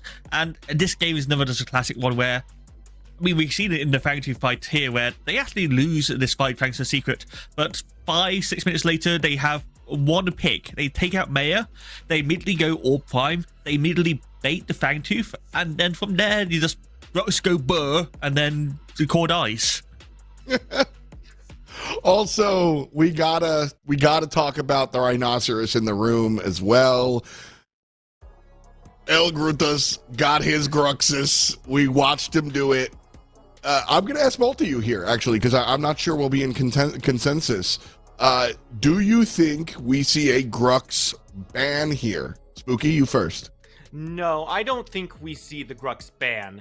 Now, it might be called the smash and grab because you smash their face and grab the win, but I don't think he was necessarily the entire reason that game was won by Team Immune. Team Immune is simply a team that understands power spikes very well and when to transition into their group phase before the enemy team does. I think they do it better than anyone, and they're going to do that regardless of what picks they have. If you look at that early mid game, Bonjude had a pretty good handle on that lane. Morose wasn't going crazy. He wasn't pushing down inhibitors by 10-12 minutes. He, in fact, kind of looked like he wasn't doing a whole lot of anything in that lane because it was all about the grouping, and that's something he brings regardless of what you let him play. Falcon, do you agree? I basically agree, yeah, with everything that Spooky just said. I don't think it was an absolute issue. It's not, I mean, yes, it caused the game to win because of how the play is. I think Morose could have done that on a few different characters. I don't think it's just the Grux that caused this. So I think trying to focus down the ban on Grux is not going to work. Then again, they also did ban Greystone. They've already targeted banned Morose again, so they might switch it out, let them play the Greystone, ban the Grux away instead. There is a possibility of that happening, but I would like them to try and get rid of that Grim, try and maybe get a Penguin off of that Victor, because I don't think that's going to help them in any way. And again, I still think that MennyMens won that draft. I still think overall their draft was better. I just think it is the Immune diff. I'll be honest, Spooky. I thought you were going to be Team Grux. I thought you were going to say that we should ban it here. I don't know why I thought that. I felt like you were really vibing with it. But I was. Okay. So you want to see more of it? I would love to see more Grux. I don't know if I don't know if it's the right decision, but sometimes I just like to see things, you know? Who cares if it's right or wrong?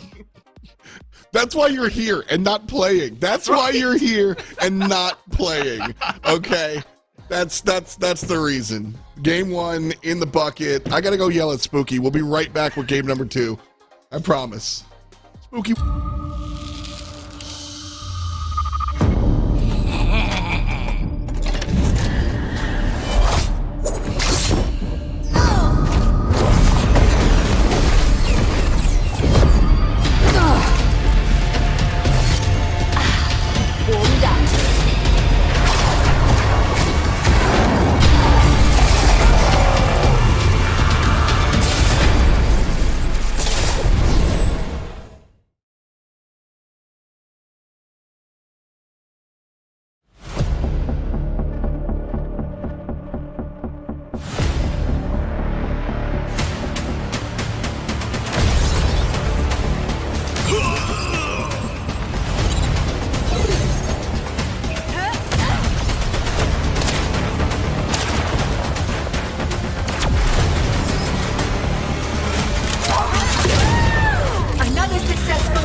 Welcome back, friends. It is game number 2, and Team Immune looked pretty good, but honestly, so did VennyVen's. Like, this seems like anyone's game, in all honesty.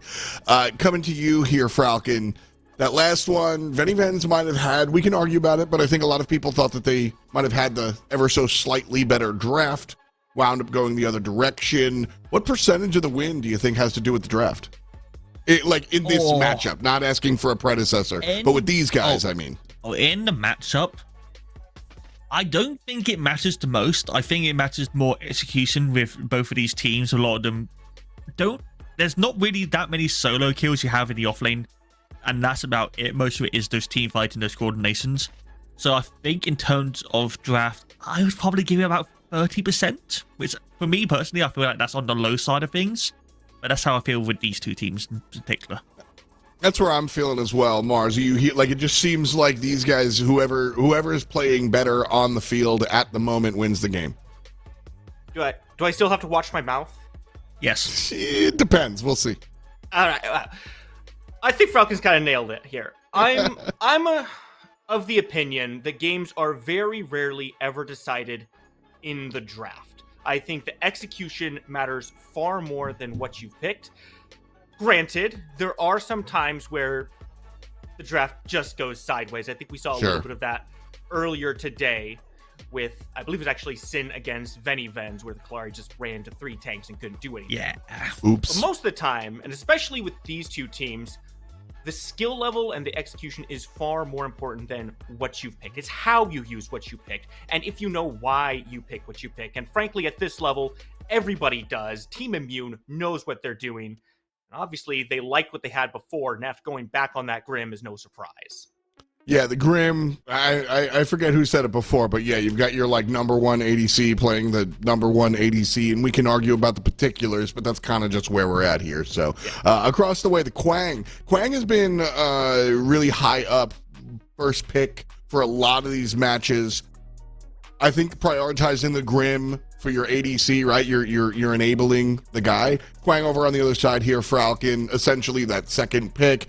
It's a good look. Steel this early, though. We've seen Steel kind of in the middle and the later stages of the draft. Do you like Steel this early? I don't mind it. I think you kind of need to pick it first round anyway, so it would either be here or in this third pick. I think otherwise Team Moon would most likely ban it away. You have got the option of the Richter, but obviously you need to set up for that Richter, so that's better to pick later on, which obviously causes the issue of it might be picked away, it might be banned. So better to just secure a good support now that you know Secret is playing well on and not risk losing that. The Krang is a bit of a question mark for me. I'm not entirely sure where it's going to go in terms of this composition. Most likely on to Bondrood. I don't think Ben is the biggest Krang player in the world. And with the counters banned, I mean, it's fine, I guess. I don't really like it into the Grux amazingly. I think Grux kind of just runs over Krang a lot of the time. So we'll have to see how that goes. Yeah, it's the flexibility. You can kind of put him elsewhere. Of course, with Argus coming out, we're narrowing those choices here. But the Richter's just going to be straight up banned out, which is a great choice here from VennyVen's. VennyVen's were the team that were playing it really, really well. Secret has a disgusting Richter. And one of the cool things about Secret's Richter that we saw earlier was he doesn't need that setup. He will just land these freehand hooks. So even still, VennyVen's realize they don't have the pick, so they just walk away. Meanwhile, TI, in the first round of bans, they ban out that Rampage, thinking along those lines, Mars. So knowing that VennyVen's kind of has that in their pocket, TI are thinking about it. They ban the Rampage. Richter's no longer the choice. What are VennyVen's thinking here? The Xerath, sure. What's that 5th pick look like? They've got a multitude of options. I wouldn't hate to see an Aurora support.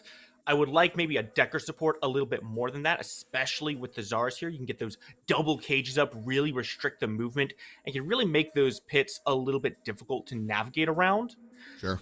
Although, with the Steel already locked in, I'd like to see that pry in the support itself. So we're probably looking at our ADC now. Twin Blast, gonna be very easy here.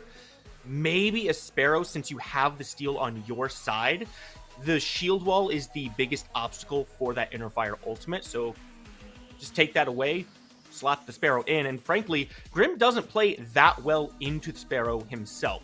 Big hitbox. The spell shield does very little against the Sparrow because of the way her ultimate works. They pretty much all count as basic attacks, so you're not blocking anything from that. I think that's probably the easiest pick here.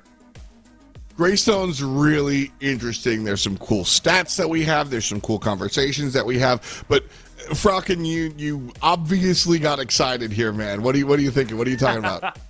Rock support. Let's go. That's what it is, because he can't do anything else. Grux is the only character. I'm a believer, but I thought it was going to be Grux on the Rose. I thought, it's going to run it back. Greystone comes in, completely blindsides me. That's why I'm so hyped for it. I think Penguin is probably the best support in the game, bar none. Like, I know a lot of people say NA supports are really, really good. I think Penguin just eclipses every single one of them. And I think, especially on these off-meta-ish picks, he really shines. So I'm very excited to see how this goes with this duo lane.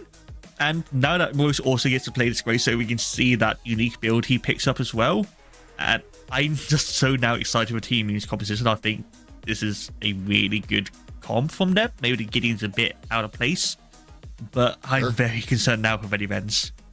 Yeah, I mean, I love this choice as well. I am, if you know me, which I mean, I'm new. Hi, I'm F-Dot. I'm new around here. But if you know me at all, I'm a Johnny, dude. I like the weird picks. Penguin is my style guy. He's always bringing out these off-meta selections like that. So sort of in a spooky way, I like this. I'm not saying if it's good or not, but I like this, so I'm here for it.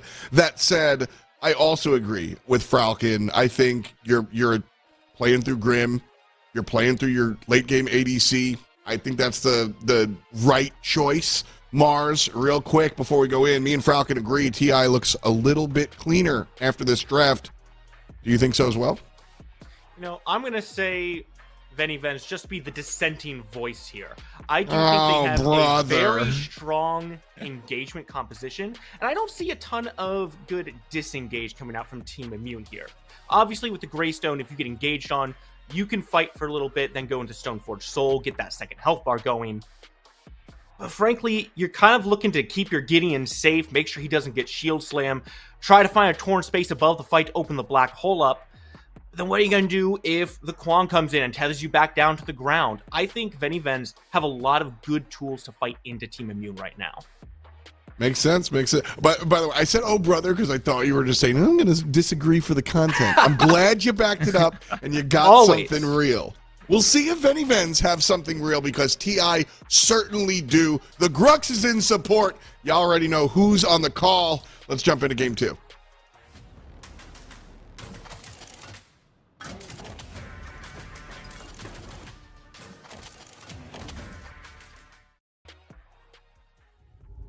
F-Dot, Spooky, and Falconet on the desk. Thank you so much, gentlemen, and welcome back, everyone, to the Sanctuary map. TJ here, got Tang alongside me for game number 2 here of the grand finals of PCC EU.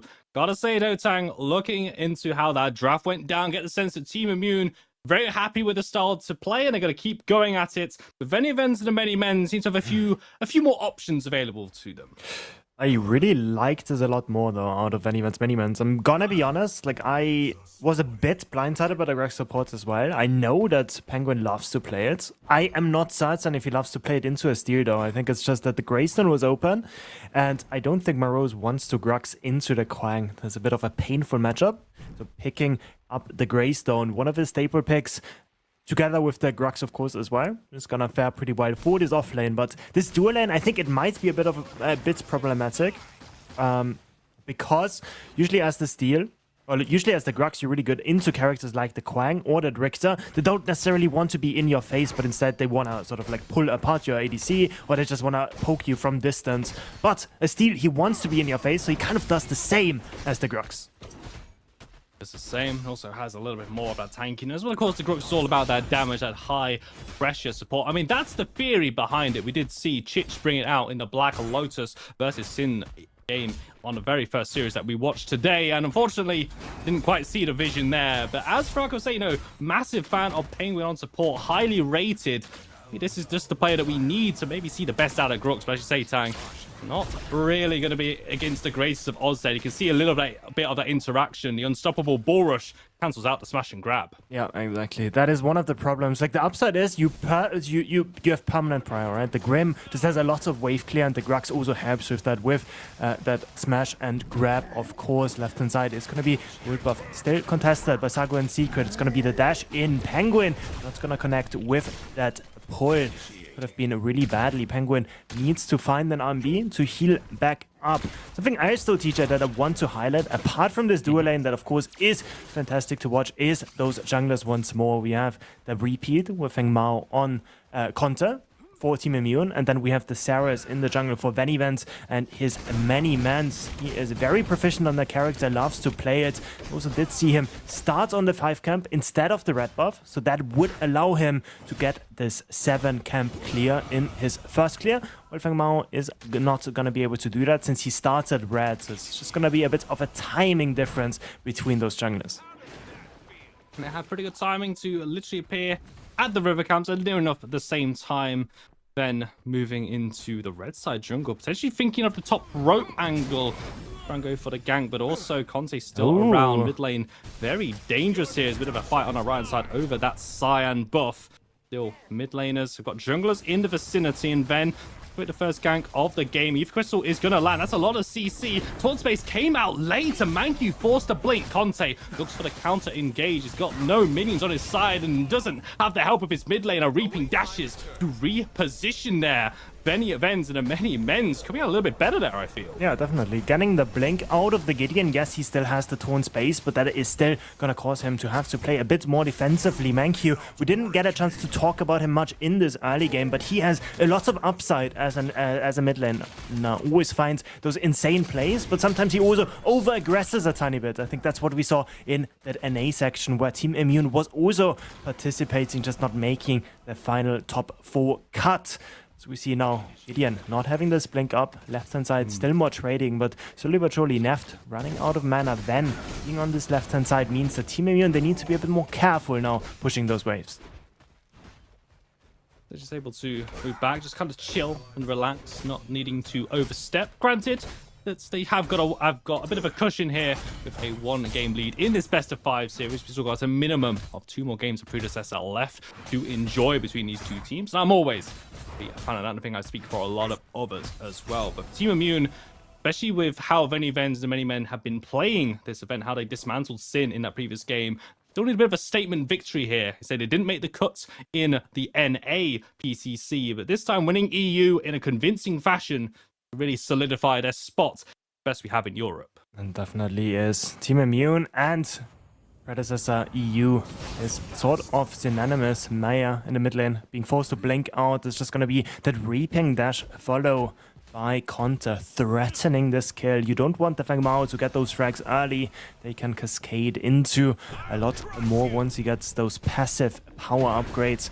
Was actually expecting Team Immune, honestly, off of this blink timer to go for this Fangtooth. They also have Prio on the dual lane, but they don't want to start up this Fangtooth quite yet. Conte going back to jungle, waiting for his level 6 instead. We see Venom going for his first reset this entire game. Has not gone for the reset after this level 3 trade in the mid lane. Is now making his way back though onto the map, and this could actually be MennyMens have a bit of a timer where they could look for this Fangtooth. The supports getting out that dual lane, dropping the wards down, getting the vision, fighting for every corner, fighting for every part of the map that they can. They, with Penguin on that Grux, can just start a fight so quickly.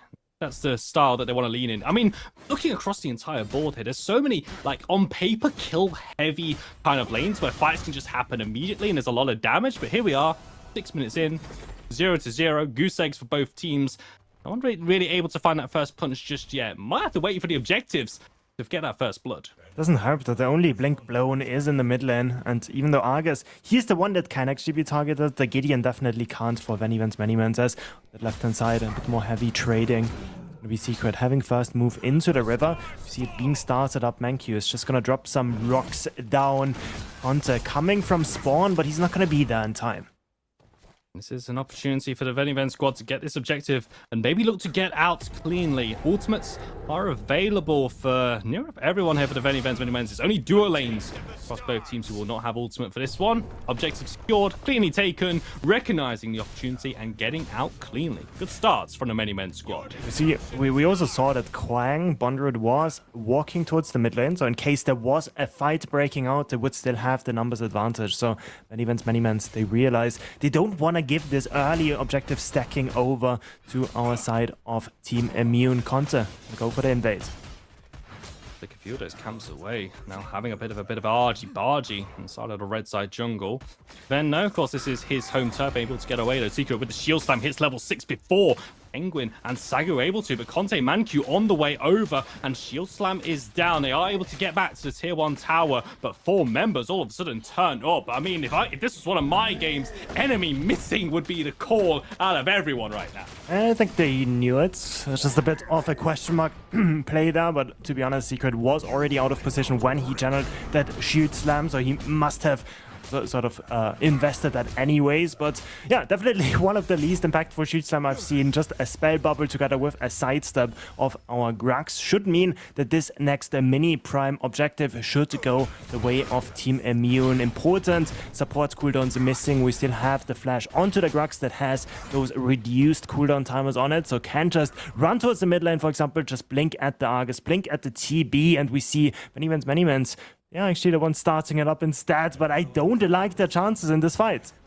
And Penguin goes on towards Ven, looking for the stun Mancu with the black hole at the center of our screens. Penguin just trying to get Ven away. Colosseum will be thrown down, looking to find all that damage, and Mancu is going to fall. But Ven goes very low from it. Blink avoids the Earth Shatter, but cannot avoid the damage. Conte takes down the MennyMens jungler, and now looking for Bondrod. He's got Morose with him. The ultimate will come out. Bondrod able to reposition over towards that solo side, but jungler has fallen. A mini prime started by the MennyMens. It's Team Immune looking to finish it. Yeah, but 1-for-1. Jungler is not up. Fight could still be played. They're losing minions in the mid wave. Sagu and Mei are making their entrance. Penguin looking for that smash and grab, taking a lot of damage. The particle shredder from Maya does a lot of work. Conte dives on towards the Argus. Sagu with the ventilate, looking to get the full duration, and Penguin is going to bite the dust. GTFO channeled by Nef, but into a swarm of bodies. Does not hit the priority target. It's just another pick on towards Penguin. The mini prime, first objective of the game, falling to Team Immune. First mini prime of the game secured. First Fangtooth of the game secured by VennyVen's MennyMens. Kill score still very even between those two. It was a few minions denied in this mid lane. Mancu going down at the beginning of the fight as well means that this Gideon is falling down a tiny bit in terms of CS numbers. We do see the itemization though. This Gideon is not sort of the primary engager or primary sort of damage dealer in this composition. Has the True Silver picked up, is most likely just gonna go for more shielding in this pit, in this build. Also usually goes for more HP. So thank you, realizing that he does not need to pump out the damage. That's where this robot comes in, this Neft on the left hand side. And just how those black holes are just able to split fights and also provide a bit of that soft CC lockdown for the rest to follow up. Secret goes to engage on towards Penguin once again. The Grux is so good at starting the fight. It's not amazing trying to get out of that one. But Conte tagged in, reaping dash on towards Ven. Final damage. Mancu, another rotation over towards his left-hand side. Team Immune once more. Got 4 over towards the left-hand side, but they're not able to take any lives. Just a few abilities traded. Morose making the rotation inbounds as well. It's gonna take the mid lane, which means that Bond is actually the beneficiary of this rotation over to the left-hand side. Bit of time invested by Venom though as well, so it's not the end of the world for either team. Honestly, not many minions denied, about 2 minions in the off lane, about 2 minions in the mid lane. It all equalizes in, but the big difference is that a Bond has first reset. That means the Kwang is going to be first in sort of the Fang pit. That is the next objective. That spawns second Fangtooth of the game. VennyVen's MennyMens, they have secured the first one for themselves. It does look like they want to start looking for the next one as well. Greystone also on the rotation though. Everyone making their way over here. Ben has got first move to the Fangtooth pit. Decided not who started. I really do like setting up these plays though. Good Teva's going to land, going to force out a reaping dash from Conte. Everyone looking to reposition. Penguin pulls in secret, bull rushes straight back out, repositions, draws the line in the sand. Left Mayor lane. isolated from his team, moving back as a wave. It's going to crash onto that duo lane. And Team Immune just making sure no one is able to get over there. Team Immune now pushing forward. Ben has got to be careful here, looking for the engagement. Team Immune are going to pull the trigger. Shield Slam does come down over the top of that black hole, pulled in by Penguin, and Ben is going to lose his life in the melee. But all eyes here over just towards the entrance of the pit. Junglers are down for both sides. A very split, chaotic fight. The final outcome of that, 3 members of Team Immune going to drop in response to 3 of the MennyMens. For Team Immune losing another member. Such a chaotic clash here on the left-hand side. Morose jumping forward. He's got Blink. He's got Stone for Soul. He's also got a Teva locking him in place. That will be the end of the fight. It's chaos. It's a bloodbath, but no one really comes out on top. I tell you what he does not have with that is the rest of his team, because all of them were already falling 4 for 3. Bit of an advantage for VennyVen's MennyMens, but honestly nothing to write home about. I think the biggest sort of issue for Team Immune in this team fight was that there was just 3 waves lost to the tier 1 turret on that left-hand side. Meanwhile, Sagu is walking back to lane and is gonna be able to pick up the stacked wave that was going in return. So small advantages gained by VennyVen's MennyMens. We also saw the rest of the team fight, as you said, super split, and we're just gonna have a repeat again. Moreau still having the Stormforged Soul. Is not the target you want for Bondroot. Again, split fight. Venom in the objective pit. Maya and Bond sectioned off. Maybe this is what VennyVens are looking for. Split the fight. Not confident in the 5v5. How about the 3v3? How about finding Conte isolated? If the dash comes out, a big chunk of damage onto the Team Immune jungler. They turn their attention on towards Penguin, looking to blink away straight into an Ether Crystal, but can't get tagged by that Dreadnova. Morose is here still as the Stoneforged Soul. Did not use it in the previous fight. As both teams jockey for position. Another Teva gonna land, this time keeping him in place. Fangtooth going to be started, going to be committed by the MennyMens. Roster down to 2, down to 1, and secured by VennyVen. Morose goes in, goes for the dive. Stoneforged Soul will come out. Conte jumps over the pit, looking to cause chaos. The MennyMens want to retreat. They do not want this fight, but Penguin's gonna pull him in. Shield Slam comes down, hits free, but it's trying to disengage, and a shutdown onto Secret comes through. Manq picking that one up, also taking down Bondroot as Ben re-engages with that Colosseum. Neft is low, and Neft will eventually lose this life, but a fight now leads into the Fangtooth pit, and it's the MennyMens roster keeping safety in numbers. Manq is finding names. He's found 3, and Sagu and Ven are so low. Ven on a triple kill himself. Manq still sticking around. How's your basic attacks, my friends? How's your ability? Taunt space, forward, blink, void rush, looking for Sagu, gonna miss everything, but finds that killing blow with the basic attack. Another drawn out engagement. The Fangtooth went the way of the MennyMens. Venom might not be done yet, but you're tanking so many minions. Oh my God. Man, Secret is gonna still look for the frag. Manq should almost have enough for the taunt space. He's just waiting for it to come off. Cooldown is gonna be able to pick it up. We see him with 20 mana, just barely making his way to safety. It's gonna be the Steel picking up the rest of the minions on that left-hand side. What an extended team fight once more.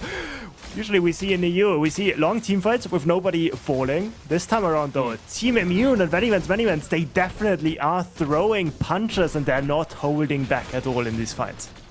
Essentially waiting for whoever is going to fall first, whoever lands that big knockout blow. Mini Prime started up by Team Immune. VennyVens and the MennyMens arriving on the scene, but not in time to secure it back. Penguin pulls back 2 with a smash and grab. Morose diving in towards that backline, but in towards the pit though. Bondroot looking a little isolated. He's trying to get the fight, trying to take down Grux, but unfortunately Penguin's going to stay alive, and on the left-hand side, Neft is able to get a kill back at the cost of Morose's life. 1 for 1, Manq with the black hole, and there's no blinks available. Earthshatter knocks up 2. Sagu able to reposition. Shield Slam comes down to buy some time, but time running out for the MennyMens dual lane as they have to retreat. It's once again another chaotic fight here, but this time on the right-hand side of the map. What are we watching? It's gonna be Penguin also falling next. It's gonna be the Rifties to get a bit closer to Sagu, but he is just a supportive Rhino after all, and he is gonna be put down by the Argus and Sagu together, linking up in the mid lane, pushing in the wave as well.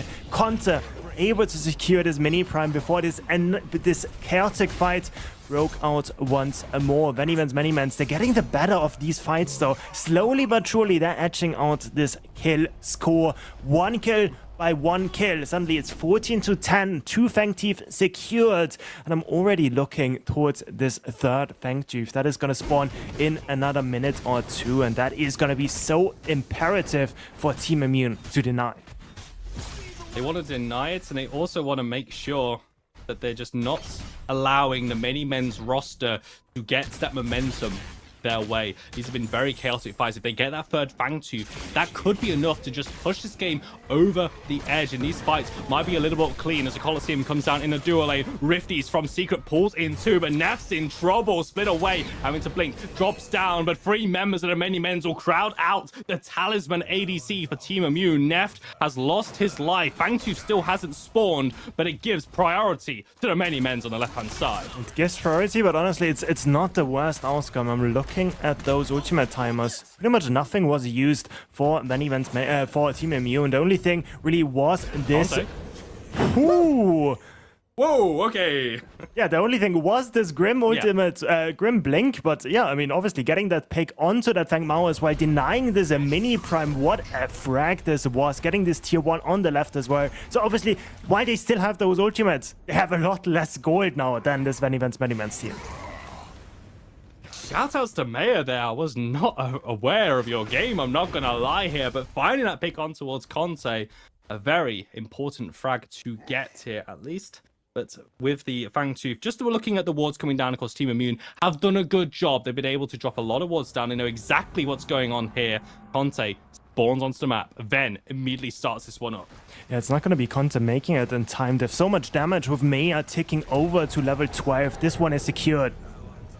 Maybe looking for the fight though. Penguin finding himself in the middle of it all. Morose and Mancu, Black Hole on towards 4 members, but the damage just hasn't arrived yet. Colosseum comes down from Ven, and Blinks are going to come out from everyone else. Neff, Conte now in the fight. Colosseum will expire. The Stoneforged Soul. Make sure Morose does not expire in time though, but his time may be a little bit limited. Jumps out and keeps himself alive whilst Neff is able to get the damage down. Takes down Maya at the front end of this fight, losing out his own life. How low are these health bars? One more ability will do it if Mancu can just connect, but he will not be given the opportunity. Immune back away. What are we feeding these guys? Like, they are just fighting. They're throwing hands everywhere, and it's just so chaotic to follow. Another 2-for-1 happening in this one, but Fangtooth secured Moroso. He does not have the Stoneforged Sword up and is just gonna get popped by Sagu, that slowly but surely in all of these team fights has been picking up pick after pick, and now he just deals so much damage with his Vaporize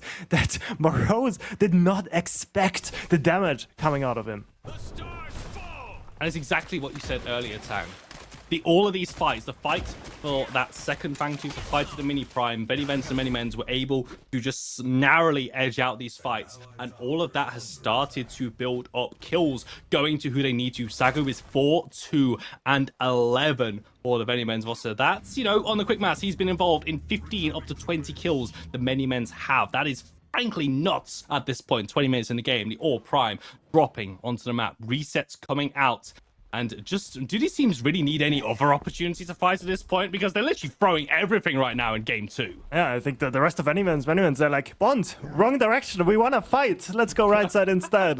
Let's not play the wave. But no, jokes aside, like MennyMens, of course, there was a lot of fighting, but because it's so neck on neck, it has never been super decisive. So they vibe, they go to the next objective, they vibe again, and so these objective plays, they just turn so long in those early stages of the game. Now it's different though. 20 minutes has passed, the big prime has spawned, no small objectives on the map any longer. Next Fangtooth is gonna be big as well, and Venom, he's not wasting time, he's just gonna start it. And they're so confident, they have got that free Fangtooth Monty for themselves from that previous take, and now the Orb Prime starts up. Conte and Morose are here, 2 versus 4. Morose dives in towards the backline, trying to play distraction, trying to buy time for Conte to jump in towards the pick. Conte, he gets the steal! That is just outrageous! Ven throws down the Colosseum, trying to get revenge, but Conte also shuts down Sagu in the fight. Conte coming up huge. Penguin says, get over here, pulls them back, and just like that, the MennyMens crumble. Conte on a warpath right now. Morose is fighting against Maya still. That is the last remaining member. And Mankyu, he wants to change it. Porter in. It's just gonna deny him the space he needs. It's another basic attack to apply the root. Breaking the vision line. Is at least gonna come away with his life for now. Mankyu, though, is not gonna miss another rock. He's gonna pick up this last MennyMens member, and Team Immune, when all hope looks lost, they just find the teamfight victory. They find the steal. 26 HP was this Prime after Venom smited it. We can see it in the picture. It goes super low. It goes to 26. It is secured by Team Immune, and then the fight afterwards. Neft is being targeted on one side, but Conte explodes Sagu on the other side, and Neft lives through so much, lives so long as well, that Venom, the only guy able to pick up one kill, is at least gonna get rid of this Prime on Conte. I mean, when I look at this on paper, I can't say I disagree with the call at all. To be honest, they felt confident, they wanted to start this one up, but Team Immune, just in these games, in these moments, in grand finals of PCC EU, individual players step up when their team needs them. And VennyVens, the MennyMens, started to pull ahead, but Team Immune remind everyone who is still the top dog here in EU. Penguin, good. Smash and grab on towards Ven. Conte, Mankyu are here. Everyone converging. Primal Fangtooth about to spawn. It's gonna be a big fight. Greystone still on the right-hand side. They are not gonna start it when they are potentially fighting 4 versus 5, so it's just gonna be a bit slower. Greystone is gonna look to pull somebody towards this right-hand side. Meanwhile, Venom, who is looking for an opportunity to go onto Neft. They know there's some big blinks missing. We know Neft, though, does have it up, but he's just gonna get engaged on, has to blink away, and now Penguin is the one in trouble. Penguin's in trouble, looking to back away. Colosseum will expire. Shield wall comes down as well. Conte looking for the flank angle. Has now got 3 members looking in his direction. Reaping dash used. Position. Conte still fighting this one out, trying to kite away as best as he can, looking for to execute. Secret shield slams over the side of the wall to get away, and Conte gonna follow this one. Penguin is here, so is Mankyu. Neft rejoining him. Meanwhile, right hand side, Morose going for solo. It's gonna be used, looking to hack down Bondruid. Solo Bolo on that right hand side. Bondruid is gonna fall, and so does that tier 2 tower. And the hopes for the Fangtooth, I think they fall with him as well. Quang not up, and Morose on the Greystone instantly recognizes he is just gonna have to reset, has that empowered recall with this Prime still in his pockets, and he just has to walk towards that left-hand side. It's gonna be a 4 versus 5 for another 30 seconds, and Venom is the first one to be able to peek into this pit, but he needs his steal by his side, because walking past Penguin is just not gonna be possible. Penguin is the true bodyguard right now, trying to keep Ven away as Primal drops down to 5k. Black Hole Mankyu engages the fight. Conte drops the aggro and now dives in towards the river. They are not able to fully commit though. Displacement Orb tags onto Secret, pulls him back in, and that's enough. There's just so much lockdown from Team Immune. That Secret has got no option but to fall. Penguin playing around the corner, cannot. While in, Sagu throws out a few more Vortex grenades. Mankyu hit by the Dreadnova, but the fancy footwork coming out from the French mid laner, able to avoid the Synaptic Obliterator. I'm gonna be honest, I'm not the biggest fan of this fight for Team Immune. Morose in the mid lane is gonna get caught. Not have the Stoneforge Soul up quite yet, but he does have the Rhino on support. He's just gonna distract Bondruid for himself, but Neft now in a bad spot, not having the blinker.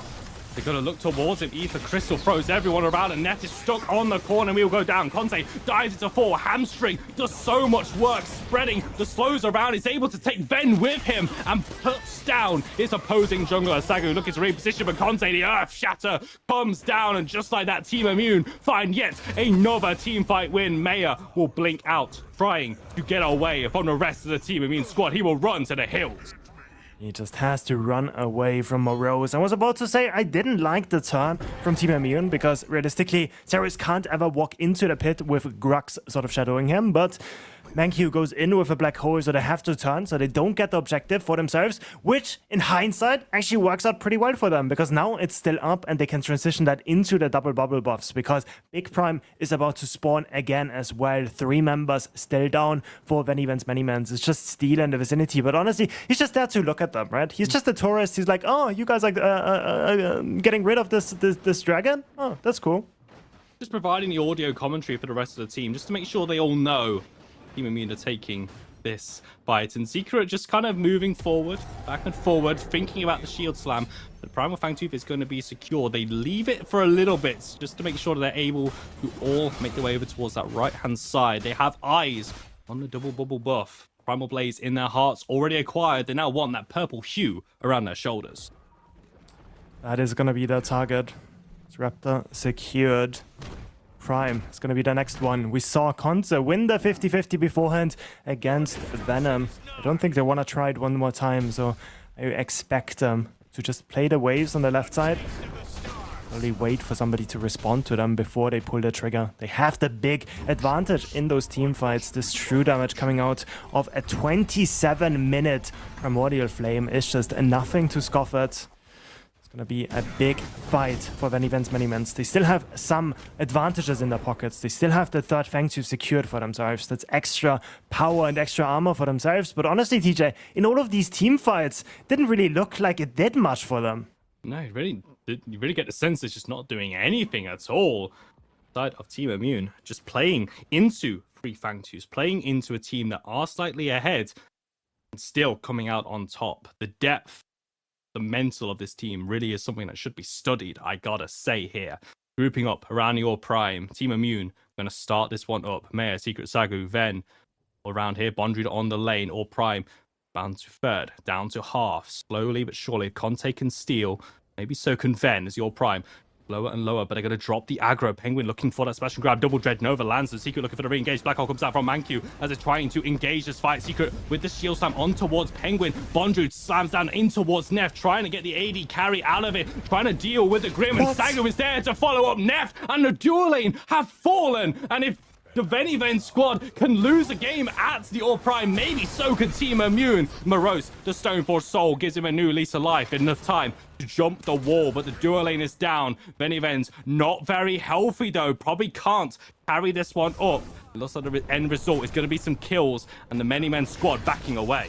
Oh, I love this out of the Quang, out of Bond, just targeting Neft in all of these team fights. He just has no space to play, and Sagu linking up with him as well. Did Vaporize max distance enough to get rid of this robot, and suddenly Team Immune not having their talisman ADC player Neft. They just crumble in the team fights. Both dual lane players get targeted quite a bit. Side lanes were not looking good for them, but honestly, having this tier 2 up on the left side means that VennyVen's MennyMens, they don't need to care about the wave too much. They're just gonna instantly go back to this purple bug, and it's gonna be on Conte one more time. He tries to steal this. To try and get away. Bondrewd is on zoning duty. Secret as well as the entrance of the pit. Or Prime down to 5, down to 4. Conte knows about this one. Or Prime dropping low and lower. Mancu with the black eye over top. How can he keep getting away with this? He's stolen it again. Conte on Team Immune once more denies another objective in a fight afterwards in Team Immune's favor. They're looking to get these kills. Morose dives on towards Mayor, isolating targets as the MennyMens trying to get out of the pit, trying to get away because Neff has arrived, gets the damage down. 2 are going to fall for both of these teams, but where is that purple hue? It's on Team Immune once again. Venom should really buy new coins because all of these flips are just always turning up Team Immune every time. Conte makes it into the pit, just walks past the steel, just bull rushes into infinity and beyond, and Team Immune pick up another one. A good black hole over the top as well for Manky, and we saw once more the Prime going into double-digit HP numbers, but not enough for VennyVen's MennyMens to claim. Now it's going to be Team Immune pushing down the mid lane, pushing down the right-hand side as well. It's 3 versus 3 so far. But it looks like Team Immune, they're gonna get this this inhibitor in the mid lane for free. And they're just gonna back off afterwards. Fangtooth about to spawn again, and something that has not changed since the very beginning is that all of these objectives fights have just been so insanely long. They have been, and I gotta say, as the play-by-play, I'm certainly feeling this right now, I must say. Thank you, Team Immune and VennyVen's MennyMens, for making this such an entertaining game to cast and to watch. My vocal cords are kind of screaming right now. Anyway, maybe another 5v5 fight at this Primal, but Team Immune, just, Conte, just 2 steals back-to-back, but also VennyVen's forcing objectives back-to-back as well. You gotta say, there's gotta be in the back of your minds. Maybe it's like, okay, once fool me, once shame on you, but fool me twice now, all of a sudden. In the back of Ven's mind right now, this is gonna be a very important battleground for this one here. Only one inhibitor down. It's the middle inhibitor. That's fine. That can be dealt with. But I really don't know how this fight can play out there, Tang. I really don't know. I mean, it's super scary. We still see the kill score in favor of VennyVen's MennyMens. We still see the Fangtooth score was in their favor, but Venom on the left-hand side has the tier 2 to play for. Secret also close by. So that's going to be much more taken. Mid lane is pushing against VennyVen's MennyMens, so they always have to respond. Those siege minions are not a joke. Looks like they're just overloading the left-hand side. We still have this primer. And they're able to utilize it, just trying to get these as much value as they can out of the buffed up minions. Already took down the mid lane inhibitor, and now pushing the tier 2. I like this from Bondrude on your screen on the mini map. He's down at the tier 2 tower, just pushing it back, trying to keep the super minions away from the base as long as he can. Proxy these waves out. Human beings still have 4 members on this left hand side, and the MennyMens are able to at least force them away from that inhibitor. Gonna be Greystone and Conte looking for Bondrude. It's gonna be a good spell shield. Conte is so clean with it. He's just so good on this Fang Mao. 1 HP executed. Earth Shatter connects, and now Venom has to run away.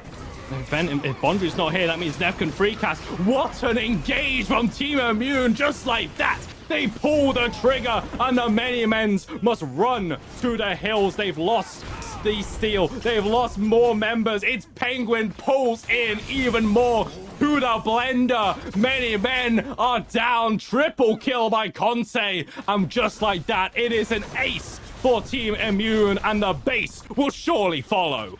Oh, that is just the most classic Team Immune game we have seen in a long time. It doesn't matter what the early game is. It does not matter how the mid game goes, because in the late game, if it's a European tournament, then Team Immune will always be the team to stand strong. And they're just waiting for those minions to arrive. 30 seconds for the rest of VennyVen's MennyMens to make their entrance back onto the Sanctuary. And it's going to be Team Immune going 2-0 up in this series.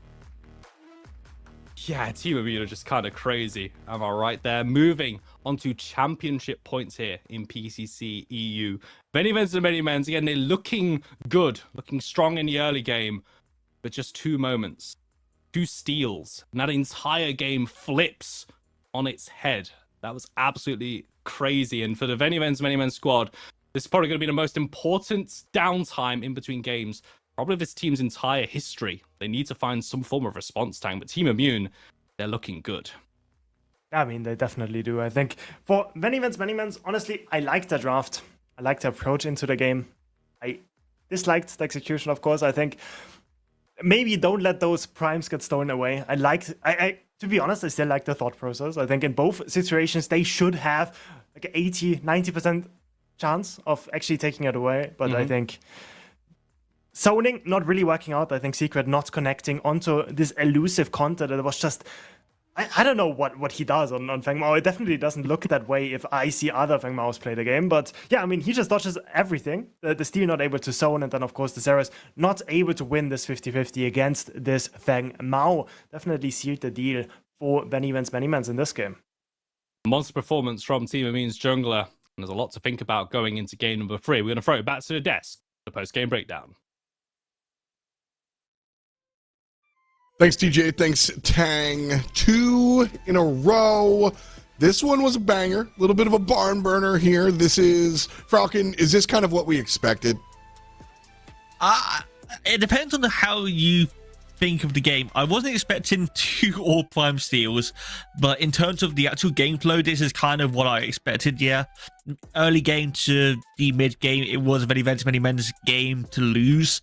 And then Team Immune, I mean, yes, the steals are going to be essential to that victory. Without those steals, they definitely don't win this game. But they came into their own. They came into a position where they could start fighting, where they could start winning in these team fights.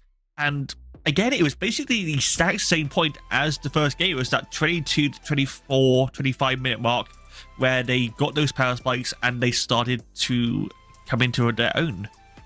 Yeah, I mean, we sat here on the desk at the beginning of the draft, the end of the draft, the beginning of the game, and we said, this is going to be a game played through Grim. We're looking to get to the late game and then hand it off to the ADC, sort of like a baton in a marathon. Is that what we got, Spooky? Is that what we saw? Because it feels like that's what we saw with a little bang, I'm Conti. Yeah, honestly, this really felt like Conte just clutched up in the game. You got to the point you needed to, and while it did look grim, if you'll pardon the pun, for a large portion of that game, in reality, Team Immune did do a very good job of still staying relevant and in a position where they could take those fights. I was watching it, and a lot of it, I was thinking, why are they looking for the team fights here? They have a much better composition for looking for these picks. But try again, and eventually one of them goes through. Conte finds the steal, and frankly, I think it was a mistake from VennyVen's more than it was a correct play from Team Immune that brought them back into this game. Because if you look back at these objective fights, a lot of them were VennyVen's taking their positions around the objectives and knowing that Team Immune was going to come in and just waiting for them to show up in those smaller, shorter corridors and committing onto the fights there, taking the objective afterwards. In the moment we see that turnaround, it's because VennyVen's decide we're not going to wait for Team Immune. We're going to burn this Orb Prime. We're going to burn resources. We're going to put damage out onto it. More importantly, we are going to lose health bars to it. And that is what Team Immune capitalized off of. That is how they won that fight. That's exactly how they drew it up. Let me rack up. I don't think it's exactly how they drew it up, but the end result wound up being perfect. Conte, I mean, real quick question for you over there, Falcon. If Conte doesn't find those two steals, does Team Immune find the win?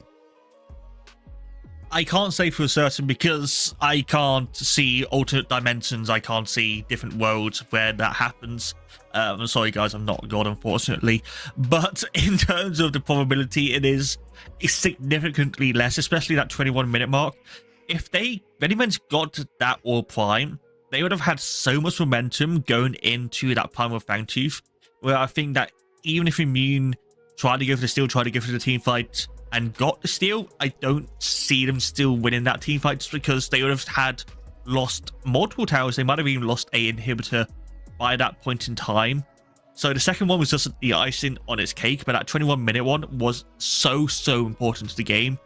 And if that didn't happen, it probably would be a 1-1. The last thing that really comes to mind with respects to this matchup here after game 2 is, you know, these teams are really about the X's and O's. They're about getting it right. They're about doing all the homework, about looking at the game itself. But the human factor here, all right? You got roughhoused 2 games in a row. If you're VennyVen, do you have gas in the tank here? Spooky, do you think the demoralization factor is real? Are we there? So there is a demoralization factor regardless of where you're at, right? It's always going to affect you. The true mettle of a player is being able to take that initial hit and then say, it's fine, it happened. Put it to the side. What happened is done. We have to prepare for game 2. You look at what went wrong, but you also have to take what went so right. And frankly, if I can loop back, I don't think Team Immune do win that game without that initial steal, because a large part of the momentum came from Morose being able to take that Orb Prime off onto that right side of the map and keep Bonjude there away from the Primal fight. That's how they got the momentum. So if you just look at what went wrong there, you say, let's play the same game. We did everything right up to this point. Clean it up here, and we've got this in the bag. We 3-0 from here, reverse sweep. Whoa. Okay, in the bag. That's confidence. That's huge confidence. You think that's possible? They have to think it's possible. Okay. What I think matters not. They have to believe absolutely. it. It has to be true in their hearts. Brocken, what do you think they're thinking right now? Are they on planet Mars, or are they feeling down? Oh, that's hard. I think it's going to depend person to person. Realistically, I don't think they're going to have that massive tilt. I think within the game, there was probably moments where like I can't believe that just happened. What are we doing here? Why are we so stupid? That probably happened within the game, but oh no. As TJ said, this period between games is so damn important for them to reset themselves mentally. Maybe just walk up, go get some water, just get away from the screen, get rid of what just happened, and let's just go again. Just think of it, we just have to win 3 games in a row. That's all we have to do. We can do it before, we can do it again. We've done it in scrims, so let's just do it. Shake the Etch-a-Sketch, get up, shake the hands out. That's what the players are going to do. That's what I'm going to do. I'm going to go ahead and take a brief break before hopefully not our final game of the day. Best of 5. Team Immune has 2. We'll see you on the other side. When it's time to ball. The wait is over. Get it back though. It's going to be a 2v1 situation. No LHP blink. are going to be a little bit low. It's Pizzo Dunzo with the double. Play to win the way that we play. It's going to be a kill. A shutdown. Big Horizon is on a comeback. Get away the soul. Been to the bottom, ain't nothing to I can do it. I believe in you. Air Force One are back in the grand final. Piercing shot. A counter engage. A rematch for the ages. Comes in at the clutchest moment. They take revenge in the best possible way. Air Force One are your new Creator Cup champions.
Welcome back, Pred Nation. Moreau's showing us why exactly Grux is towards the top of the selections. 2 wins in a row because of performances like that. As we head into what could be our match-determining game here, Grux, we talked about it before. We don't ban the Grux because it's the approach. There are other characters that are going to do what this does, and I mean, I'll come right to you, Falcon, with a straight-up question. Was Grux the win condition for the last game? No, the win condition was Conte as the player. There was no real character in that game that really gave the win condition. I think that probably helped a lot, the fact that he had that mobility to actually get to where he needed to be. But in terms of the actual draft, I don't think there was a big issue from the side of Immune. I don't think it was a big issue from the side of VennyVen. I think both of them were good drafts overall. So again, it's just down to these teams, it's down to these players. Yeah, that was the cringe joke that I decided not to go with. I was like, all right, first time around they tried to ban out the Greystone. Second time around they didn't. How do they ban out the Conte? Like the players themselves, Spooky, are really the issue. Like I am not going to be disrespectful enough to say that, you know, Team Immune just seems to be like head and shoulders above VennyVen's. VV, MM are fighting here, but it does seem like consistently, which is the word that you use when you talk about Team Immune, that TI is winding up on top. At that point, y'all got to get creative. How does Venny and the boys, how do they find this victory? I think it's really about playing your own game. You cannot worry about what Team Immune is doing because Team Immune is a patient team who will wait for their time to execute their game plan. What you have to do is come into this with your own style. Don't worry about countering out what Team Immune is doing. Don't worry about we have to win the game at this point or Team Immune is going to take over. Just draft for yourself. Look for the comfort picks. Look for things that are strong for you. Unfortunate that they've lost this Kwang. It shows that Team Immune is truly respecting their opponents here because that Kwang did cause some problems in a lot of those team fights. So you know that VennyVens have been doing the work. And I like this adaptation, right? You know that you have a Grim for your own players. There's no way that Sagu doesn't have the top ADC in his pocket. Take it away, put it on you where you're comfortable, play your style. Absolutely. 3 picks into the draft here. We've got the Ure overall. A lot of stuff to talk about here. Greystone banned out, wasn't banned out in the second game, was banned in the first. So, Frauken, I want to talk to you a little bit about that offlane pick and how that goes. Ure making it through. So, Team Immune respecting VennyVen's by banning out the Kwang, but VennyVen's just forgetting about the Ure here. And then, yeah, you nailed the Grim moment there. Sagu taking it, sure, but strip it from the other side. That's, you know, no more Neft. Play something that's not numero uno, I think is the thought. So, Frauken, talk to me a little bit about this offlane. Gray. Let it through during game 2. Clearly that was an issue because VennyVen's go back to the ban. Yeah, they don't want it. It might just be a case of Bondude doesn't want it. But, I mean, 3 of these bans so far have been to the solo lane. Team Immune, they don't want him on that counter. They don't want him on the Krang. They're trying to just reduce any sort of champion pool he has. Which, I mean, he's been playing great today, so fair enough. I mean, if you want to focus on a player that is one to do, I don't know what he's going to play. I don't know what sort of else he has available in terms of his champion pool, but again, there's about 1 million different solo picks you can go, so I don't think it's going to be an issue overall. Ure and Steel now teaming up with the Howie over here. So Team Immune have really shown us they want to be brawlers. They want to be team fighters. They're leaning towards that late game. Ure and Steel, yeah, they want to bang. That's all they want to do. They want to just go into the arena, absolutely. Howie, how does Howitzer kind of fit into this? Do you think it fits into that violent playstyle, Mars? I do like it here. It softens up the targets from long range. It's safe enough that if someone dives onto you, you can take to the skies. And if your team is looking to be aggressive, you have that same option, right? Take up into the skies, rain death down from above. There's a great combination between the Steel and the Howitzer here. And with this Ure, who can just cause disruption and pick off these targets in the backline, or even low health targets that are trying to flee from the fight, this is a really solid first 3 here. like the Richter in response. Got to be careful how you use this Howie ult now. Make sure you're not pulled out of the sky. But I really think this initial 3 from Team Immune is very strong, not just as a core 3, but specifically for how they like to play these games. This is already looking like a great pit fight team. The other side, that Richter that you mentioned, doesn't have too much setup just yet. And I think that will impact Team Immune's ban here, whether they, I'll just toss out maybe a ramp. There we go. We get the Predator banned out. And I think that that's exactly, you just want to limit the options of crowd control to set up the Richter. VennyVen's, listen, this is not Penguin. That said, Meyer, not a slouch. But what's the scouting report on Richter for VennyVen's Falcon? Does the rest of the draft have to be about crowd control in order to make this work? Have they put themselves into a corner, or are they still open-ended? F-Dot, had you forgotten the first game between VennyVen's, MennyMens, and Team Sin? I know it's been a few hours. I know we've had a few games since then. It's been like 4 hours, dude. I don't know. Secret doesn't need setup. It helps, but my God, this man knows how to hit Richter hooks, so that's not going to be an issue whatsoever. And there is setup. There's the Gideon route. There's a Zara stun. There is stuff available. Plus the fact that the Richter Grim combo is very strong. It just, any time that someone gets hooked, the damage is going to be astronomical in that laning phase. Looking at the rest of the picks so far, we have the Zara's Ven. Played it pretty well in the last game. I haven't got a single issue with him picking that up once again. Played well. He didn't have any mistakes. It was nothing to do with the character. Again, the hunt could have been a bit better, but Conte is just a madman. And Team Immune, they finally got their dual lane.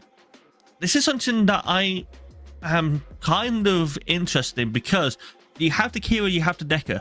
The main issue with that is I thought it was going to be a steal support. He can play tanks. He doesn't like to. So the fact that he's gone from these bruises, the Grux, to Greystone to the Steel is an interesting choice for Team Immune, especially so early on. And I think it's just due to the fact they want... I think it's just because they want more team fight in Ultimate side. They want more setup for the rest of the team. That's how I'm seeing it. Could you slot the Decker into VennyVen's comp? No. Trying too hard. Looking for too much crowd control. That's what I'm doing. I'm looking at the Richter, but you brought the biggest point up there. That Secret looked incredible. No. Secret. Sorry. Is that a Morg? Okay. It's a Morg. It's off lane. So Morg is showing up, and I like off meta. This is the stuff I like. So Spooky, tell it to me. Why are we doing this? What does this bring to the table? How does this win the video game? Well, I do think that if this Morgesh is offlane against the Steel, she does get some pressure there, right? She can poke the Steel pretty effectively. She's ranged, he is not. She has some pretty good sustain. She can get some good lane pressure, maybe look to try to push down these tier 1s early. The problem is that you've drafted a pretty squishy composition here into a Ure Steel, who very easily jump on you and start the fights, get them active. Howie is very good at staying safe away from this Morgesh in the middle of team fights. And frankly, if you try to go and ult somebody, there's numerous ways that you can be interrupted during that channel, have the whole thing canceled out. You get put into a Decker cage, you have no way out of that aside from your blink. It's just a very vulnerable pick here, and I would frankly expect a lot of ganks coming his way. I mean, yeah, absolutely. I mean, that's all eyes are going to be on this Morgesh, and I think for both sides, Morgesh. I mean, Falcon, hold my hand here. Morgesh doesn't really. It's not a team pick. It's a. That's the wrong hand. It's all good. You're trying to leverage this into some mid-game victories, correct? Like this is kind of an all or nothing selection, right? In a way, yes. So Morgesh offlane is kind of new to this patch. She's been just really strong. She has a lot of healing in her kit. She has a good escape with her E as well, to Swarm. And it's kind of similar to how Countess plays, where you're just being really annoying, you're split pushing, you're not really able to be 1v1'd in the early to mid games just because of how much healing and how much poke you have. So Team Immune, they need to make sure that Bondru doesn't get ahead in this lane.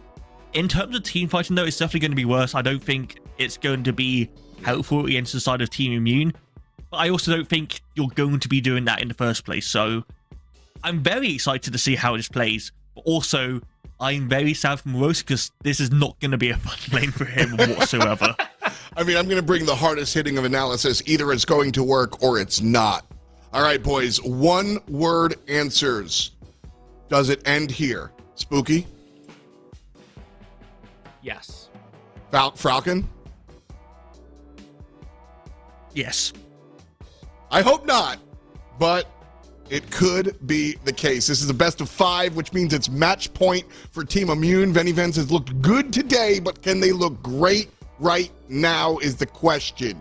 TJ and Tang are on the microphone for this one. It's going to be hot. We've got game 3.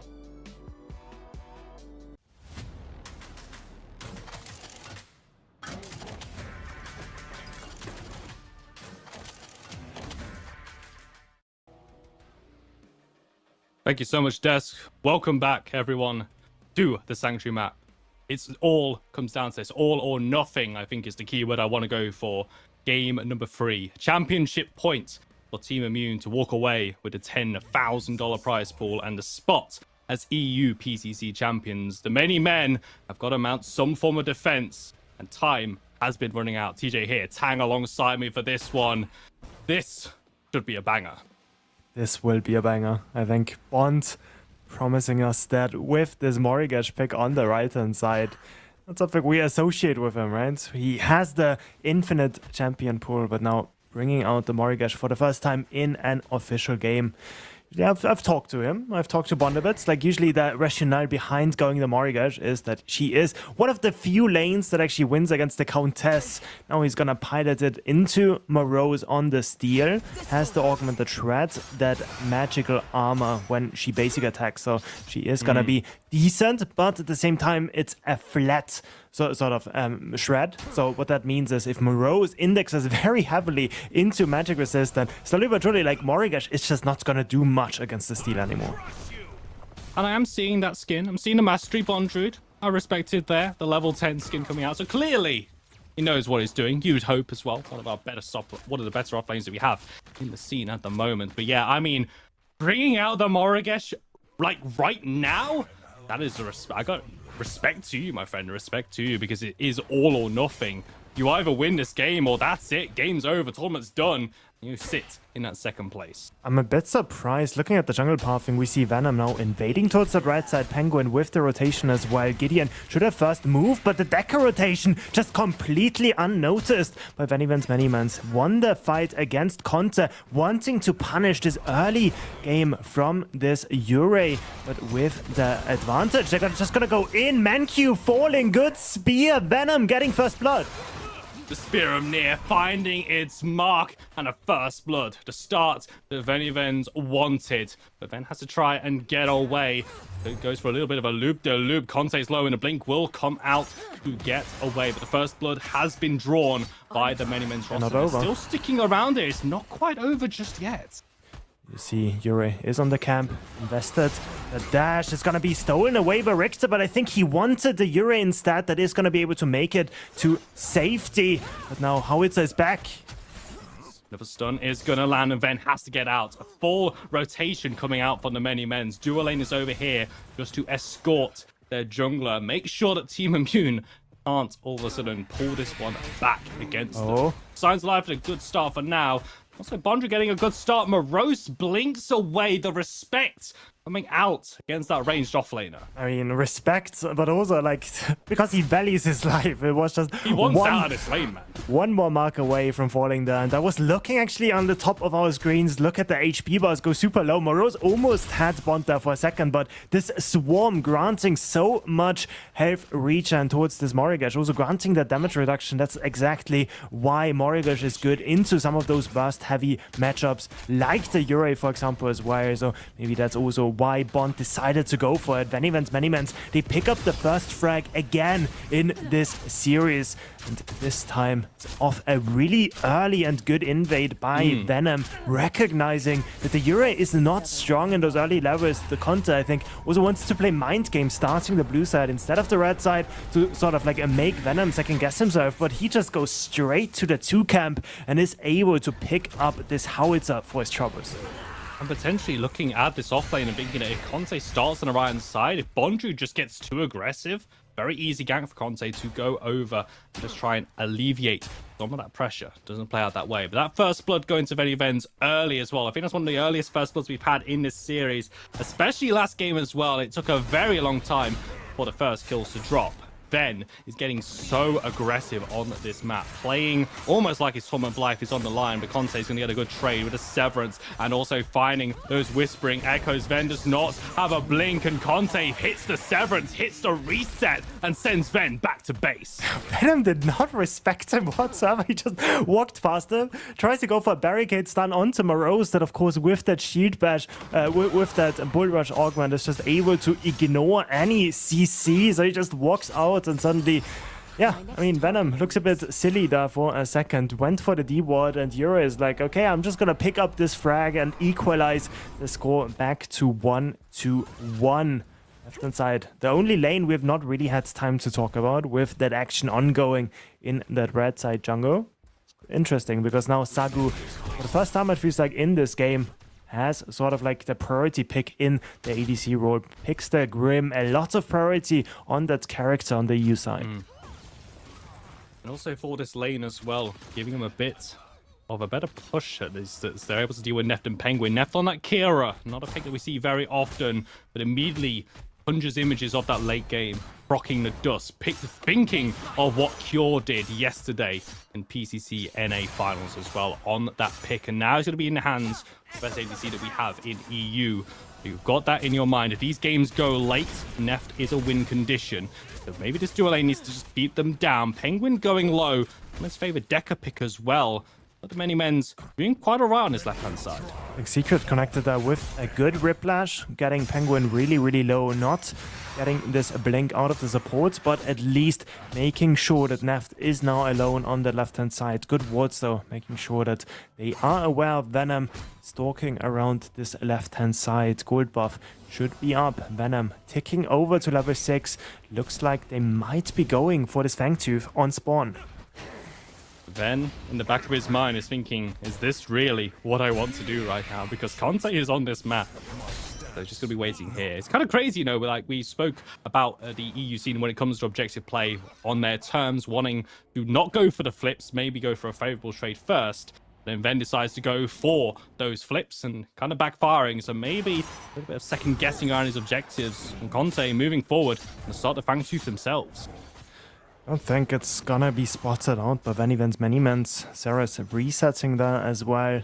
It's just gonna mean that it's a free objective for Team Immune. It's not being traded out for this mini prime quite yet. Sarah's still, even with that level 6, not wanting to go for the mini prime, instead still going for his own farm. Historically always been one of those things that VennyVen's MennyMens prioritize, getting their levels ahead, getting those CS leads over, getting those objectives. So it's just about seeing how they can actually respond to it, because Team Immune, they're not a team you want to give those early objectives to, and we see how strong they are late games. It always feels like you need to get these leads early to be able to contest with them in the late game.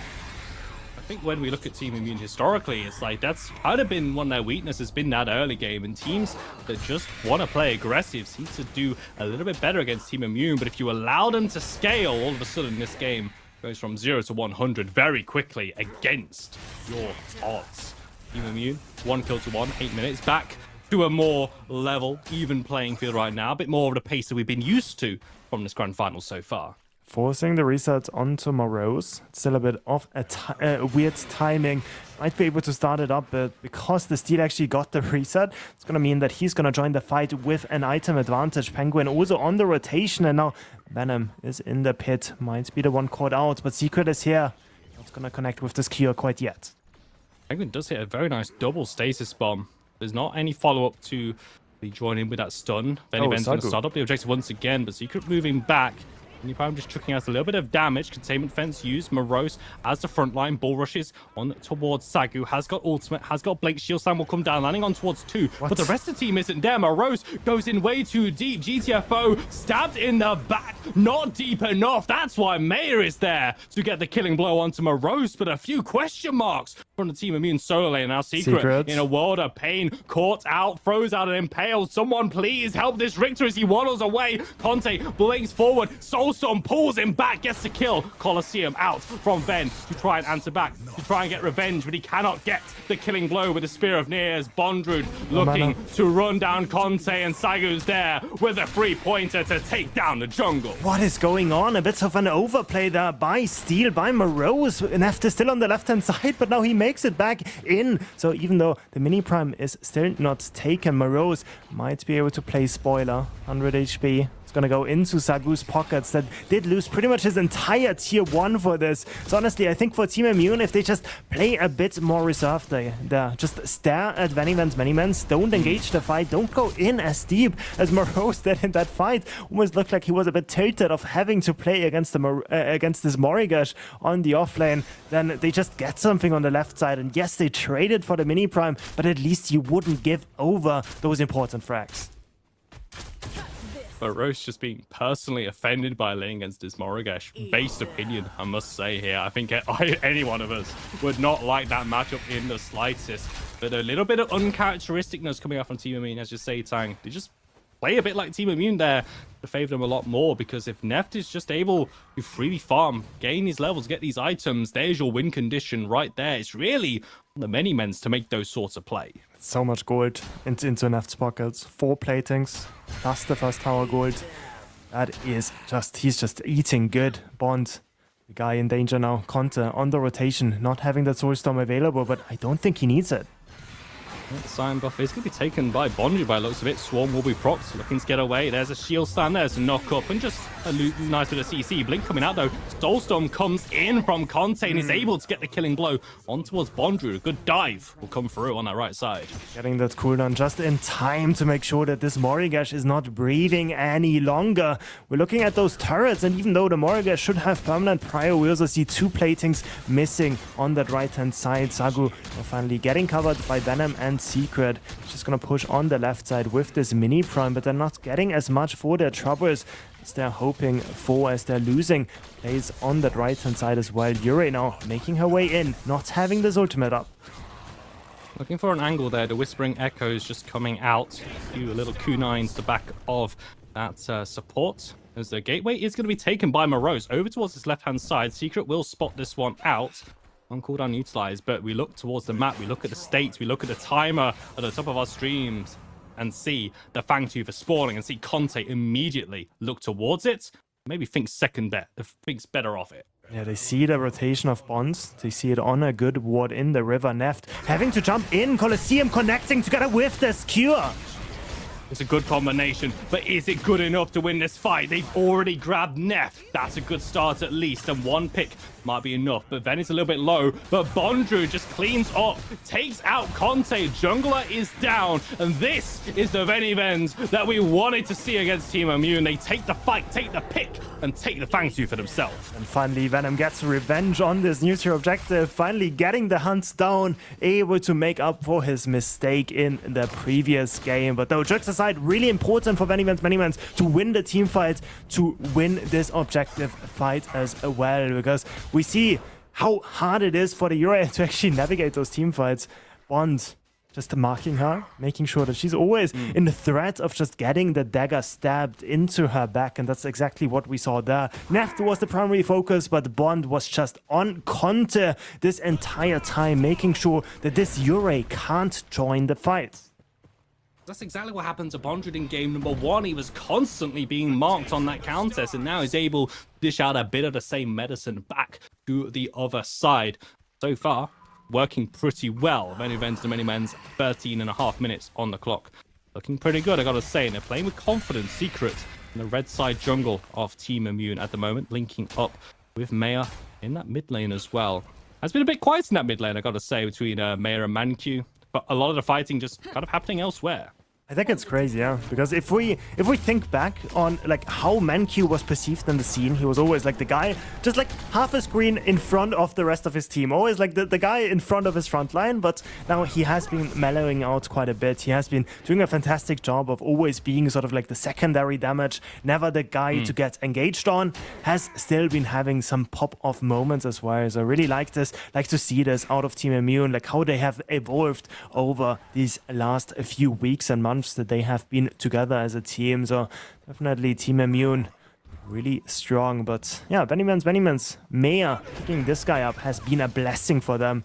He is probably like one of the strongest laners we have in Europe. Always usually gets those CS leads, and it's just so lethal at hitting all of his skill shots. He's just consistent. A bit like Secret as he hits that whiplash on towards Penguin. The blink has to come out. Just when we were starting to get a little bit comfortable, Secret just hits an audacious hook that he had absolutely no right to land. Looks like Victor's got his aim on, Tang. I mean, the desk was speculating. Does Secret needs sort of long-range lockdown? I mean, I think it has been answered in the first game, of course, in this one as well. As we see a bit of a flashback, right-hand side steal going into the shadow wall. Secret on the rotation as well. Bond still a bit away. Well, Rush is going to come out though, but Secret hits yet another Whiplash. Rose has got Shield Slam, has got a little bit too safety. VennyVens will not overcommit on towards that right-hand side. Getting ready though for the Mini Prime spawn, and Team Immune recognize this. 5 members are in the right-hand side of the map, and Ven moving towards the Mini Prime.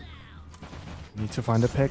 I don't want them to start this up quite yet. Yes, they do have Director for the zoning duty, but they could also just go for that pick. Penguin gets exploded. Secret does not miss those hooks. He's got his aim on. He's dialed in right now. 3 hooks have landed in the last 30 seconds, and that's the pick that VennyMens needed. The Mini Prime will be secured, and once again, given over to Sagu. This is definitely a difference on what we see in terms of who that Mini Prime gets given over to most often than not. Yeah, I mean, Sagu usually like the guy that is Mr. Consistent for MennyMens. Never really like the standout player, but never the reason they lose the game. It's gonna be a bit off and invade. No Mini Prime onto Ven. Means he doesn't have the extra power. Colosseum used Conta, just smiles at him and escapes, but has to pay the price of the 3 camp at least. Bit of an invade, but yeah, focal point back towards this mid lane where this Grim is getting some more platings. Wondred doing the same on the right side.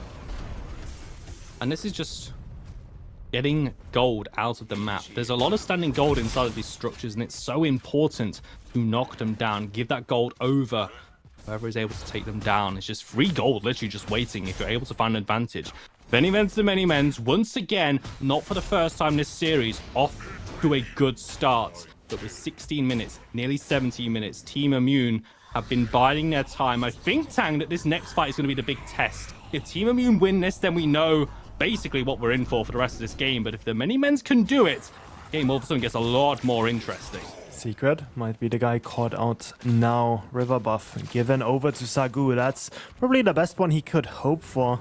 This shielding buff, granting him those extra HP that he needs in this team fight. Bond making the rotation in. So is Morose. Look at the top of our screen. Pretty much every ultimate available. A lot of blinks as well. This is gonna be a bloodbath again if we think back to the second game. Oh, they're moving forward, Morose.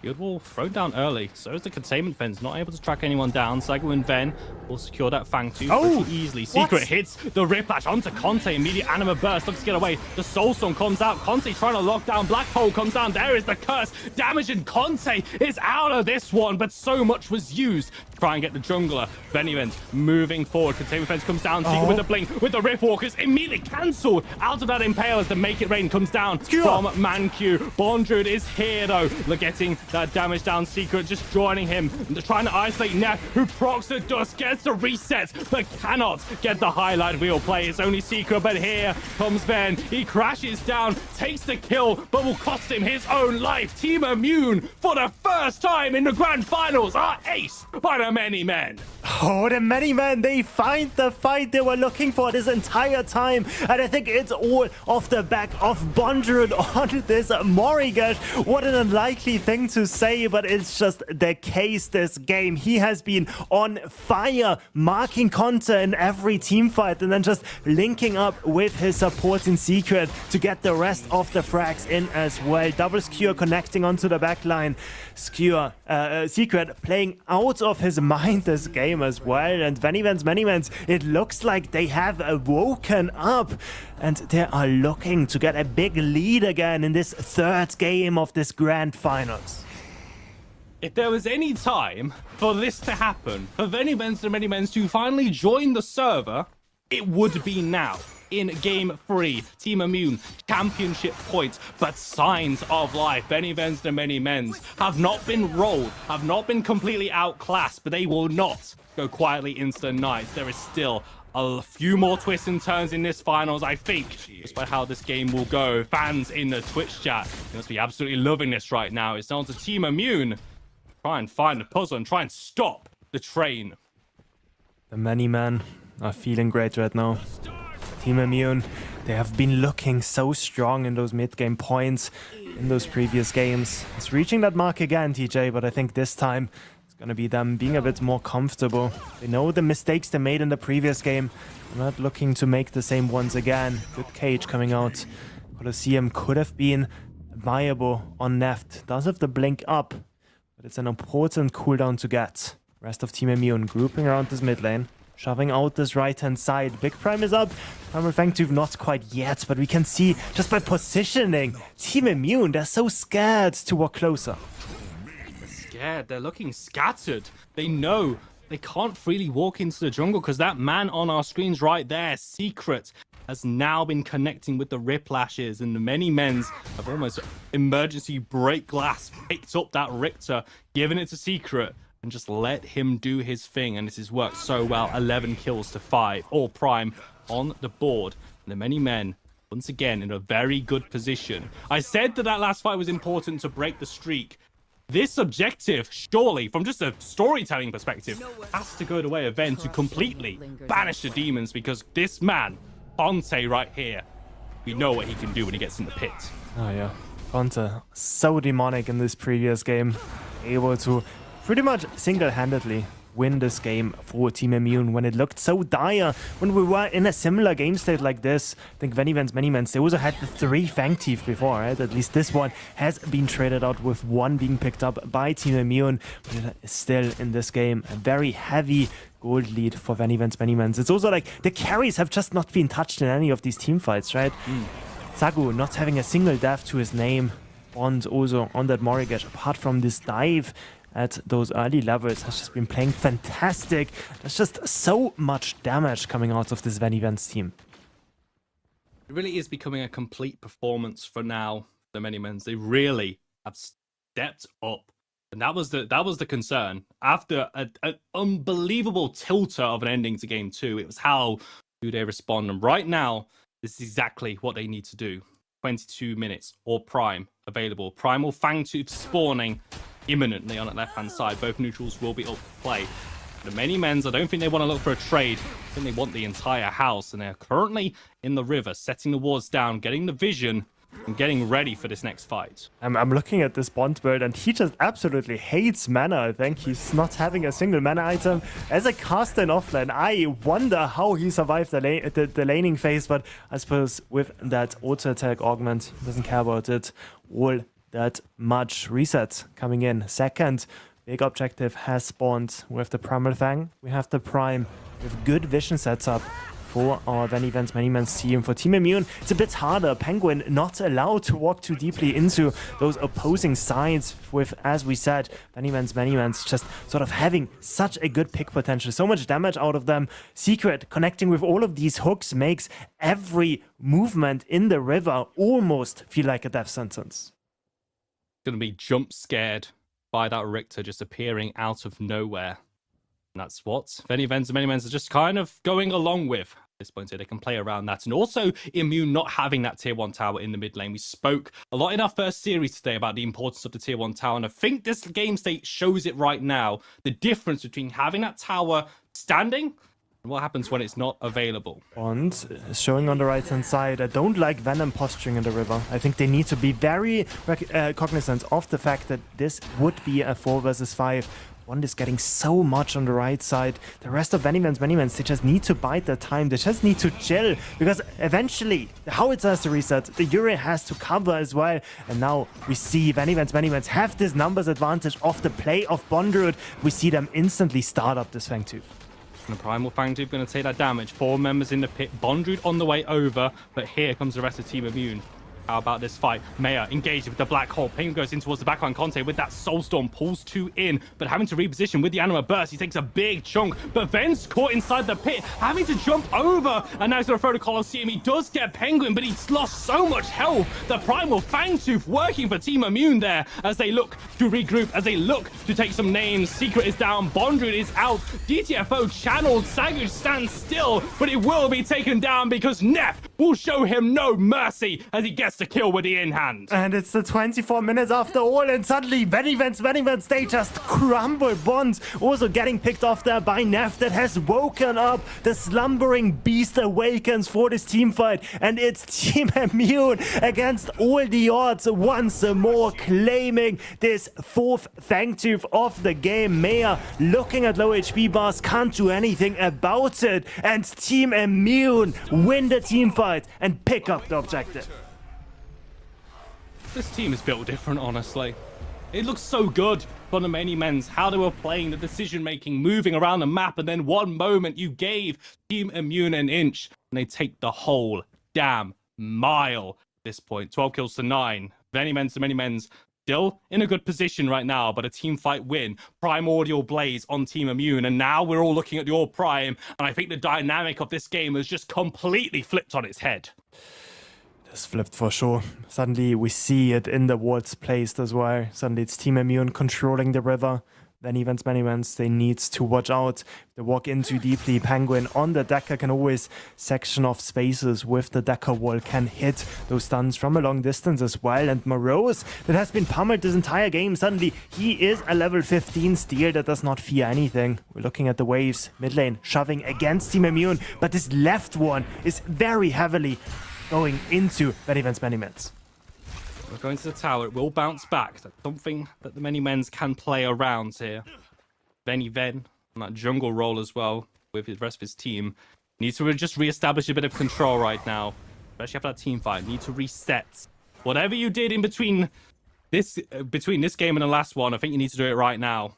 To make sure that Team Immune do not get into your heads, because they are going to start up the Orb Prime fight. Left lane will be sacked for this one. Orb Prime started and the MennyMens are on the way. MennyMens are on the way. One more team fight could be all it takes. Team Immune gonna go off it for now. Conte's still keeping aggro. The Orb Prime still throwing out damage. Secret Riftwalkers on towards 3. Skewer on towards 3 members. That's a great engage. But what about the follow-up? What about the fight?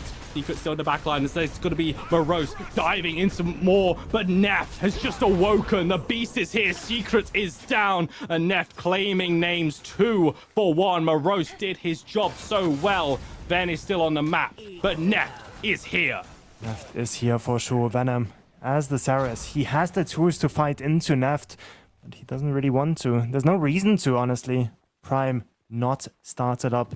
Again, Bond against Neff does not have what it takes. Bond running away, but it's gonna be Neff picking this one up. It's just gonna be the Dusk proccing, and suddenly we have the late death timers on that Morigesh. Another minute for him to spawn, and Team Immune, they just take it as an open invitation to walk towards this Prime Pit. The Dusk procs and the sun will set on the MennyMens offlaner, and now they are staggered.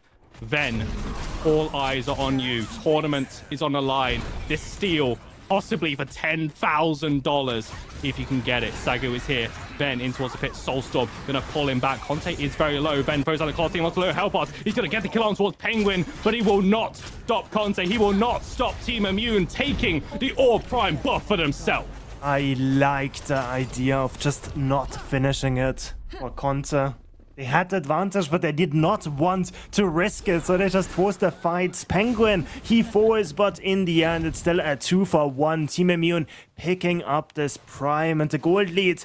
Even though it's even, it's not telling the whole story whatsoever, because now Team Immune, they have sort of the momentum. They have this big Prime as well. They're gonna be able to leverage that to go for this next Fangtooth that is gonna spawn up in another 30 seconds or so. But like these team fights, they're so close it feels like, but Neft is not getting targeted, and that has been the big problem for VennyVen's MennyMens. I mean, and Bondrude in previous games felt like he was on Neft duty. When he was playing Quang, he was just diving the ADC constantly, keeping Neft down, making sure that he's not able to, as we say in the scene, do Neft things. The reason why we say his name so much, the most decorated player in all of Predecessor on the biggest stage of all. We know how good he is, and we know what happens when Team Immune are all playing on the same page as well. It's a truly deadly combination that many teams in EU have felt before. Once again, eyes on towards the MennyMens to try and stop it. Fangtooth has spawned. Gonna see everybody walk slowly towards a stage of the game. Every single pick counts. Bond showing on the right side. Team Immune, they know they're on a timer. Conte should be starting this objective up momentarily. Venom still in the vicinity. He's just gonna try to make sure that he knows what's happening. Manq defending the base. Team Immune not actually going for the objective. They're gonna match the pace, but on the right-hand side, if Bond gets Manq, this could be important. Manq is aware of it. Gonna back off. Bondrude might be on the wrong side of the map. Conte might be looking for him. He's going for that flank. I think Conte's certainly got a lot of damage. Doesn't have the mana, but looking at that build, he's going to deal so much, and Manq is feeling every single bit of it.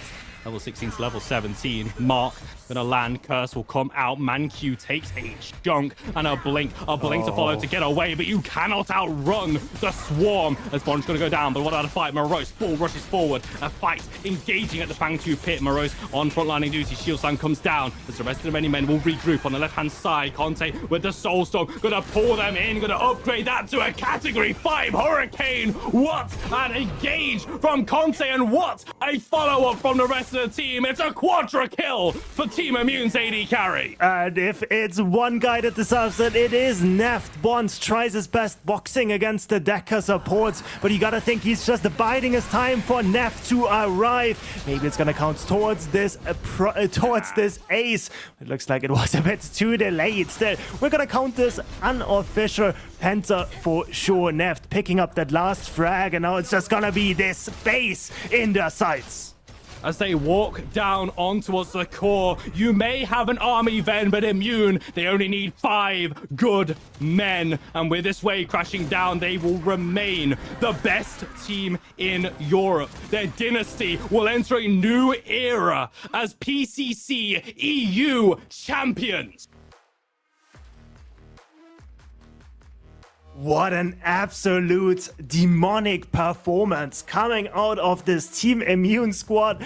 The early games did look a bit shaky towards the second and third game, but honestly, like, who cares if this is what you bring towards those mid to late game stages of these fights? We saw in this game, okay, Bond, you can always make sure that Conte can't be in those team fights, but suddenly there is Neft just pumping out the damage and just solo carrying these fights.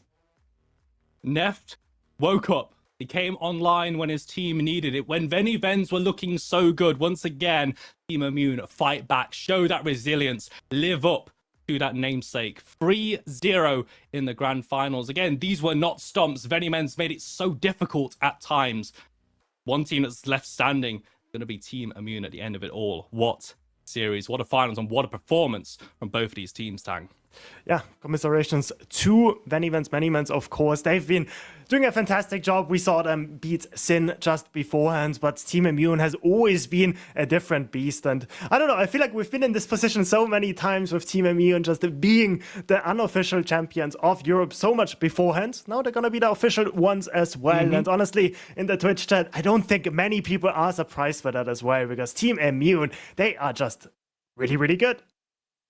They're just absolutely built diff. They are the best team in Europe. Unofficially, Now officially, for sure. We've been the TNT cast. TJ here, Tang alongside me. That was explosive grand finals. And for the final time today, and this entire broadcast is back to the desk for the post-series breakdown. Great show for our finals there. Clutch doesn't mean showing up all the time. It means showing up exactly when you're needed. And Neft did exactly that. Just showed up. The rest of the team set him up. And VennyVen's performed. But at the end of the day, the Neft factor clocked on in. Big deal. Whole team was fun. Let's talk to him. We've got Conti on the line here hanging out. And game number 2, Conti, you made some giant impacts. We saw you making the steals and everything. I'm not even going to touch like strategy and all that nonsense. I'm going to give you the easy one, man. How did it feel in game 2? And did you know that game 3 was going to be one as well?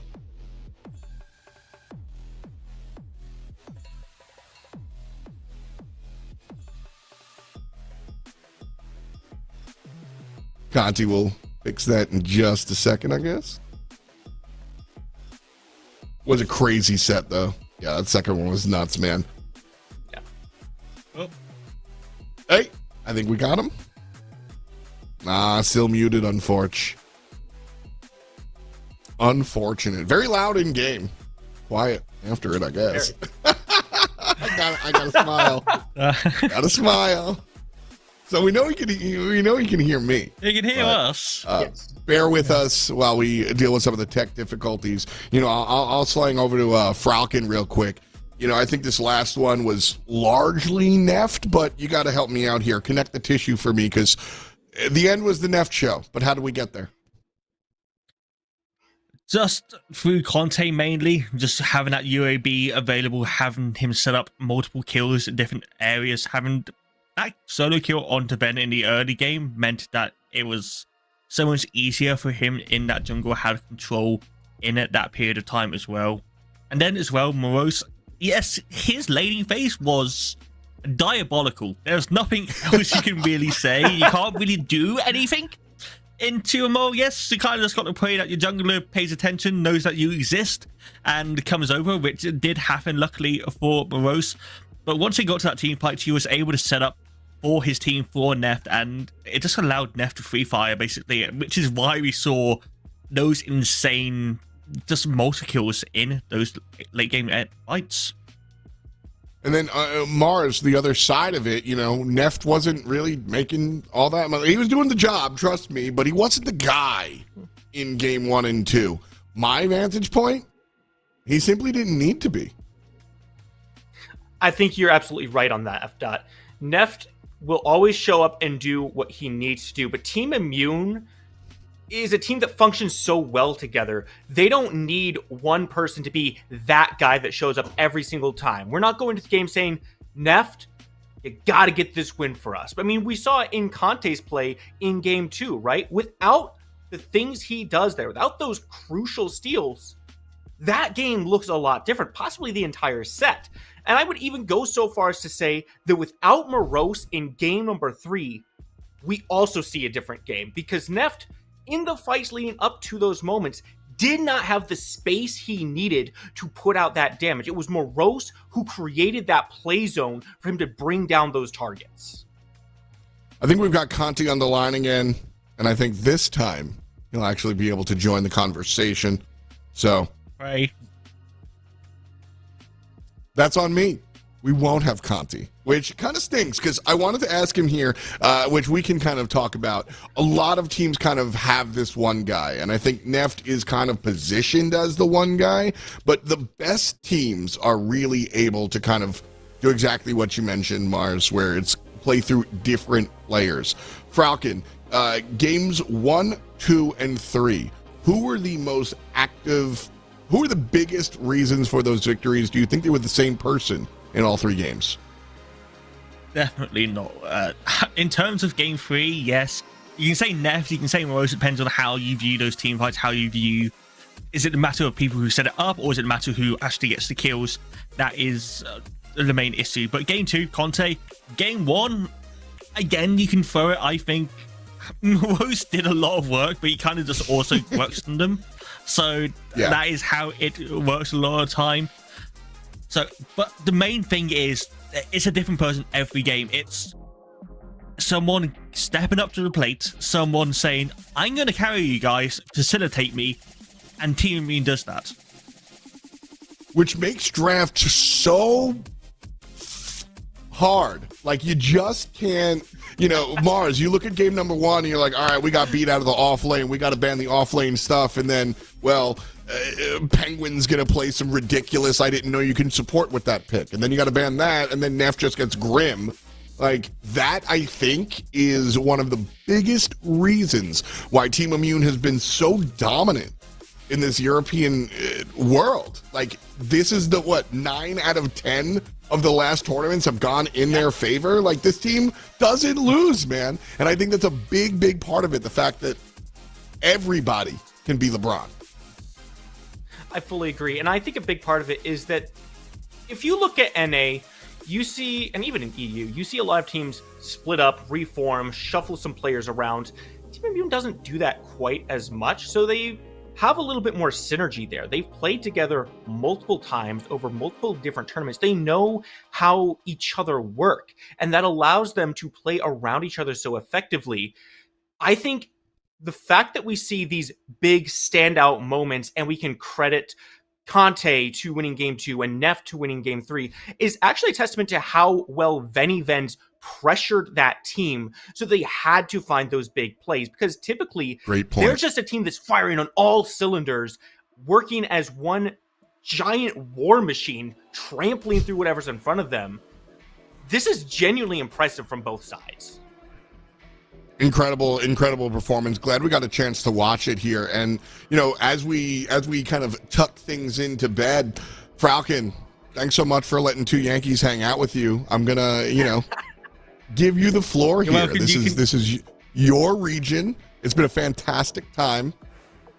How you feeling? I'm not going to lazy at all. I'm not going to say anything because I know how Twitch chat, I know how you guys in there will deal with it. But what I will say is, welcome to the EU scene. Immune is the king. God save the king and all of that stuff. I know. UK thing, Europe thing, same thing. God save the king. That is Immune at this point in time. We'll have to have some sort of uprising, maybe some revolt from defense that will eventually come through. But saying that, Neff is also French, so that probably won't happen.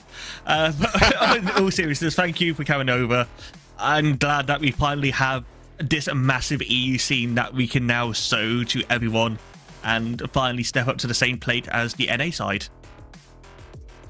Well, hell yeah, thank you. Couldn't say it better myself, so I'll just thank everybody for showing up, everybody on our side and everybody out there in chat. Of course, our massive overlords, Omeda, thank you so much for bringing it all together and making it happen. It's the end of our summer series. Yesterday was North America, today was Europe, and now it's all over, at least until the fall. Signups are live on August 1st. If you want to sign up for the PCC Fall Series, you got to be here. You've seen where these teams worked out, and some of them started from square one. Grab your teammates and sign on up. But that does it for the desk here. Thanks so much for hanging out with us. It's been a blast of a weekend. For myself, all my homies, out to you guys. Thank you so much for hanging, and we'll see you next time, Pred Nation. Peace, and much love to you.